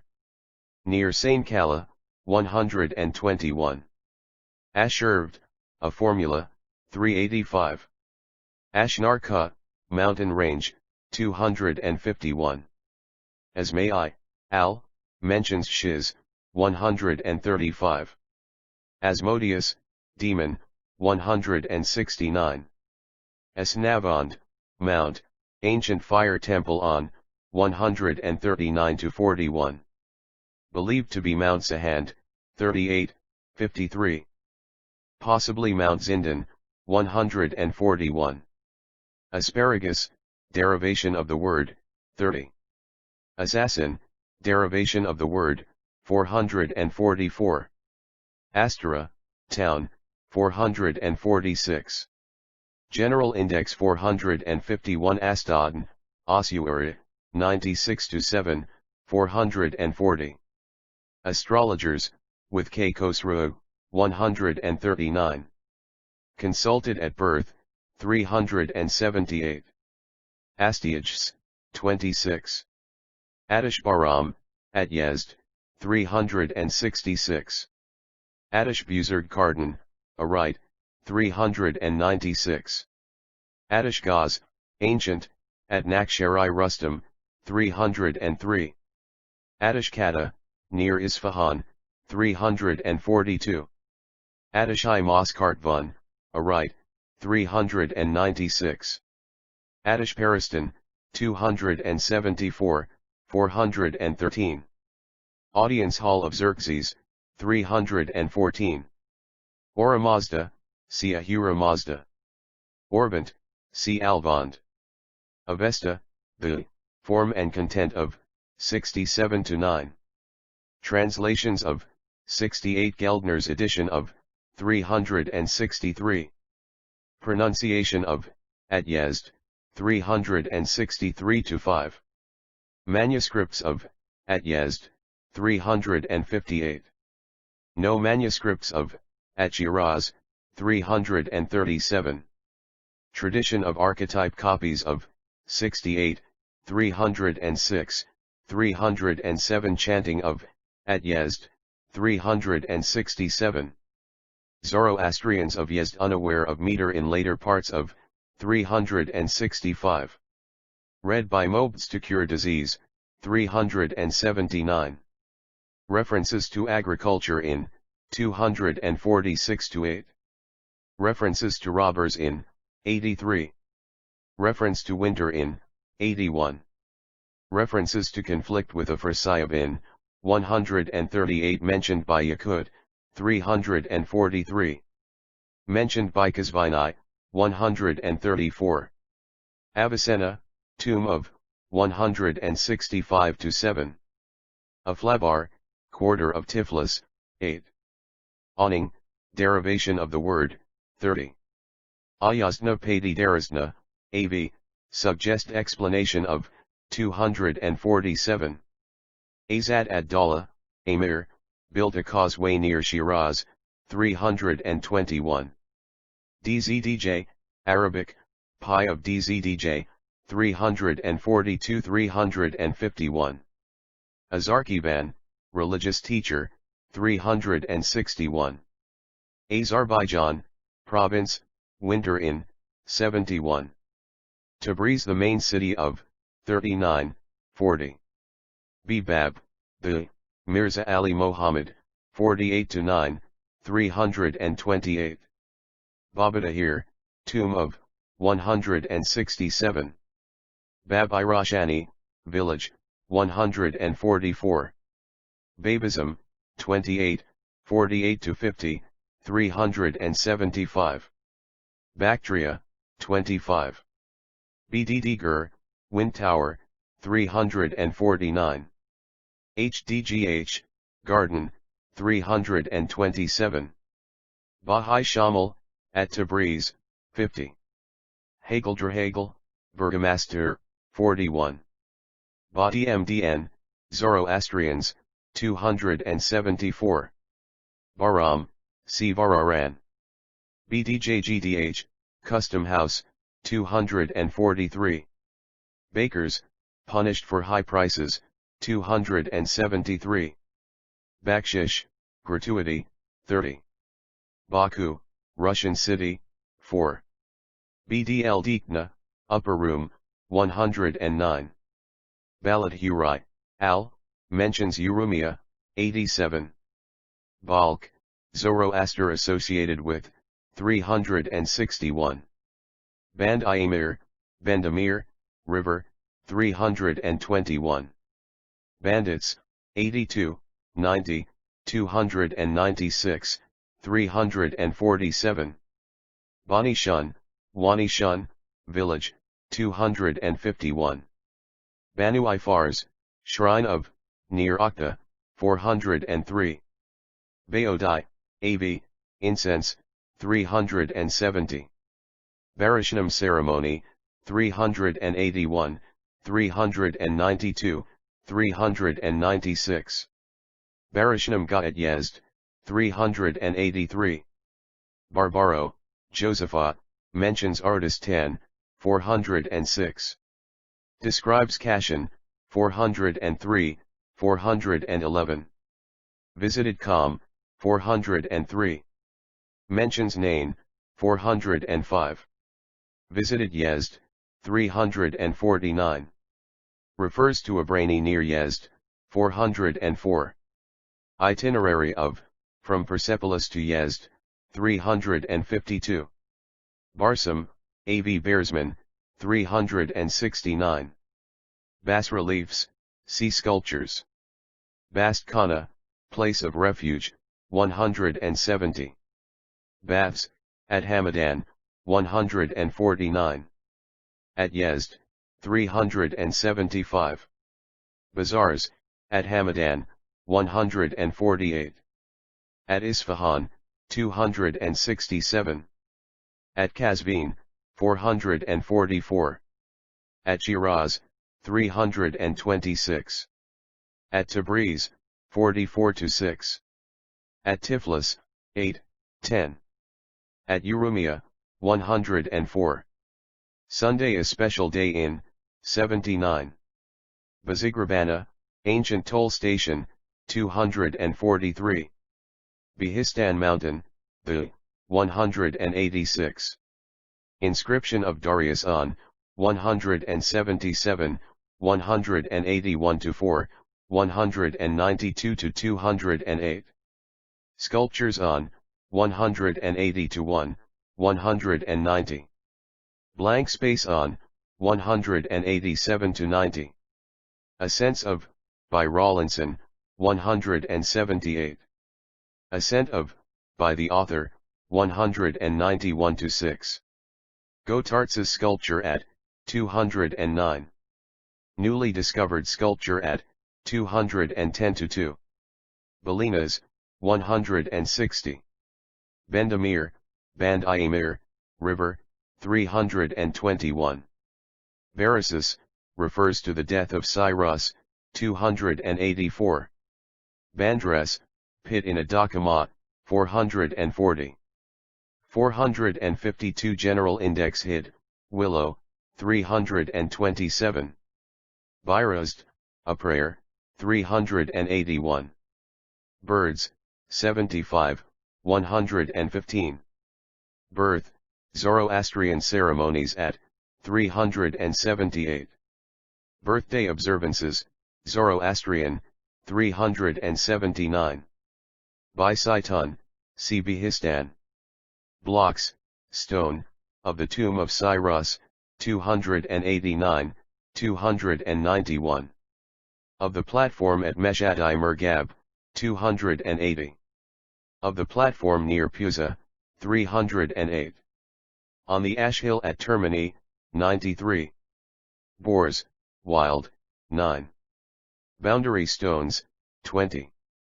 Brass rods, used in Zoroastrian ceremonies, 370.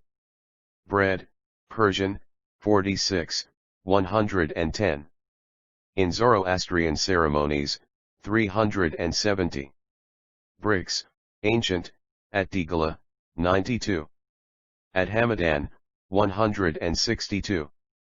Of the Fire Temple near Isfahan, 253, 255. At Takht-i-Sulayman, 127. In the ruins at Rei, 435. Bridge of Ali Verdi Khan, at Isfahan, 269. Of Judgment, in Zoroastrian Eschatology, 395. Bridges, building of, a pious act, 75. Buffaloes, Persian, 5. Building, square, at Nakshari Rustam, 302. Bulls, winged, at Persepolis, 313. Bundaishan, 68. Mentions Lake Urumia, 73.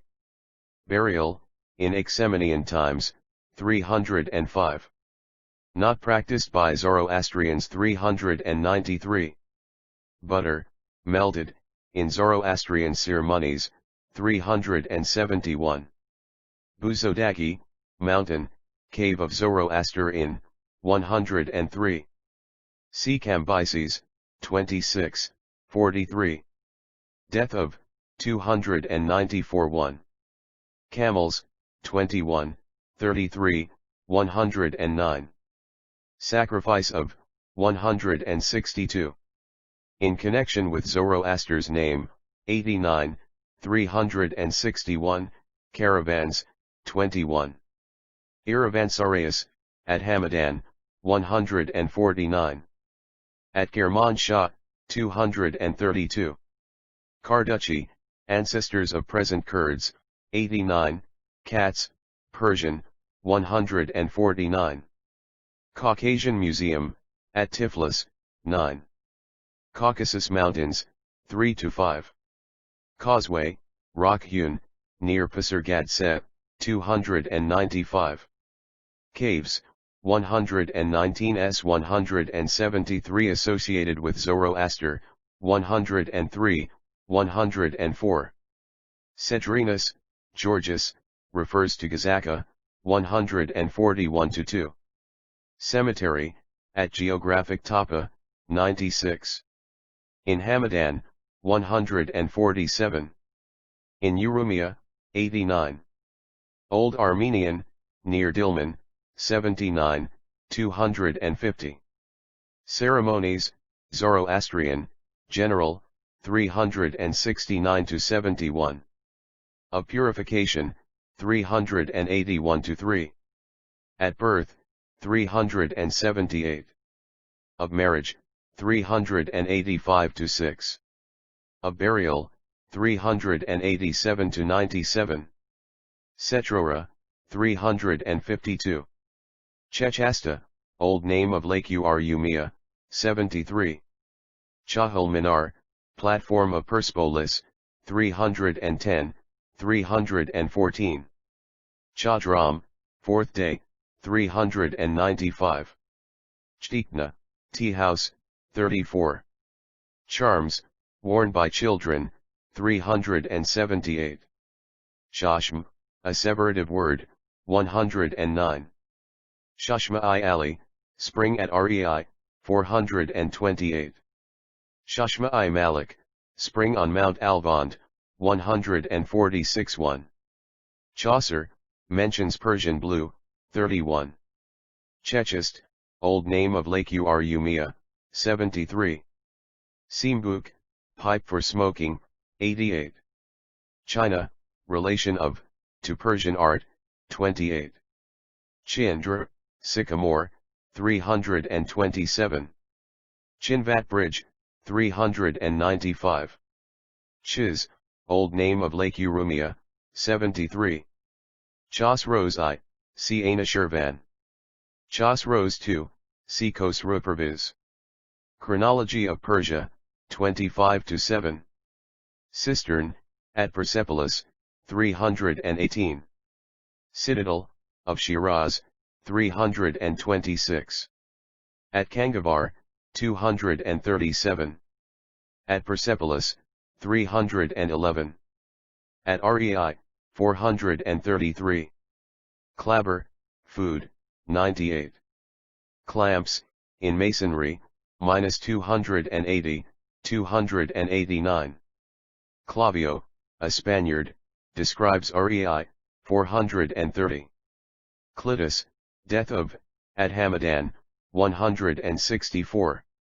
Coins, ancient, 20, 54, 92, 163. Modern, 46. Cold, intense, in Azerbaijan, 71. Column, of Cyrus, in the plain of Murgab, 281. General Index 453 columns, at Kangavar, 239. At Persepolis, 314, 317. Marble, near Kermanshah, 229. Contarini, Ambrogio, visited Kashan, 411. Couriers, desert, 348. Croesus, treasures of, at Gonzaga, 142. Wealth of, conveyed to Ecbatana, 157. Tisias, refers to Ecbatana, 147, 150, 151. Describes the sepulchre of Darius, 299. Mentions the death of Cyrus, 284. Cuneiform inscriptions, see inscriptions, curfew signal, 104, 173, 267, 422. Custom house, at Julfa, 22. Site of an ancient, 243. Cyaxares, 26. Cylinder, carved, found at Geographic Tapa, 94-6. Cyrus the Great, career of, 26, 278. Tomb of, 278-93. Column of, in the plain of Murgab, 281. Carved figure of, 282. Popular identification of, with K. Khosrau, 279. Cyrus the Younger, 24. Cyrus, Kara, river, 8, 10. Dedavaz, 363. Devayasna, A.V., devil worshipper, 12. Daha, 10th day, 396. Daitya, river, perhaps the Safed Rod, 445. Daityagutu, A.V., fire altar, 303. Dakamat, structure in general, 342. Dakamat, tower of silence, funeral procession to the, 391.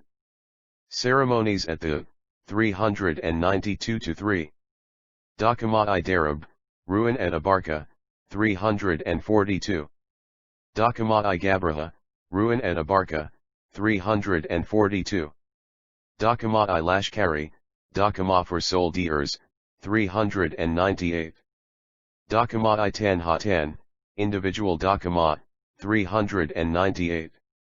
Dakamaz, near Yezd, 391, 397, 401. Near Isfahan, 273. At Rei, 437, 439-40. At Sharaf Abad, 403. Possible, near Dambanat, 252. None at Shraz, 337. Tradition of individual, 398. Damavand, Mount, 420. Daraj, river, see Daraya. Daralak, village, 118. Dar Alibadat, title of Yezd, 350. Daraya, river, probably the modern Derya'i, 361. Thought to be the modern Karaj, 360, 443. Dari dialect, 385. Dar Imir, Zoroastrian chapel, 366. Darya-i-Shahi, name of Lake Urumia, 74. Darius I, Histisps, 25, 26. Executed Fravardi, 157. Inscriptions of at Bihistan, 175-208. Ganjay Nama inscription of 170-3. Inscription of at Magan, near Kerman, 184. Platform at Persepolis Bulletin UT by 312. Set up inscribed columns, 303. Hall of 100 columns erected by 317. Palace of at Persepolis, 312, 314. Portico of at Persepolis, 317. Tomb of at Nakshari Rustam, 296-300. Darius II, Nadhas, Tomb of at Nakshari Rustam, 296-300. Darius III, Kodominus, 26. Possible builder of the unfinished tomb at Persepolis, 319. Daryai, river, identified with the ancient Daraya, 361. Dashtapa, cuneiform inscription at 1191. Dasna, name of the cities, 10. Dasturs, Zoroastrian priests, 376. Nun at Shiraz, 337. Dasturi Dasturan, high priest, at Yezd, 357. Digala, village, 91. Ashhill at 91-3. Debid, village, 277, 340, 352. Deshur, village, 346, 352. Desirash, village, 347. Diocese, 25. Supposed founder of Hamadan, 152. Sought seclusion at Hamadan, 158. De Uavalle, Pietro, visited Stakhr, 307. Visited Kangavar, 236. Visited Gulpagan, 249. Passed through Bani Shun, 251.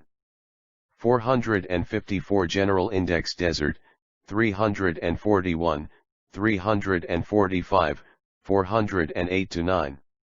Diana, Anahita identified with, 240. Dilman, town, 78. Old Cemetery near, 79, 250. Dinar, a coin, 335, 431. Dinar Baram, Kalantar at Yezd, 354-5, 376. Diodora Siculus, platform of Persepolis described by 311. Bihistan mountain mentioned by 177, 189. Diram, a coin, 431. Diz-i-Nipisht, supposed archives at Persepolis, 306. Dizakalil, village, 78. Dizatakia, village, 98. Diz-i-Baman, 139. Dogs, Persian, 77. For the Sagdid ceremony, 78, 388. Dambana, village, 252. Drana, offering, 370. Dregia, river, see Daraya. Dress, of Zoroastrians, 375. Dualism, in Zoroastrianism, problem of, 65, 362. Dujako, Phi, possibly to be read Ganjako, 138 Eabani, Babylonian demigod, 95. Earthquakes, 17, 40. Ekbatana, modern Hamadan, 150-9. Ancient descriptions of, 151-4. the Achaemenian summer capital, 158.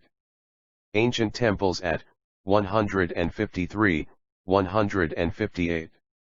Ekmiadzin, church and monastery of, 19. Education, of Zoroastrians, 379. At Tehran, 427. Eggs, in Zoroastrian ceremonies, 371. Elizabethpol, Russian town, formerly Ganja, 5. Alvand, see Alvand.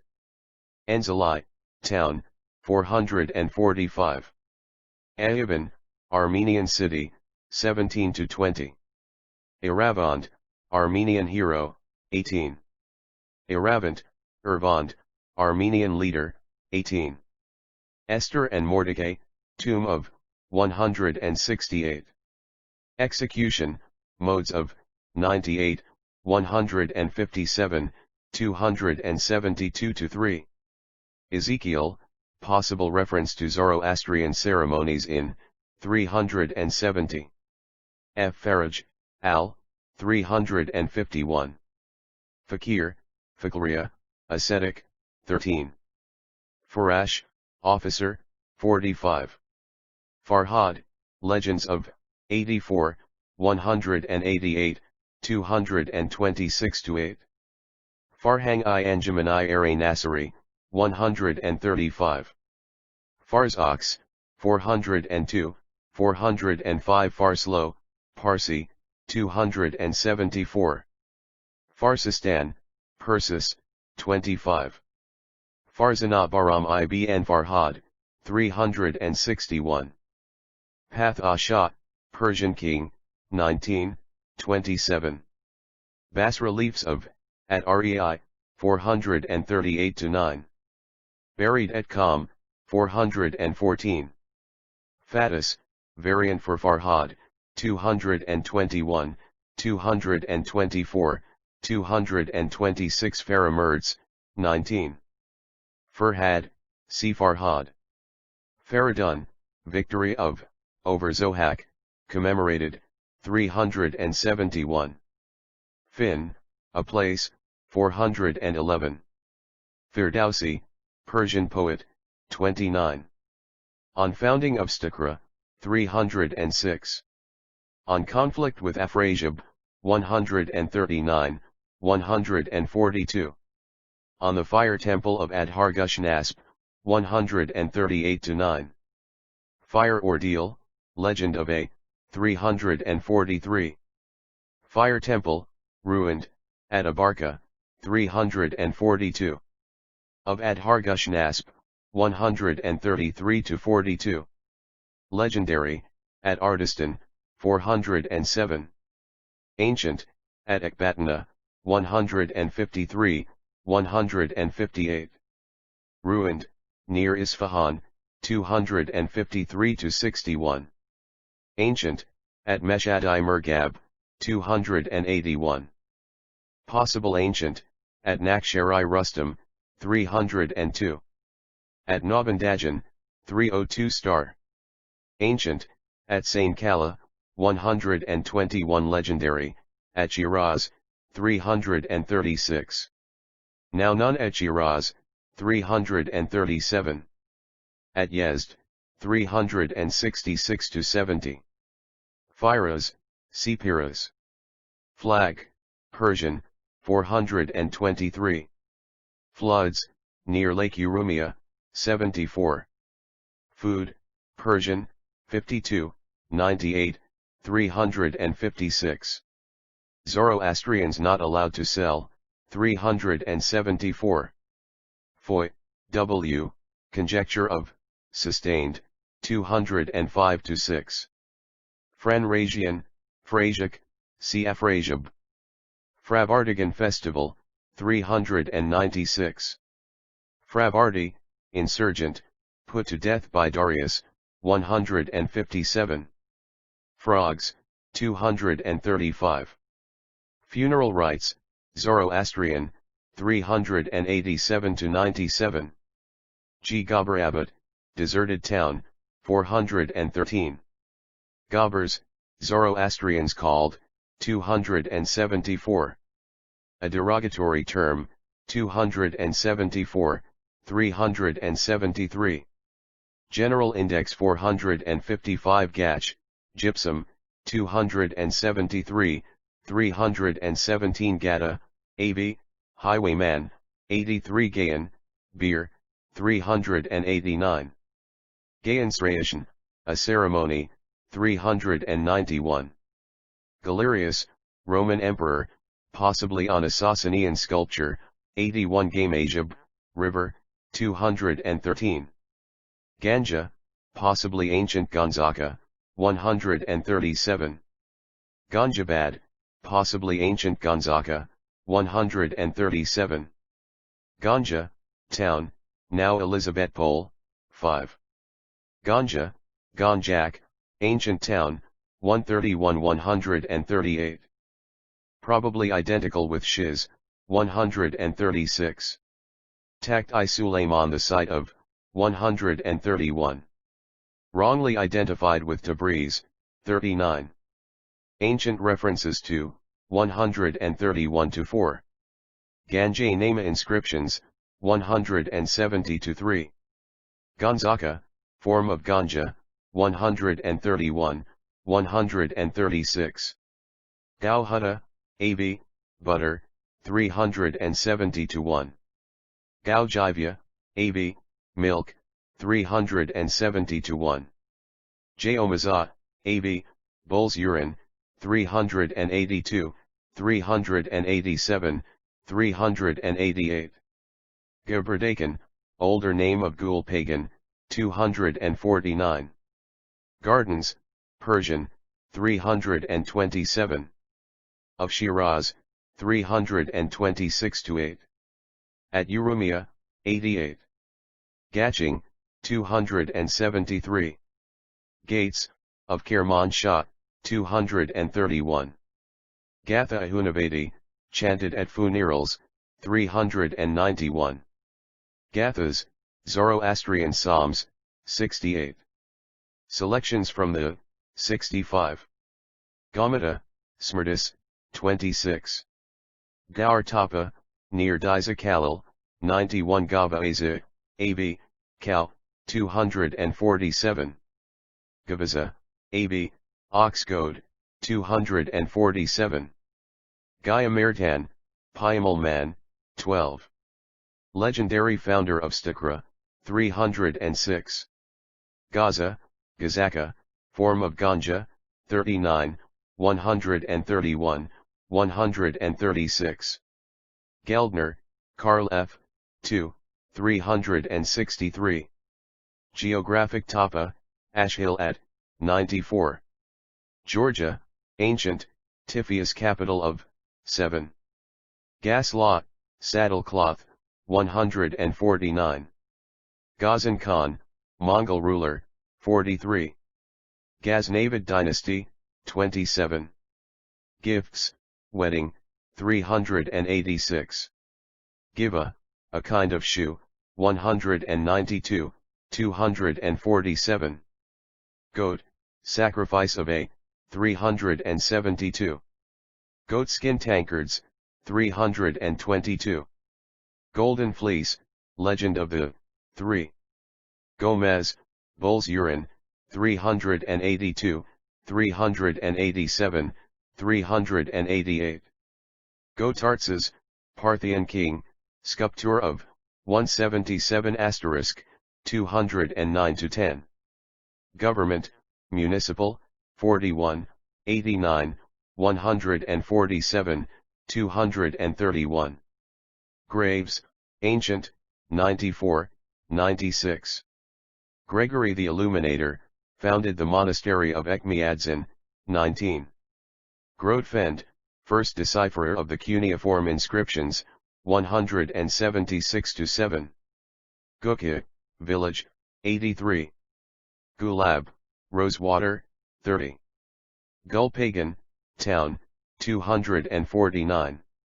Gumtapa, near Tabriz, not in Ashhill, 91. Gushtasp, Sivish Taspa. H. Hadish, OP, Abode, 314. Hafiz, Persian poet, Life of, 328-9. Works of, 329-31. Tomb of, at Shiraz, 331-2. Praised the river Ranabad, 323. Hafizia, Tomb of Hafiz, 331-2. Hagmatana, Old Persian form of Hamadan, 150. Hajiabad, village, 252. Hajiabad, near Sivand, Pahlavi inscription at, 296. Haji Baba of Isfahan, novel, 31. Hakim, a title, 41. Hall of 100 columns, at Persepolis, 317. Hamadan, the approach to, 144-6. Plan and population of, 147-8. Bazaars of, 148-9. History of, 150-9. Name of, 150. The ancient Ekbatana, 150. The Stone Lion at, 159-62. Old Towers at, 162-3, 173. Legends of Alexander at, 163-5.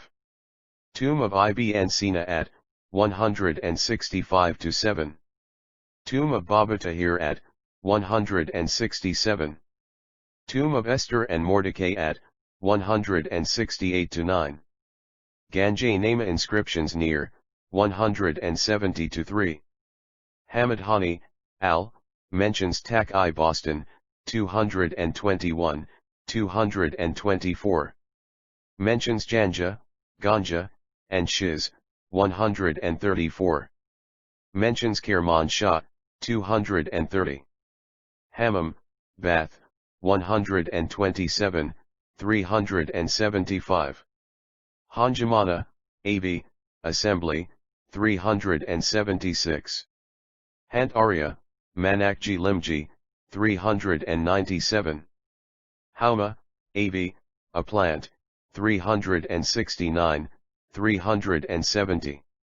Hasrava, a Vestan king, 70. Harun al-Rashid, born at Rei, 430. Favored Kazvin, 443. Hasser, village, 245. Havani Ga, a time of day, 394. 456 General Index Hazarai of Naish, prayers, 396. Hazarai Adish Naish, prayers, 396. Hajra Ipadid, prayers, 396. Hazard, derivation of the word, 30. Hazanan, Abi, brigand, 83. Hyrachus, Roman Emperor, War of, with Khosrow-Parviz, 135, 141-2. Herbs, Zoroastrian priests, 376. Herodotus, 12, 43, 52. Describes Ekbatana, 151-2. Mentions death of Cyrus, 284. Highwayman, 82, 90s 296, 347. Hojatabad, village, 402, 415. HDMPLNNT, 369. Hashang, traditional founder of Rei, 429. Is said to have enlarged Stakra, 306. Hospital, at Yezd, 377. Houses, at Tabriz, 40. Haz, tank, 173. Hulagu Khan, Mongol ruler, 27. Hunting, 118. On Sasanian sculpture, 222. Hussein Ka, cliff of Nakshari Rustam, 297. Hussein, Shah, built a madrasa at Isfahan, 268. Ibn Hawkal, mentions Abarca, 342. Mentions Nakjaban, 22. Describes Rei, 431. Mentions Shiraz, 324. On the age of Istakhr, 306. Mentions Tiflis, 8. Describes Lake Urumia, 73. On Katha and Yezd, 351. On a revelation of Zoroaster, 53. Ibn Khordadba, mentions Urumia, 87. Mentions Janza, Ganja, and Shiz, 134. Refers to the fire temple near Isfahan, 258. Ibn Rasta, mentions Ardistan, 406. Describes the sculptures at Tak-I Boston, 224. Refers to the fire temple near Isfahan, 259-60. Mentions Kermanshah, 230. Ibn Sina, tomb of, 165-7. Iconoclasm, 80, 93, 219, 223. Ilabad, village, 397. Imamgulai Mirza, governor of Kermanshah, 229. Imamzadas, tombs of, at Tabriz, 44. Shrines of, at Hamadan, 174. Infancy, Gospel of the, 103. Influence of Persia on English poetry, 31. Initiation into the Zoroastrian community, 380. Inscription, Sasanian, near Hajiabad, 296. Supposed, on the tomb of Cyrus, 289. Inscriptions, in the Armenian cemetery near Duman, 79. Modern Persian, 222, 301. Inscriptions of the Achaemenian kings, 175-7. At Persepolis, 315, 318. At Behistan, 177-208. In the plain of Murgab, 281. At Nakshari Rustam, 298. Ganjay Nama, on Mount Alvand, 170-3. Near Kerman, 184. Other, 542, 119. Irrigation, 25, 409, 431. Izadake, Greek form of Yezd, 348, 351. Isfahan, description of, 262-70. History of, 264-5. Zoroastrians at, 274-5. Julfa, a suburb of, 270. The ruined fire temple near, 253-61. Isfendiyar, said to have built a fire temple at Ardistan, 407. Isidorus Karasenis, mentions Kambadan, 230. Mentions Kangavar, 236, 241. Istakhr, legendary founder of Stakhr, 306. Istakhr, Stakhr, 294. Istakri, Al, mentions Abarca, 341. Mentions Ardistan, 406. Describes Rei, 430. On Yezd and Katha, 351. Itinerary of, from Shiraz to Yezd, 352. Itinerary, of the author from Yezd to Tehran, 415-7. Of Josepha Barbaro from Persepolis to Yezd, 352. Of Istakri from Shiraz to Yezd, 352. Izashnagat, at Yezd, 369. Jadid, convert, 396. Jafta, village, 415. Jagadi, river, 119. General Index 457 Jalal ad-Din Rayami, poet, 31. Jami, poet, 31.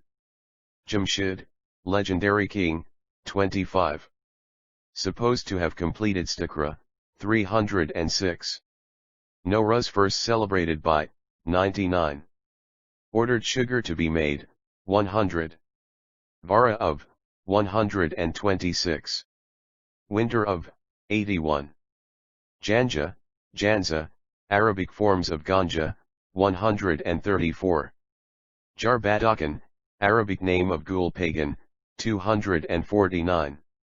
Jashan-i Mirgan, Zoroastrian festival, 371. Jazia, special tax, 374. Jei, ancient town near Isfahan, 259, 264. Yengiz Khan, Mongol ruler, 27. Jews, at Hamadan, 148.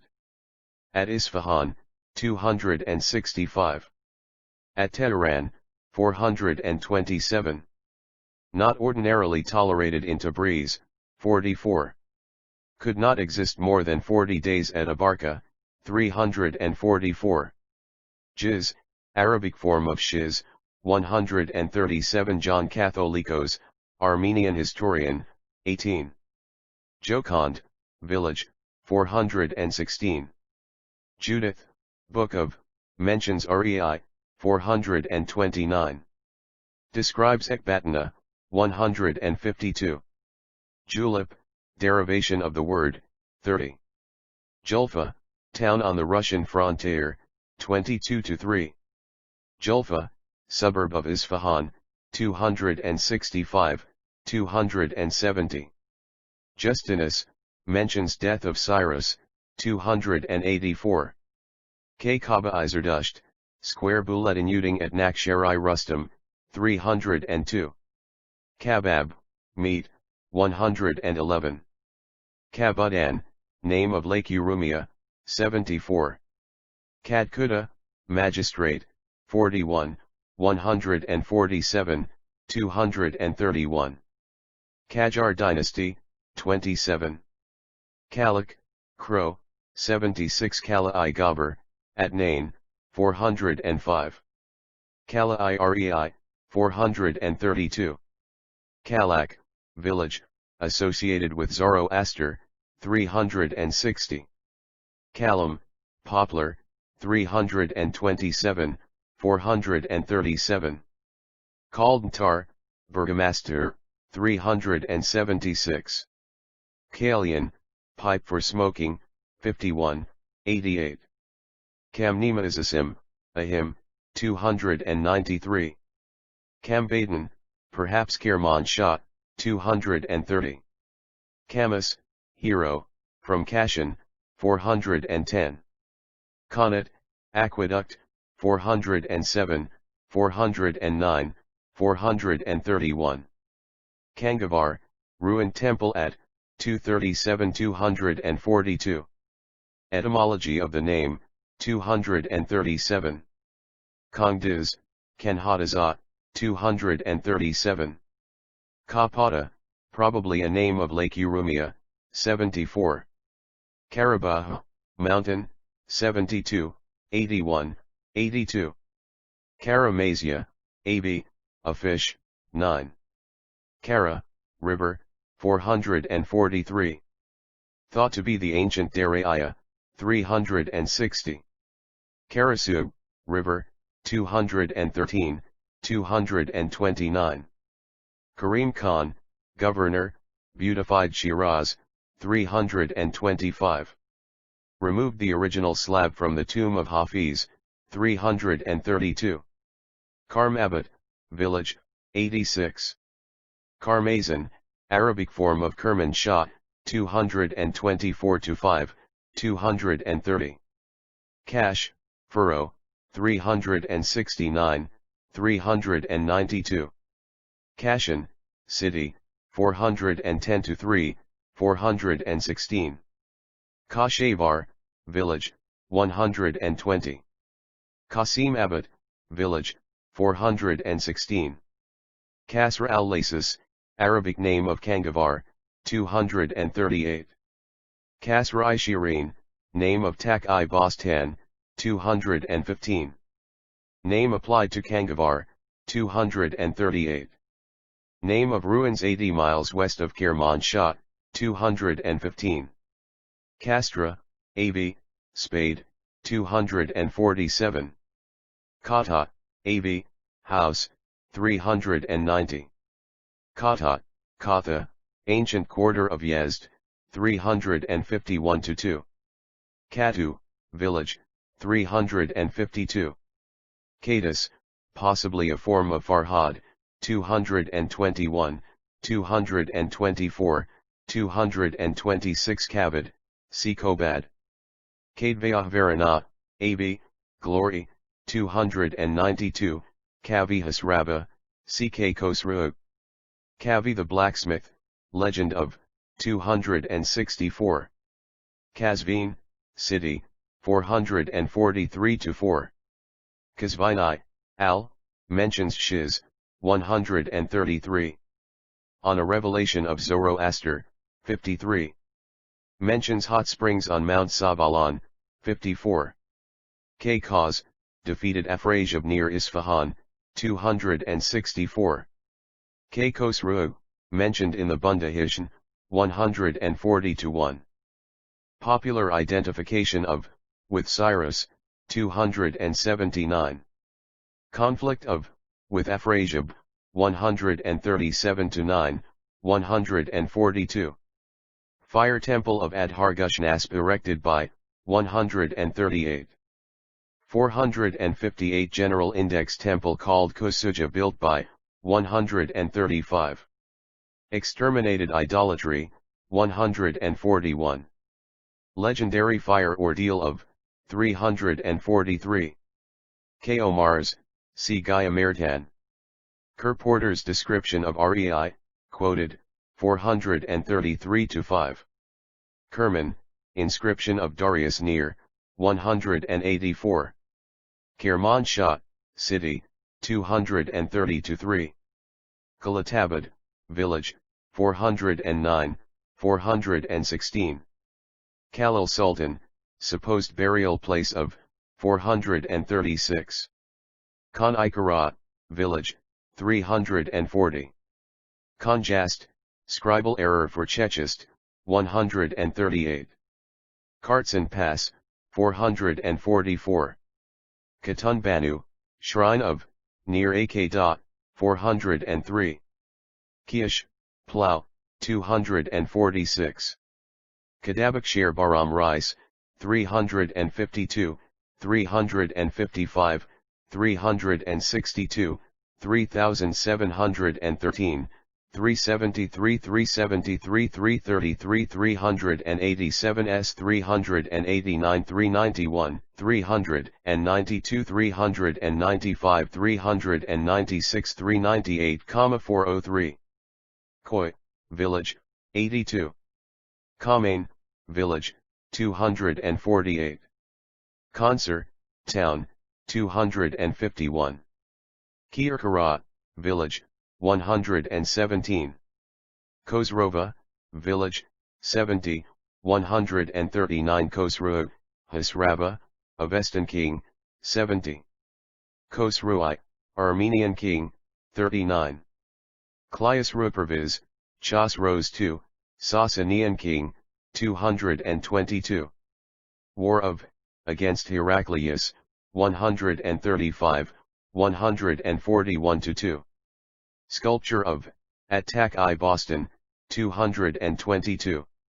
Legends of, Angirin, 5, 225-8.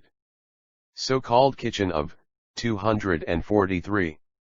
Khosrova possibly named after, 701. Herjay Elm, Saddlebag, 149. Kermazan, Arabic name of Kermanshah, 224-5, 230. Kid for the journey, 14. Kobadai, supposed founder of Kermanshah, 230. Kohina, Persian name of Mount Ararat, 17. Concabar, Greek form of Kangavar, 236-7. Quran, alludes to Noah's Ark, 17. Forbids image making, 93. Forbids eating pork, 118. Kron, a coin, 46. Ptisias, see Ptisias. Kukya, Gukya, 82-5. Kuparo, mountains, 213. Kurad, river, 411. Kutaina, Persian name of Mount Ararat, 17. Kut-i Ramat, hills Bihayad Perspolis, 310, 319. Kula, Cap, 51. Kultapa, village, 144. Kam, city, 414, 417. Kara, Cyrus, river, 8, 10. Kurdbala, village, 252. Kurds, robber bands of, 83. Raid of, on Urumia in 1880, 89, 106. Now a menace, 100. Kurzi, brazier, 123. Kushtl, Kusl, sacred thread, 381. In funeral rites, 388, 389. Kushtibistan, a formula, 381. Lake Urumia, see Urumia, lake. Laki, hill, composed wholly of ashes, 92-3. Lamps, palm oil, 109. Castor oil, 121. Lilahan, town, 248. Lemon, derivation of the word, 30. Lena, jar, 98. Lion, stone, at Hamadan, 159-62. Luck, Phi, eagle, 76. Madrasas, at Tehran, 423. At Isfahan, 268. Mafarish hand, bag. 111 Mafarukhai, al, mentions the fire temple near Isfahan, 260. Magan, inscription of Darius at, 184. Magi, 12, 43. House of the, near the tomb of Cyrus, 288. Legends of the, 102-3, 412-3. Mahala I Pusht I Khan, I Ali, at Yezd, 372. Mahdi, al, completed the walls of Rei, 432. Mamadiyar, village, 116. Mamankana, in, 414, 444. Mahmud Shah Bahmani, invited Hafiz to his court, 329. Mahibud, village, 351, 402, 415.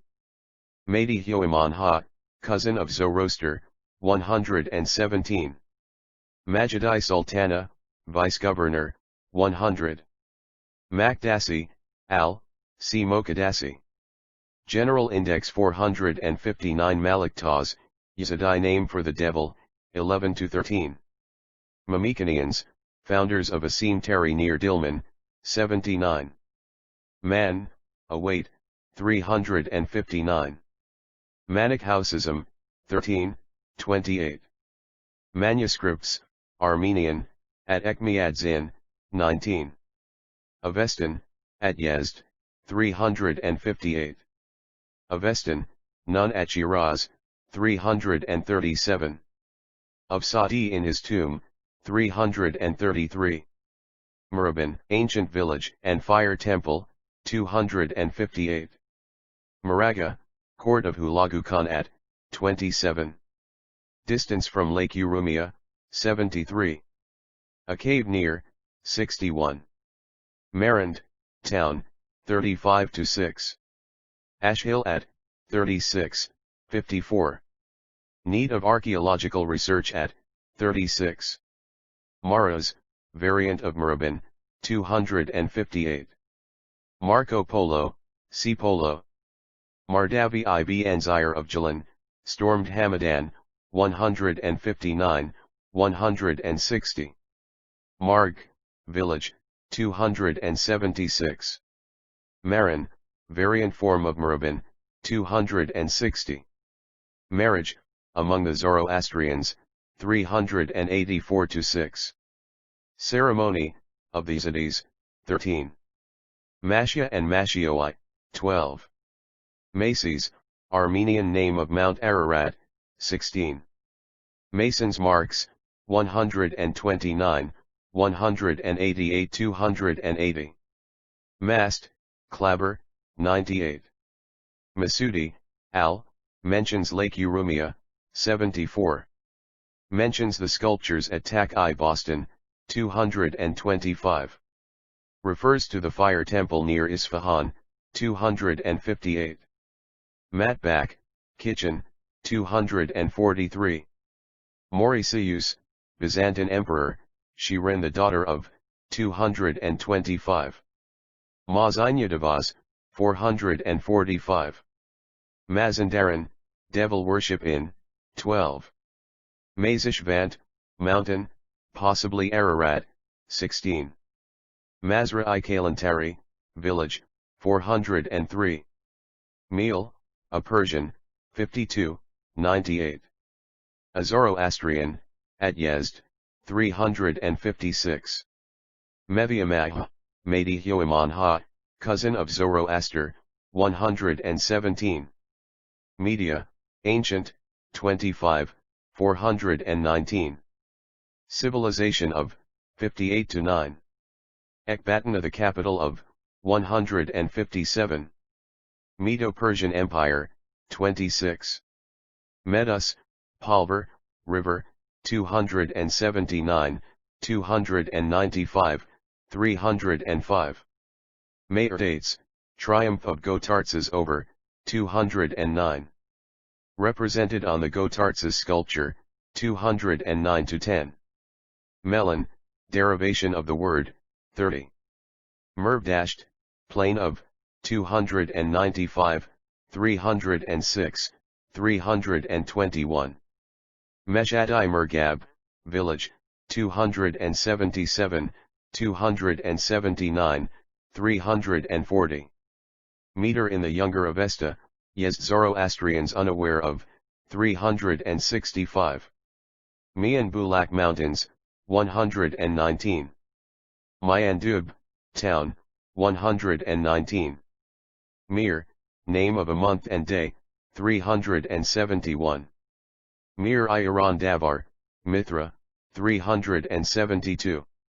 Milk, in Zoroastrian ceremonies, 371. Mirages, 253, 345, 409. Merkhand, mentions a revelation of Zoroaster, 53. Mirza Ali Mohammed, the Bab, 48-9, 328. Mithra, worship of, 28. Mentioned in inscriptions of Artaxerxes II, 3, 183, 315. Represented on a sculpture at Tak-I Boston, 220. Burnt offering to, 372. Mithridates, see Mithridates. Mithraism, 28. Mobeds, Zoroastrian priests, 376. Read from the Avesta to cure disease, 379.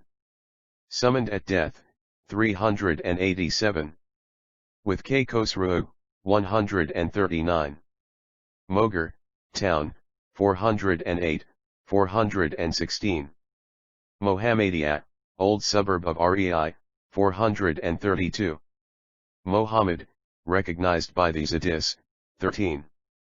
Mohammed ibn Yusuf Takalai, founder or rebuilder of Shiraz, 324.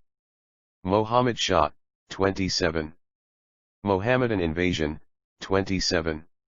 Mohammedanism, Present religion of Persia, 28.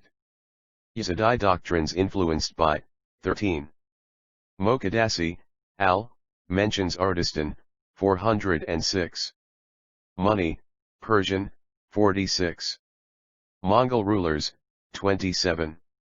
Moore, Thomas, English poet, 31, 58, 66. Mosques, at Elizabethpol, 5. At Yerevan, 19.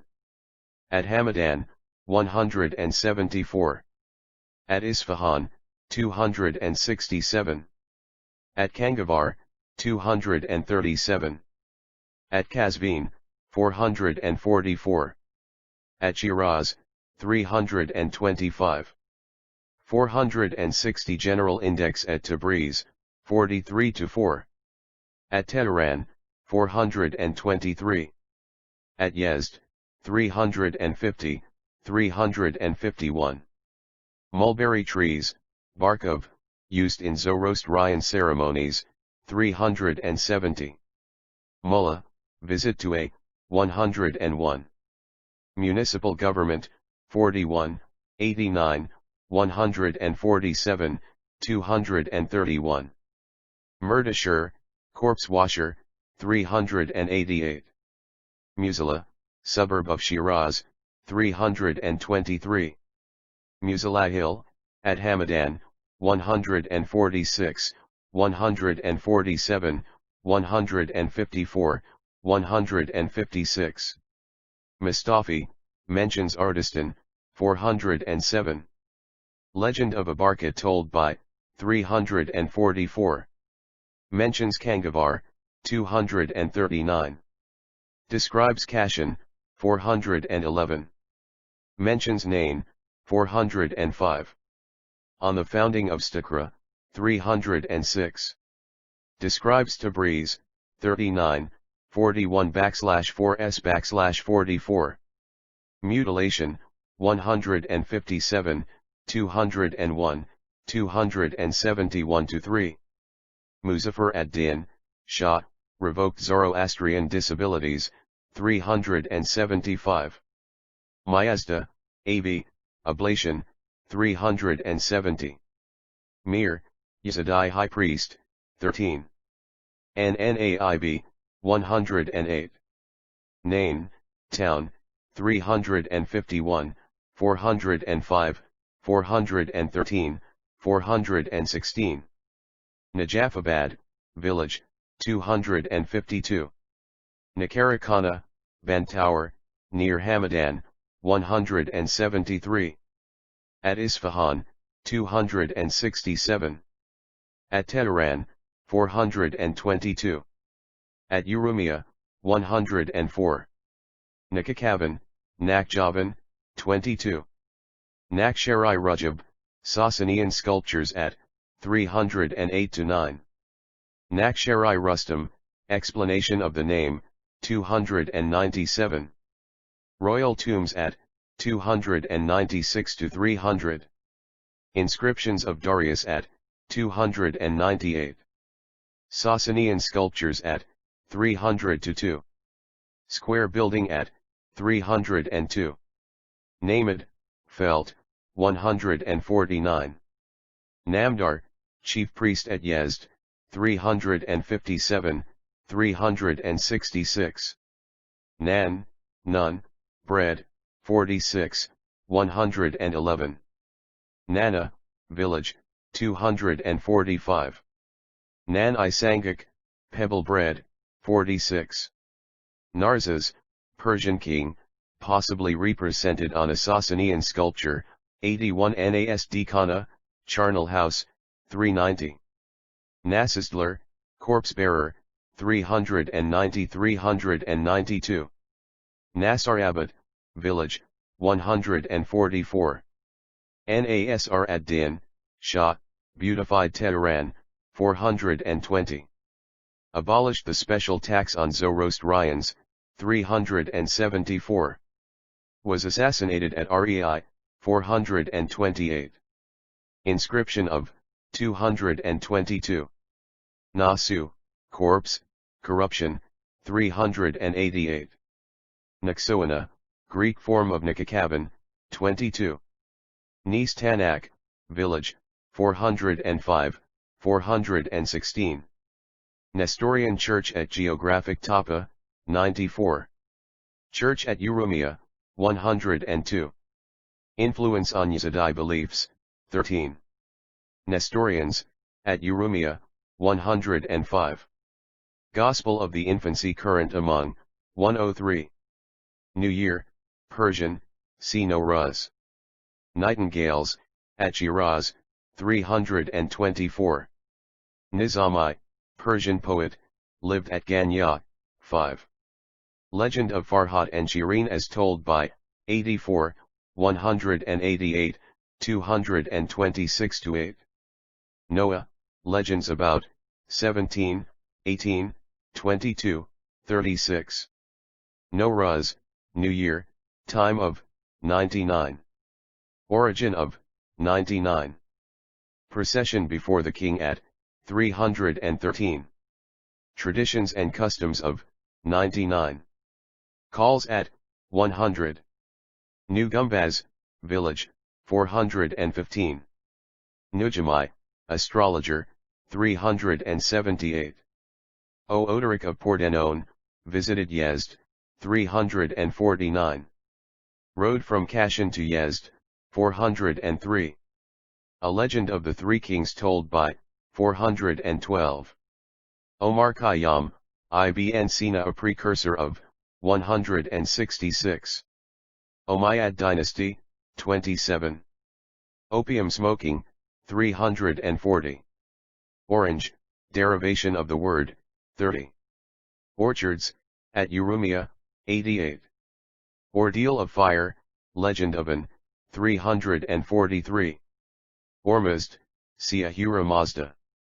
Orontes, Greek name of Moimed Alvand, 146 Pa Ndmistation, a formula, 381. PDDDSH, procession, 389. Pahlavi texts, the most important, 68. Padizi Barahi, AB, interpretation of, 360. Pate Idana, mouth covering, 367. Paibandhand, 388, 392. General Index 461 Paibandnama, a formula, 385 star. Pakshur, washer, 388. Palace of Darius, at Persepolis, 312, 314. Of Xerxes, at Persepolis, 316. Of Artaxerxes III, at Persepolis, 315. Palin, saddle, 106. Pandnamakai Vashorg Mitro I Buktaken, Pahlavi work, 359. Paradise, derivation of the word, 30. Parsikarta, probable ancient name of Persepolis, 294. Parsis of India, departure from Persia of the, 67. Efforts of, in behalf of Zoroastrians in Persia, 379, 397, 399, 440. Parsishkhana, mortuary chapel, 390. Parthian dynasty, 26. Parthian sculpture of Gotarzes, 209. Pasangan, village, 417.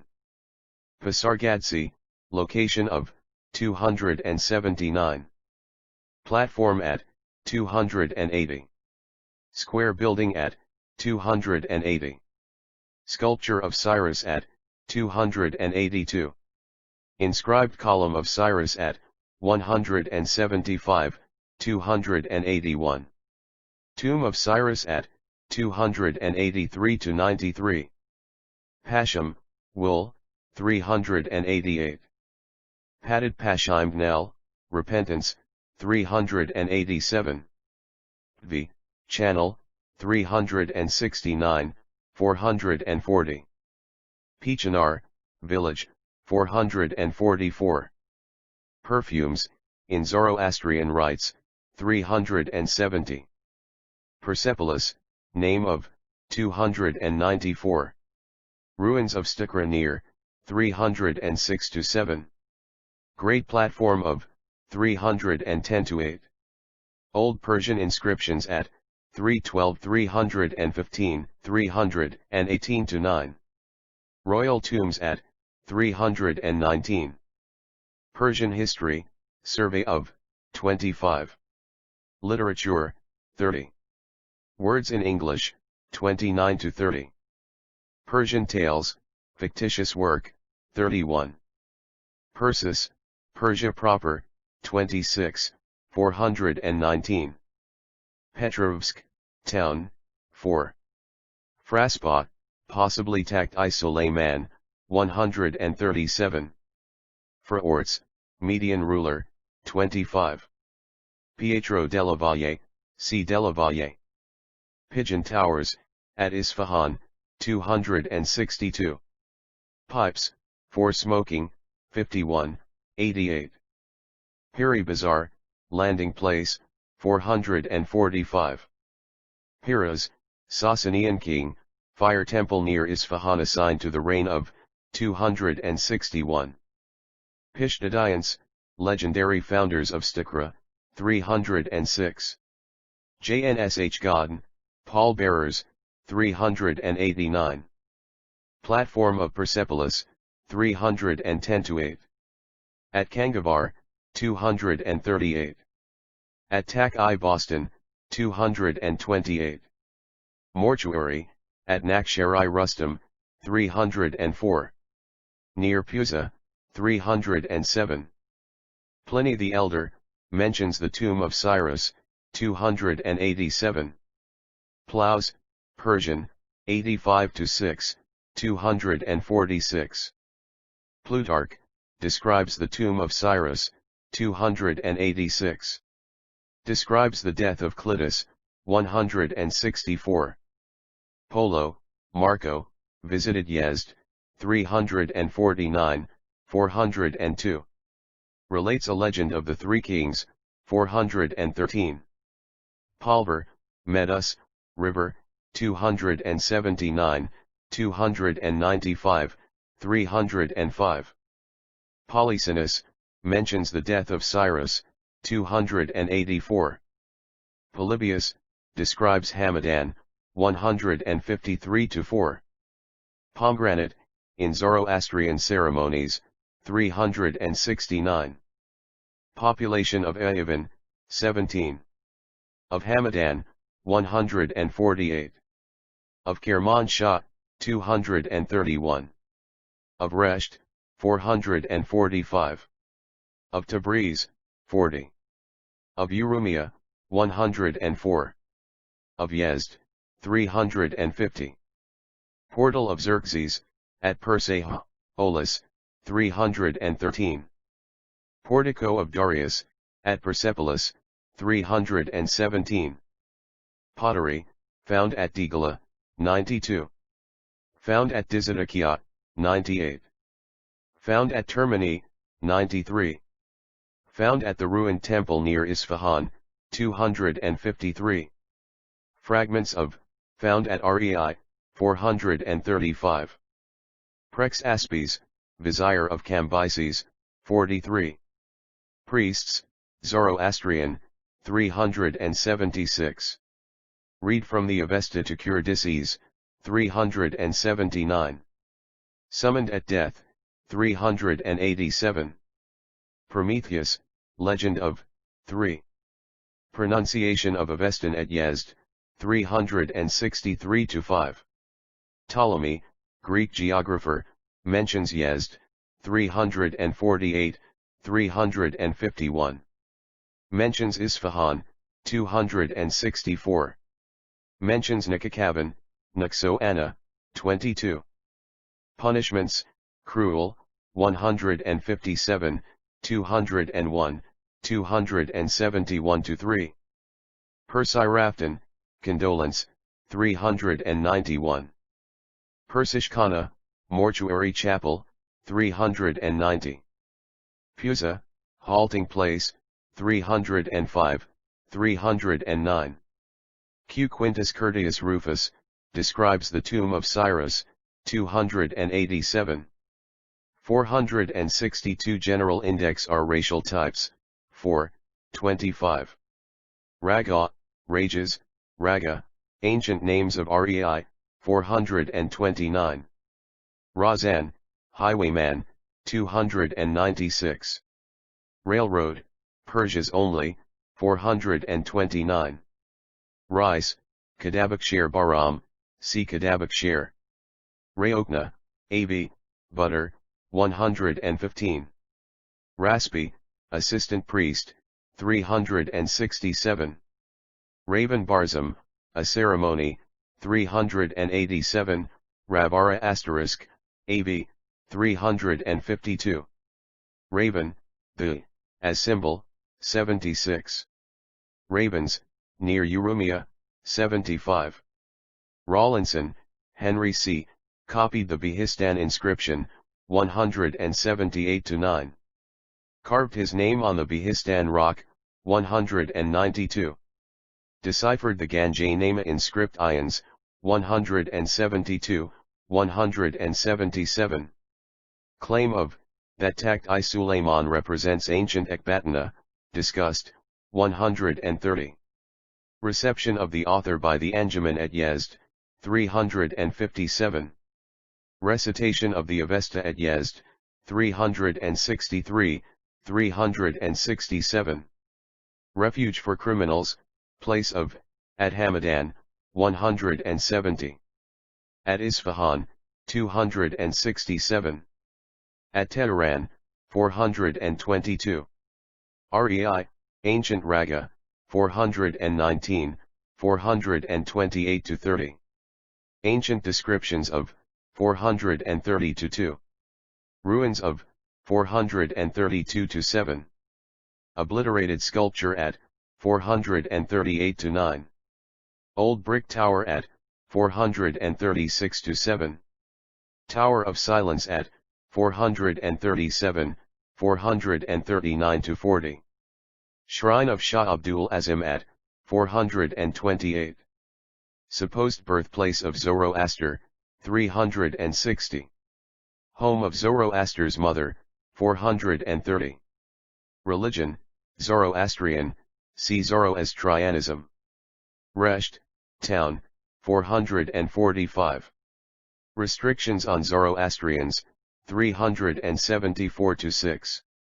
Resurrection, Zoroastrian doctrine of, 363. Rilstahay, Phi, 363. Rites, see ceremonies, rivers, no large, in Persia, 24. Robbers, 82, 90s 296, 347. Tiog/Ian, butter, 115. Ron ad-Dawla Hassan, Bayad ruler, 323. Ranabad, river, 323. Rudravar, a name, 352. Runners, desert, 348.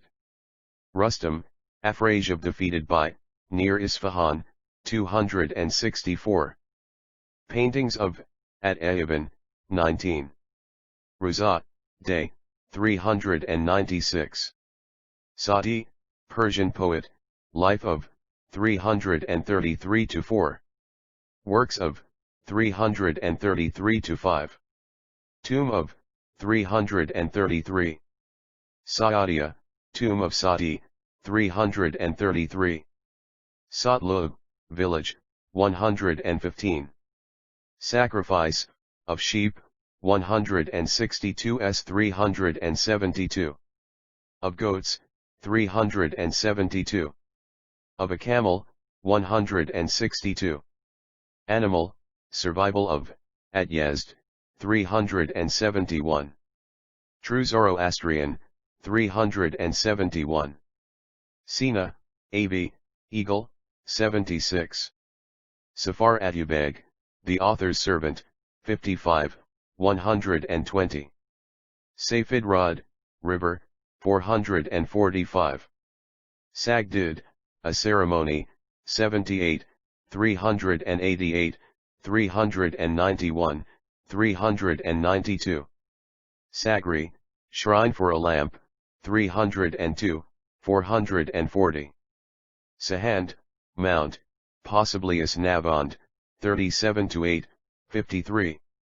Height of, 41. Near Lake Urumia, 72. Supposed cave of Zoroaster in, 61, 104. Mohammedan worthies buried on, 44. Samasta, a ceremony, 396. Sana, village, 235. Sed Abbot, a Sod Abbot, village, 242-243. Sain Kala, village, 121. Saj, says, 391. Sal, year, anniversary, 396. Salgiri, anniversary, 379. Salmas, plain of, 78. No ash hills in the, 91. Samra, old name of Gulpagan, 249. Sangbur, rock-hewn causeway, 295. Sangchin, stone grave, 393. Sangipusht, tortoise, 234. Sanjak, an emblem, 12. Sanjud, village, 121. Sayashyant, doctrine of a, known at Yezd, 363. Sapur, Sishapur. Saralan, village, 98. Sardra, governor, 18. Sar-i-Sal, anniversary, 396. Sarpush, headgear, 217. Sarv, Cyprus, 324, 327. Sasanian dynasty, 26-7. Sash, derivation of the word, 30. General Index 463 Saoy Bulak, cuneiform inscription at, 1191. Savalan, Mount, 53, 54, 61. Savior, Zoroastrian doctrine of a, 363. Schools, at Tehran, 423, 427. At Urumia, 106. Sculpture of Fath Ali Shah at Rei, 438-9. Sculptures, Aksemenian, at Persepolis, 316-7. At Behistan, 180-1, 210-2. At Nakshari Rustam, 297-8. In the plain of Murgab, 282. Sculptures, Sasanian, at Tak-i Bostan, 216-26. At Nakshari Rujab, 308-9. At Nakshari Rustam, 300-2. At Behistan, 209-10. At Zaratdagi, 79-81. At Rei, 438. Seal, an Aksemenian, 54. Side ibn Zangi, Persian ruler, built the new mosque at Shiraz, 325. Sides, 102. Seleucid dynasty, 26. Seljuk rulers, 27. Semiramis, said to have visited Behistan, 189. Said to have visited Hamadan, 147. Says, Saj, 391. Shabdas, horse of Khosrow-Perviz, 177 *, 222-5. Shabdas, name of Tak-i Boston, 215. Shabgiri, vigil, 395. Shagirchpar, postilion, 401. Shah, titles of the, 46. Shah Abbas the Great, see Abbas. Shaka, peninsula in Lake Urumia, 72. Shaka, Hills at Persepolis, 310. Shahnama, Epic Poem, C. Ferdowsi. Shchthl, A Coin, 46. Shahi, Shaka, Peninsula in Lake Urumia, 74. Shahistan, perhaps a former name of Tabriz, 39. Shapur-I, Sasanian king, inscription of, 296. Represented on sculptures at Nakhsher-i-Rajab, 309. Represented on sculptures at Nakhsher-i-Rustam, 301. Represented on a sculpture at Surat-Daki, 81. Represented on a sculpture at Tak-I Boston, 220, possibly represented on a sculpture at Rei, 439. Shapur II, Sasanian king, founded Kazvin, 443. Represented on a sculpture at Tak-I Boston, 220. Shapur III, Sasanian king, represented on a sculpture at Tak-I Boston, 220. Shamash, Assyrian sun god, 1295. Shapagan, treasury of, at Persepolis, 306. Sharaf Abad, village, 408. Sharbat, 402. Shal, derivation of the word, 30. Sheep, near Urumia, 75. Sacrifice of, 162, 372. Sheikh Adai, Yazidai prophet, 12, 14. Sheikh al-Jabal, 444. Sheikh Shems and Sheikh Sin, Yazidai deities, 12 to 13. Shepherds, 115, 236.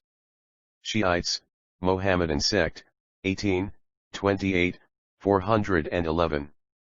Shirkuh, mountains, 347. Shiraz, history of, 324 to 5. Beauty of, 323. Buildings and gardens of, 325 to 8. Tomb of Hafiz at, 332. Tomb of Sadi at, 333. Zoroastrians at, 336 to 8. Tobacco of, 88. Shireen, legend of, 5, 84, 188, 226 to 8. Possible sculpture of, 225. Shurd, sacred, 380. Shiz, Arabic name of Urumia, 73, 74. Ancient allusions to, 132 to 6. A fire temple at, 132 to 6. Tradition of Zoroaster's birth at, 134. Identified with Takht-I Suleiman, 131 to 6. Shurub, village, 416. Siabish, legendary fire ordeal of, 343. Sickle, Persian, 408. Sin, Assyrian moon god, 13. Sloruzat, 30th day, 396. Sivand, village, 296. Smerdis, Gamata, 26, 43. Smoking, 51. Zoroastrians object to, 358. Sophian, Zophian, village, 37. Sarab, paintings of, at Ayaban, 19. Spariga, sprout, 30. Sparnak, legendary governor of Isfahan, 264. Spatha, name of Lake Urumia, 74. 464 General Index Spenta Menu, 363. Spinach, derivation of the word, 30. Srashbaj, a prayer, 381, 392. Srashtran, a ceremony, 387. Staircase, grand, at Persepos, 312. Stakra, Stakra, Ancient City, 294, 306-7. Distinguished from Persipose, the Citadel, 294. Stone blocks, sea blocks. Strabo, mentions Lake Urumia, 74. Mentions Gonzaga, 137. Describes the tomb of Cyrus, 286. Sudaba, legend about, 343. Sudra, sacred sherd, 381. Suez, Achaemenian inscription at, 176.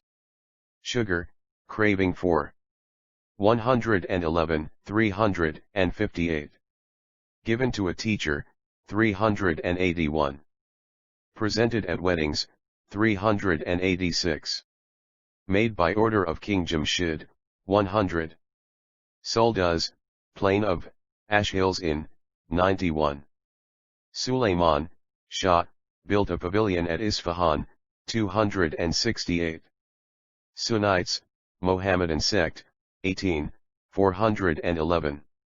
Sun worship, curfew signal regarded as, 104.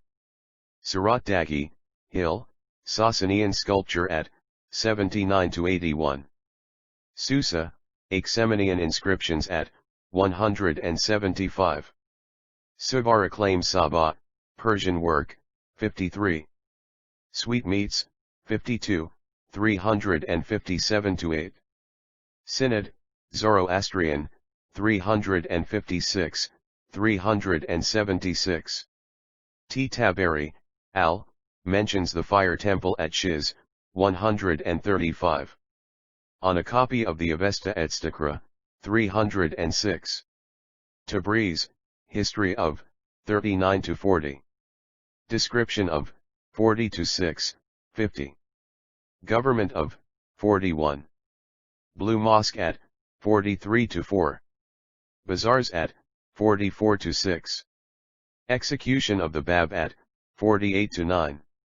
Takara, O.P., Palace, 314. Taffeta, derivation of the word, 30. Taft, town, 352, 373. Tahir, governor of Khorasan, burned Zoroastrian books, 359. Tamasp, Shah, made Kazvin capital, 443. Tamurath, Tahumars, 306 supposed builder of the ruined fire temple near Isfahan, 258. Taj ad-Din Ali Shah, Vizier, built a mosque at Tabriz, 42. Trcha, Nich, 255, 383. Takama Europai, Avestan king, 306. Takt-i Bilkis, mountain, 125. Takt-i Jamshid, name of the platform of Persepolis, 310. Takt-i Khosrow, so called, nearby Saitan, 229. Takt-i Rustam, platform at Stakra, 307. Takt-i Suleiman, ruins at, 126-3. The site of ancient Shiz, 131-6. The site of ancient Ganja, 136-7. Not ancient Ekbatana, 131, 155-6. Ancient references to, 131-42.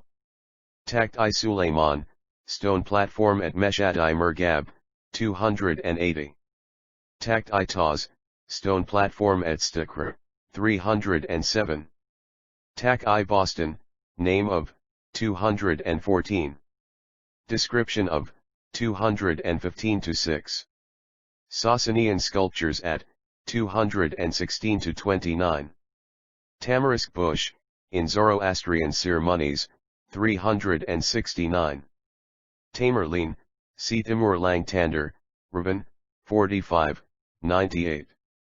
Tang-i Bulagi, rock-hewn causeway, 295. Tankards of goatskin, 322. Tanura, A.B., oven, 98. Tapa, mound, 91. Tartars, invaded Persia, 27, 40.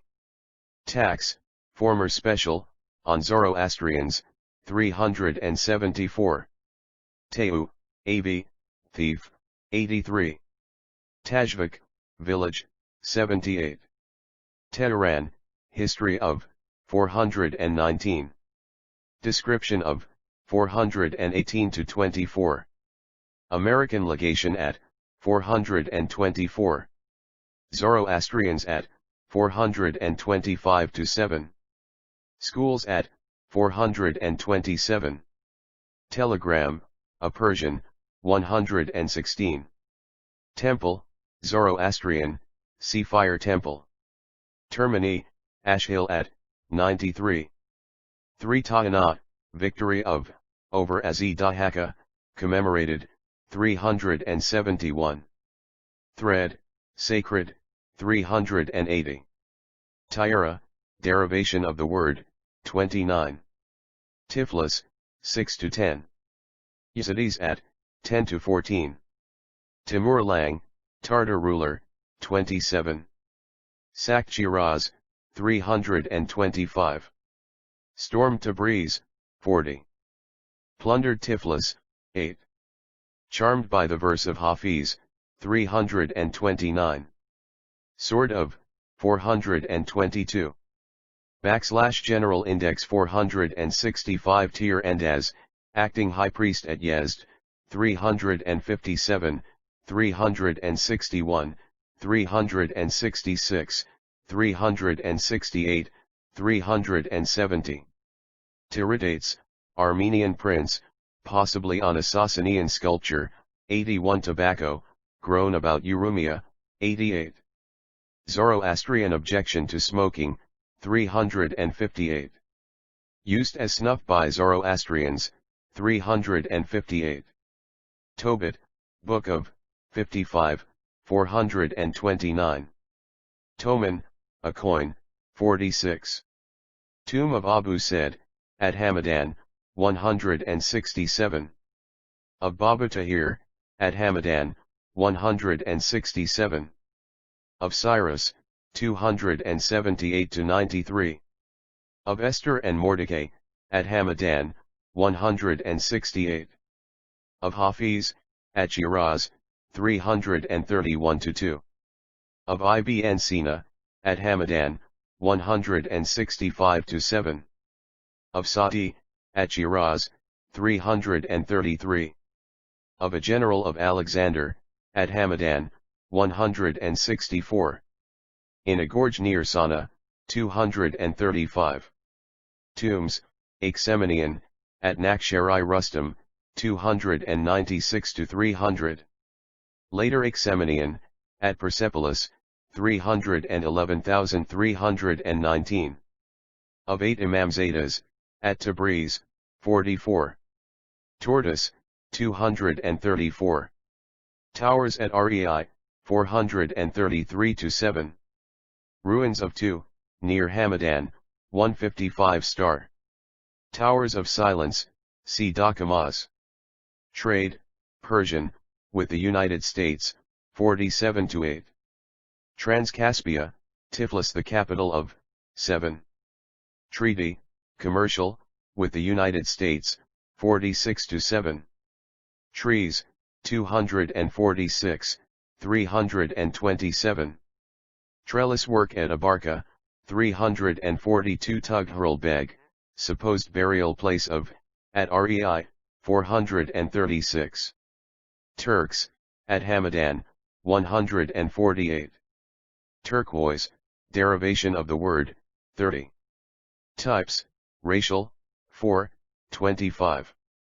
Uya Parisina, mountain range, 76. Urmai, form of Urumia, 7387. Urn burial, 96. Urumia, city, name of, 73, 87. Arabic mentions of, 134. Description of, 88 to 90. Ash Hills near, 90 to 8. New Year's calls at, 100-2. A Legend of the Magi at 102-3. A Cave of Zoroaster near 103. Curfew Signal at 104. Nestorians at 105. 2H Urumia, Lake, description of 71-4. Various names of 74. Ancient references to 70-73-4. Scene of the conflict with Afrasiab, 139. Reeds on the southern shore of 118. Urumia, plain of Ash Hills in the 90. Fertility of the 86. Uruyapa, herb pot, AB, salt water, 73, 87. Urvarahadhan epida, AB, pomegranate, 369. Umsgat, ceremonial place, 369 star. Ushahin Ghat, a time of day, 395. Ushtra, AB, camel, 89, 361. Uzairina Ghat, a time of day, 394. Vayarshapat, Armenian village, 19. Very Chechasta, AB, a lake, 73. Very Hasrava, AB, a lake, 139. Vakhtang Gurgislan, Georgian Emperor, Tiflis owes its renown to 8. Valerian, Roman Emperor, represented on a Sasanian sculpture, 301. Vala Ahd, Crown Prince, Gardens of, at Tabriz, 50. Vamak and Adra, Zoroastrian work, 359. Van, Armenian city, Achaemenian inscription at 176. Story of a siege of 114. Van, lake, connection with Lake Urumia, 73. Van, Persian origin of the word, 29. Vara, AB, enclosure, 126, 237. Vararan II, Sasanian king, on sculptures at Nakhchirai Rustam, 301, 302. Possibly represented on a sculpture at Nakhchirai Rajab, 309. Vararan IV, Sasanian king, 221.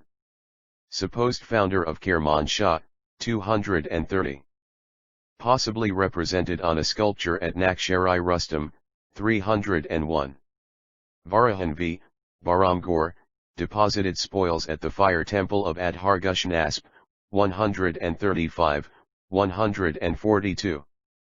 Possibly represented on a sculpture at Nakhchirai Rustam, 301.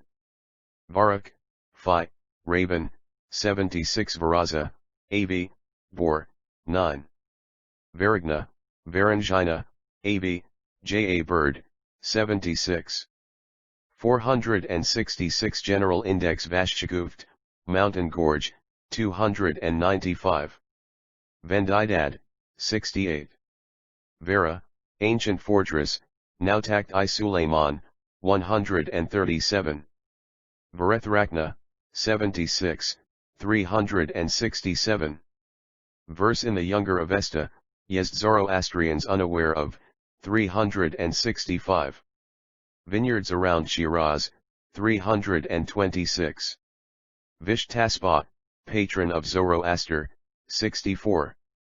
Had copies of the Avesta made, 68.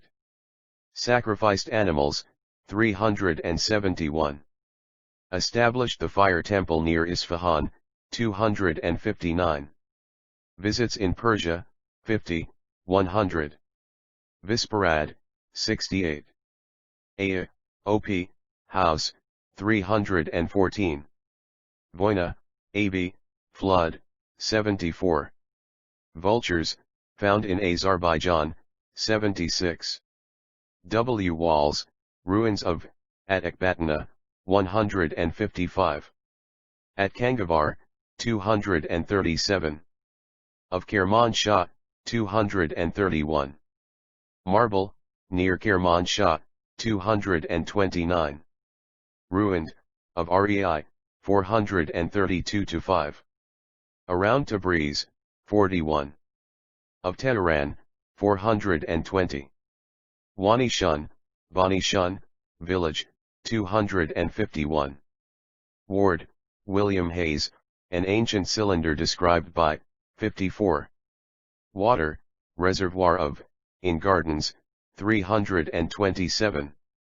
Carried in goatskin tankards, 322. In Zoroastrian ceremonies, 370. Water channels, 318, 407, 409, 431. Water supply, of Tabriz, 42. Wells, at Shiraz, 336. Wife, position of the, among the Zoroastrians, 386. Windstone, so-called, near Hamadan, 173. Wind towers, at Yezd, 349. Wine, of Shiraz, 326. Winter, described in the Avesta, 81. Wise men of the East, legends of the, 102-3, 412-3. Wood, for use in the fire temple at Yezd, 367. X Xenophon, death of Cyrus as pictured by, 284. Xerxes, palace of, at Persepolis, 316. Audience hall of, at Persepolis, 314. Portal of, at Persepolis, 313. Ganjay Nama inscription of, 170-3. Did homage to the plane tree, 66. Possible tomb of, at Nakshari Rustam, 296-300. Yakut, refers to Abarka, 343. Mentions Akhta, 403. Describes Ardistan, 407.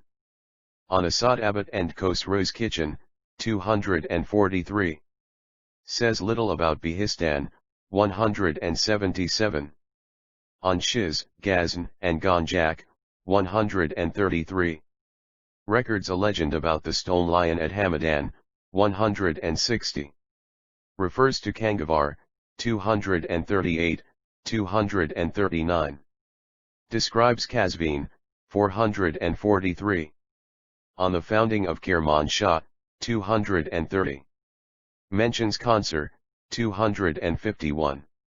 Gives an account of Marand, 35. Mentions Nain, 405. Refers to Nikakavan, 22. Describes Rei, 432. Speaks of the fortifications of Shiraz, 325.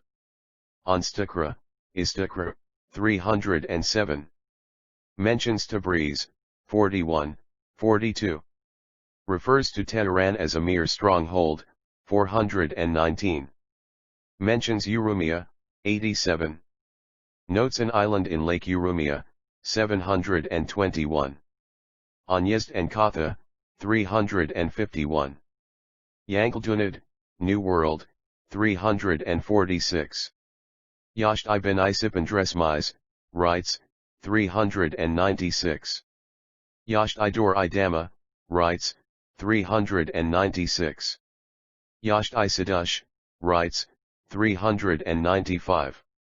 Yashts, 68. Yasna, 68.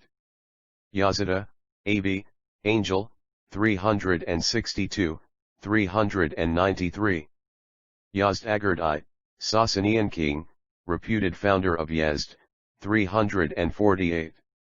Married a Jewish princess, 265. Yazd Agard III, Sasanian king, 27. Yazdan, God, 11. Yezd, description of, 348-50. Population of, 350. Kata, Katha, an old name of, 351-2. Two old itineraries from Shiraz to, 352.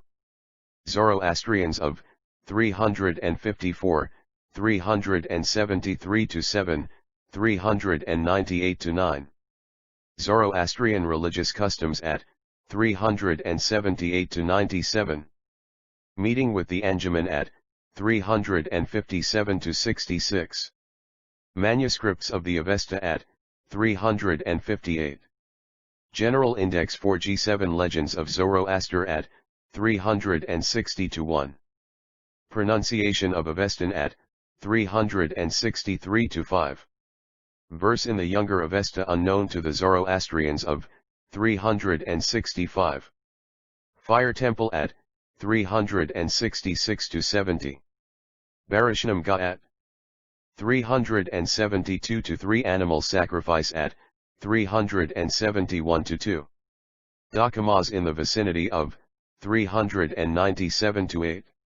Yezda Caste, Village, 276. Yazidis, Devil Worshippers, at Tifias, 10-14. Yuma, Sejam Shid. Yosemite, A.B., Yoke of a Plow, 247. Zzdd Marg, Charnel House, 389-91. Zahira Mayaka, Zahira Mayanura, A.B., Tortoise, 234. Zangi, River, 19.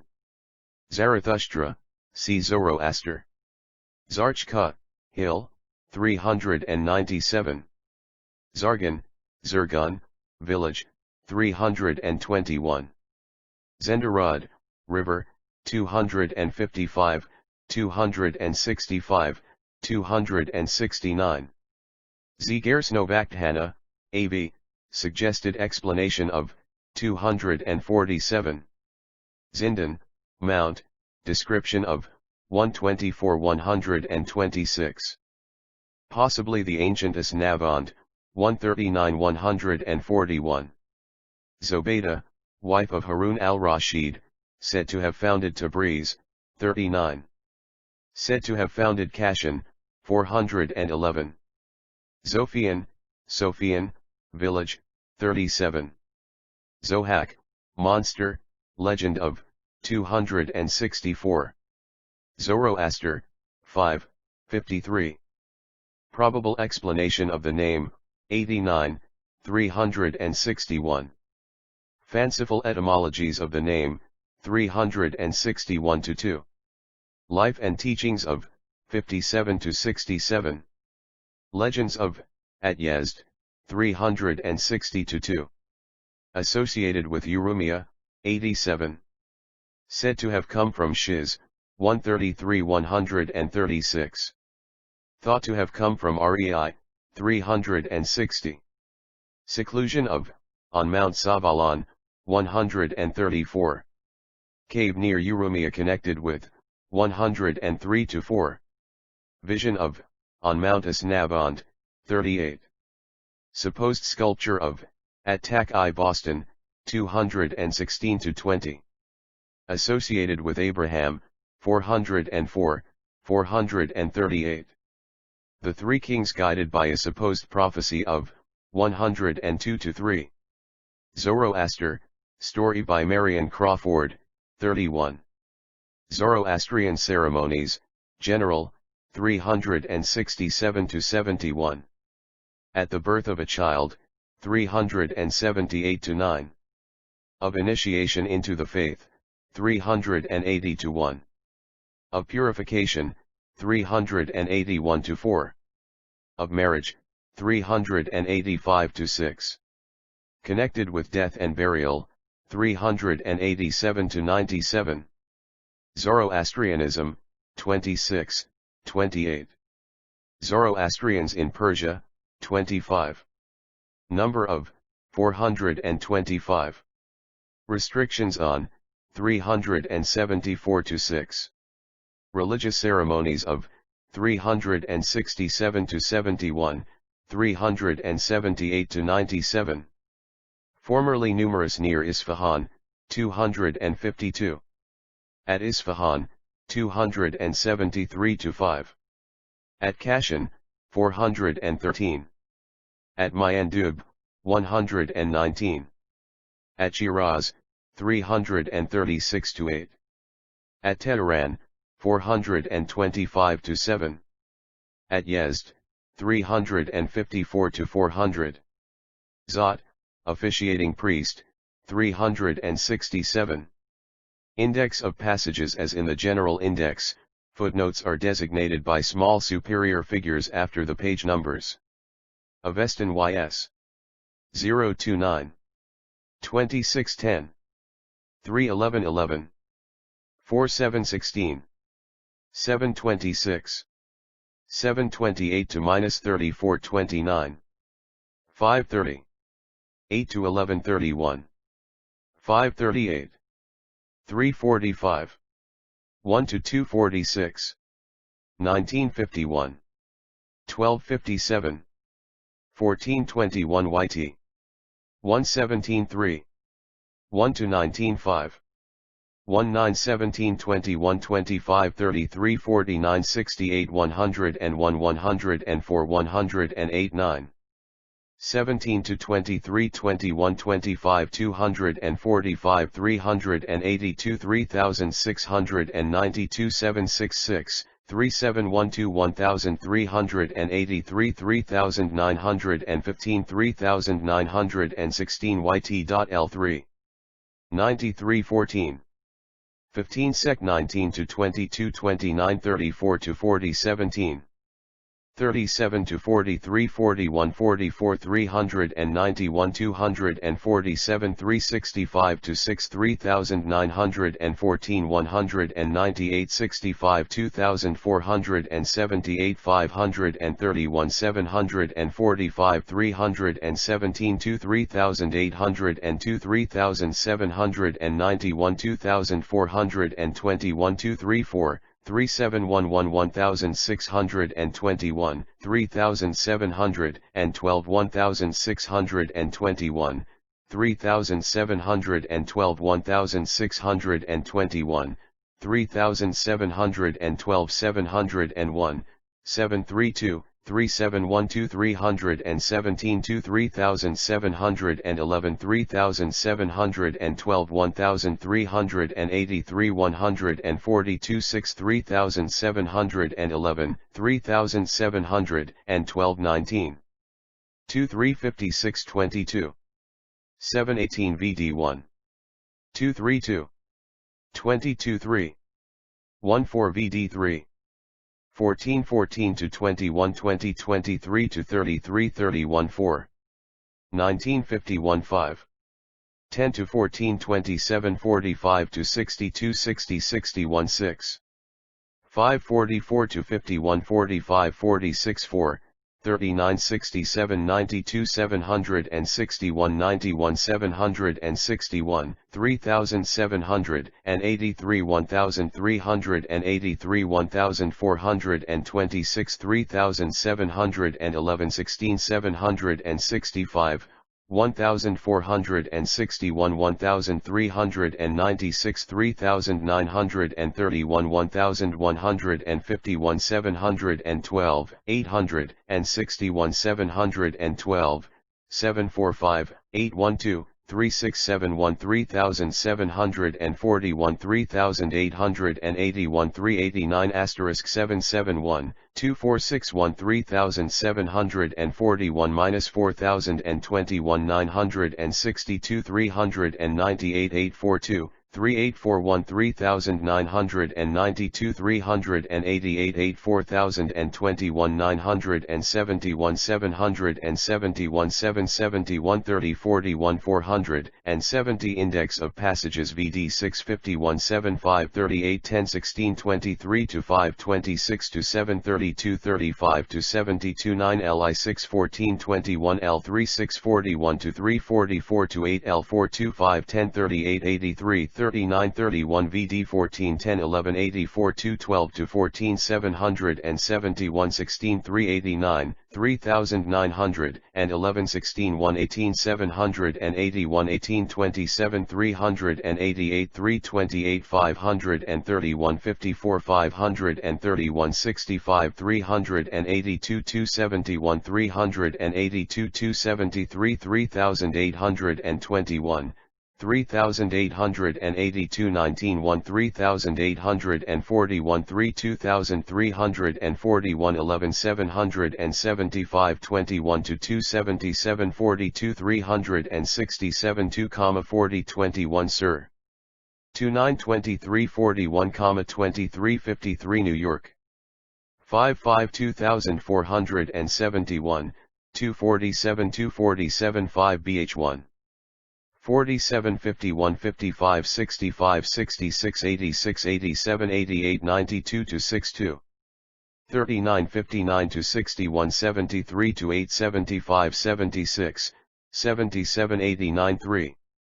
87 to 91 4. 33 to 50 46 49 to 51 52 to 64 53 Old Piction 196 196 196 196 197 197 to 8 198 to 9 199 to 200 200 312 2200 1581 200 to 1 1502 200 to 1 201 182 to 3 201 to 2 202 182 to 3 202 to 3 BH4. 61 63 64 65 to 66 68 to 69 71 73 76 to 77 DAR. PERSACD D8 ENRAA 13 to 15 BDAR. ALV. 1 to 20 Zerks. PERSA 11 B12 to 30 CACB Artax. PERSAB Bamanyash 2. 17 3. 10 Bundaishan 12. 2 Pahlavi 2592 73 asterisk, 140, 2952 Bundaishan 12. 12 21 14.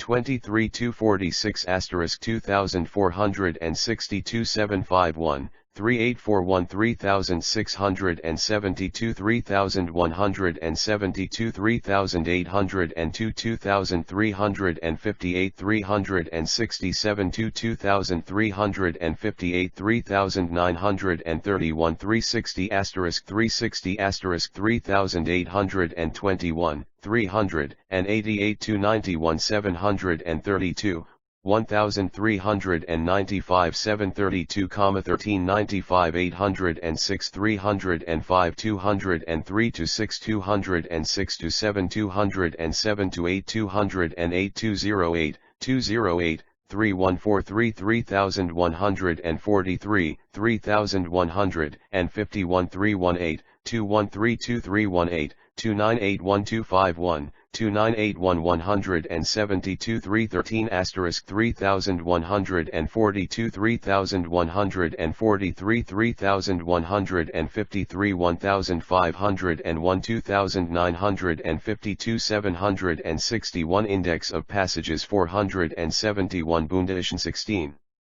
717. 718. 319. 322. 2623. 829. 51430. 1031. 1032. 5 Iranian Bunda Islan 41. 7 Denkart 3. 35. 347. 7 3 Karnamak 3. 10-4. 11 Mainagai Kairad 2. 96 140 to 173 asterisk 91 1460 173 asterisk 1500 173 asterisk 1261 1261 751 2643 1261 264 asterisk 3071 3071 3071 761 3072 1411 Mainagai Kairad 27. 44 1381 Naranjistan 95 Sad Dar 12. 1 to 2 3802 388 336. 1 3841 1 to 8 382 337. 1 to 6 3831 63. 5 2645 87. 1 to 11 3951 Chatroiha 41 3072 53 2645 265 58 1381 Chakant Gomanik Vijar 2 2264 Vendidad 2 23 52 3 14264 to 3921 Vijirkurtai Denig 12 18 23800 and 2 Visparad 1191 Zatsparam 238 1172 622 140 RV 5 85 7 103 10 34 VE Dig 2 1 to 10 1 3692 235 asterisk 3692 For convenience of reference, a list of the more important Avestan and Old Persian words explained or referred to in this work is here given. The general index should, however, also be consulted, especially for Phi and Mod. Pers Avestan Old Persian Asa, 246. Aspahe Astra, 402 1. Ayazana Padadarazana, 247. Devayasna, 12. Datyagatu, 303. Jayohusa, 371. Gaujivya, 370. Gavaeza, 247. Gavaza, 247. Karamazia, 9. Castra, 247. Kata, 390. Padizi Barahi, 360. RAO7NA, 115. Ravara asterisk, 352. Sina, 76. Srias 5 Karana, 402 1. Tanura, 98. Uriyapa, Urbapa, 73, 87. Varisikasta, 732. Varihasrava, 139 5. Vara, 126, 237. Varaza, 9. VAR 97NA, Varangina, 76. VOI 7NA, 74. Uyosami, 247. Zahiramayaka, 234. Zgersno VA 75 Anna 247. Ardastana, 315, 407. Arstam, 203 to 5. Assam, 198. Avamai, 202. Hadiz, 314. Manuvatam, 207. Mayakova, 197. Patti Yavahai, 196. Sakuram, 206. Takara, 314. Yosabaram, 198. 6, 314. 6 ABIs, 196.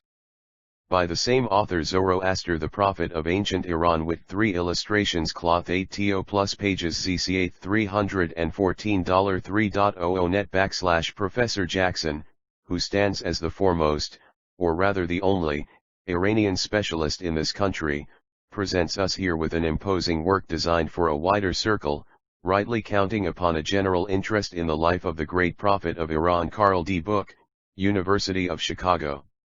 This Life of Zoroaster is an admirable piece of work, and both the author and all those interested in the subject are to be congratulated at the publication of this beautiful volume. J.R. Jewett, in the American Historical Review. Professor Jackson's book is the only one that gives a complete and authoritative statement of Zoroaster's life and work. It is written in clear and agreeable style that appeals to the general public as well as 5 specialists. Sunday School Times.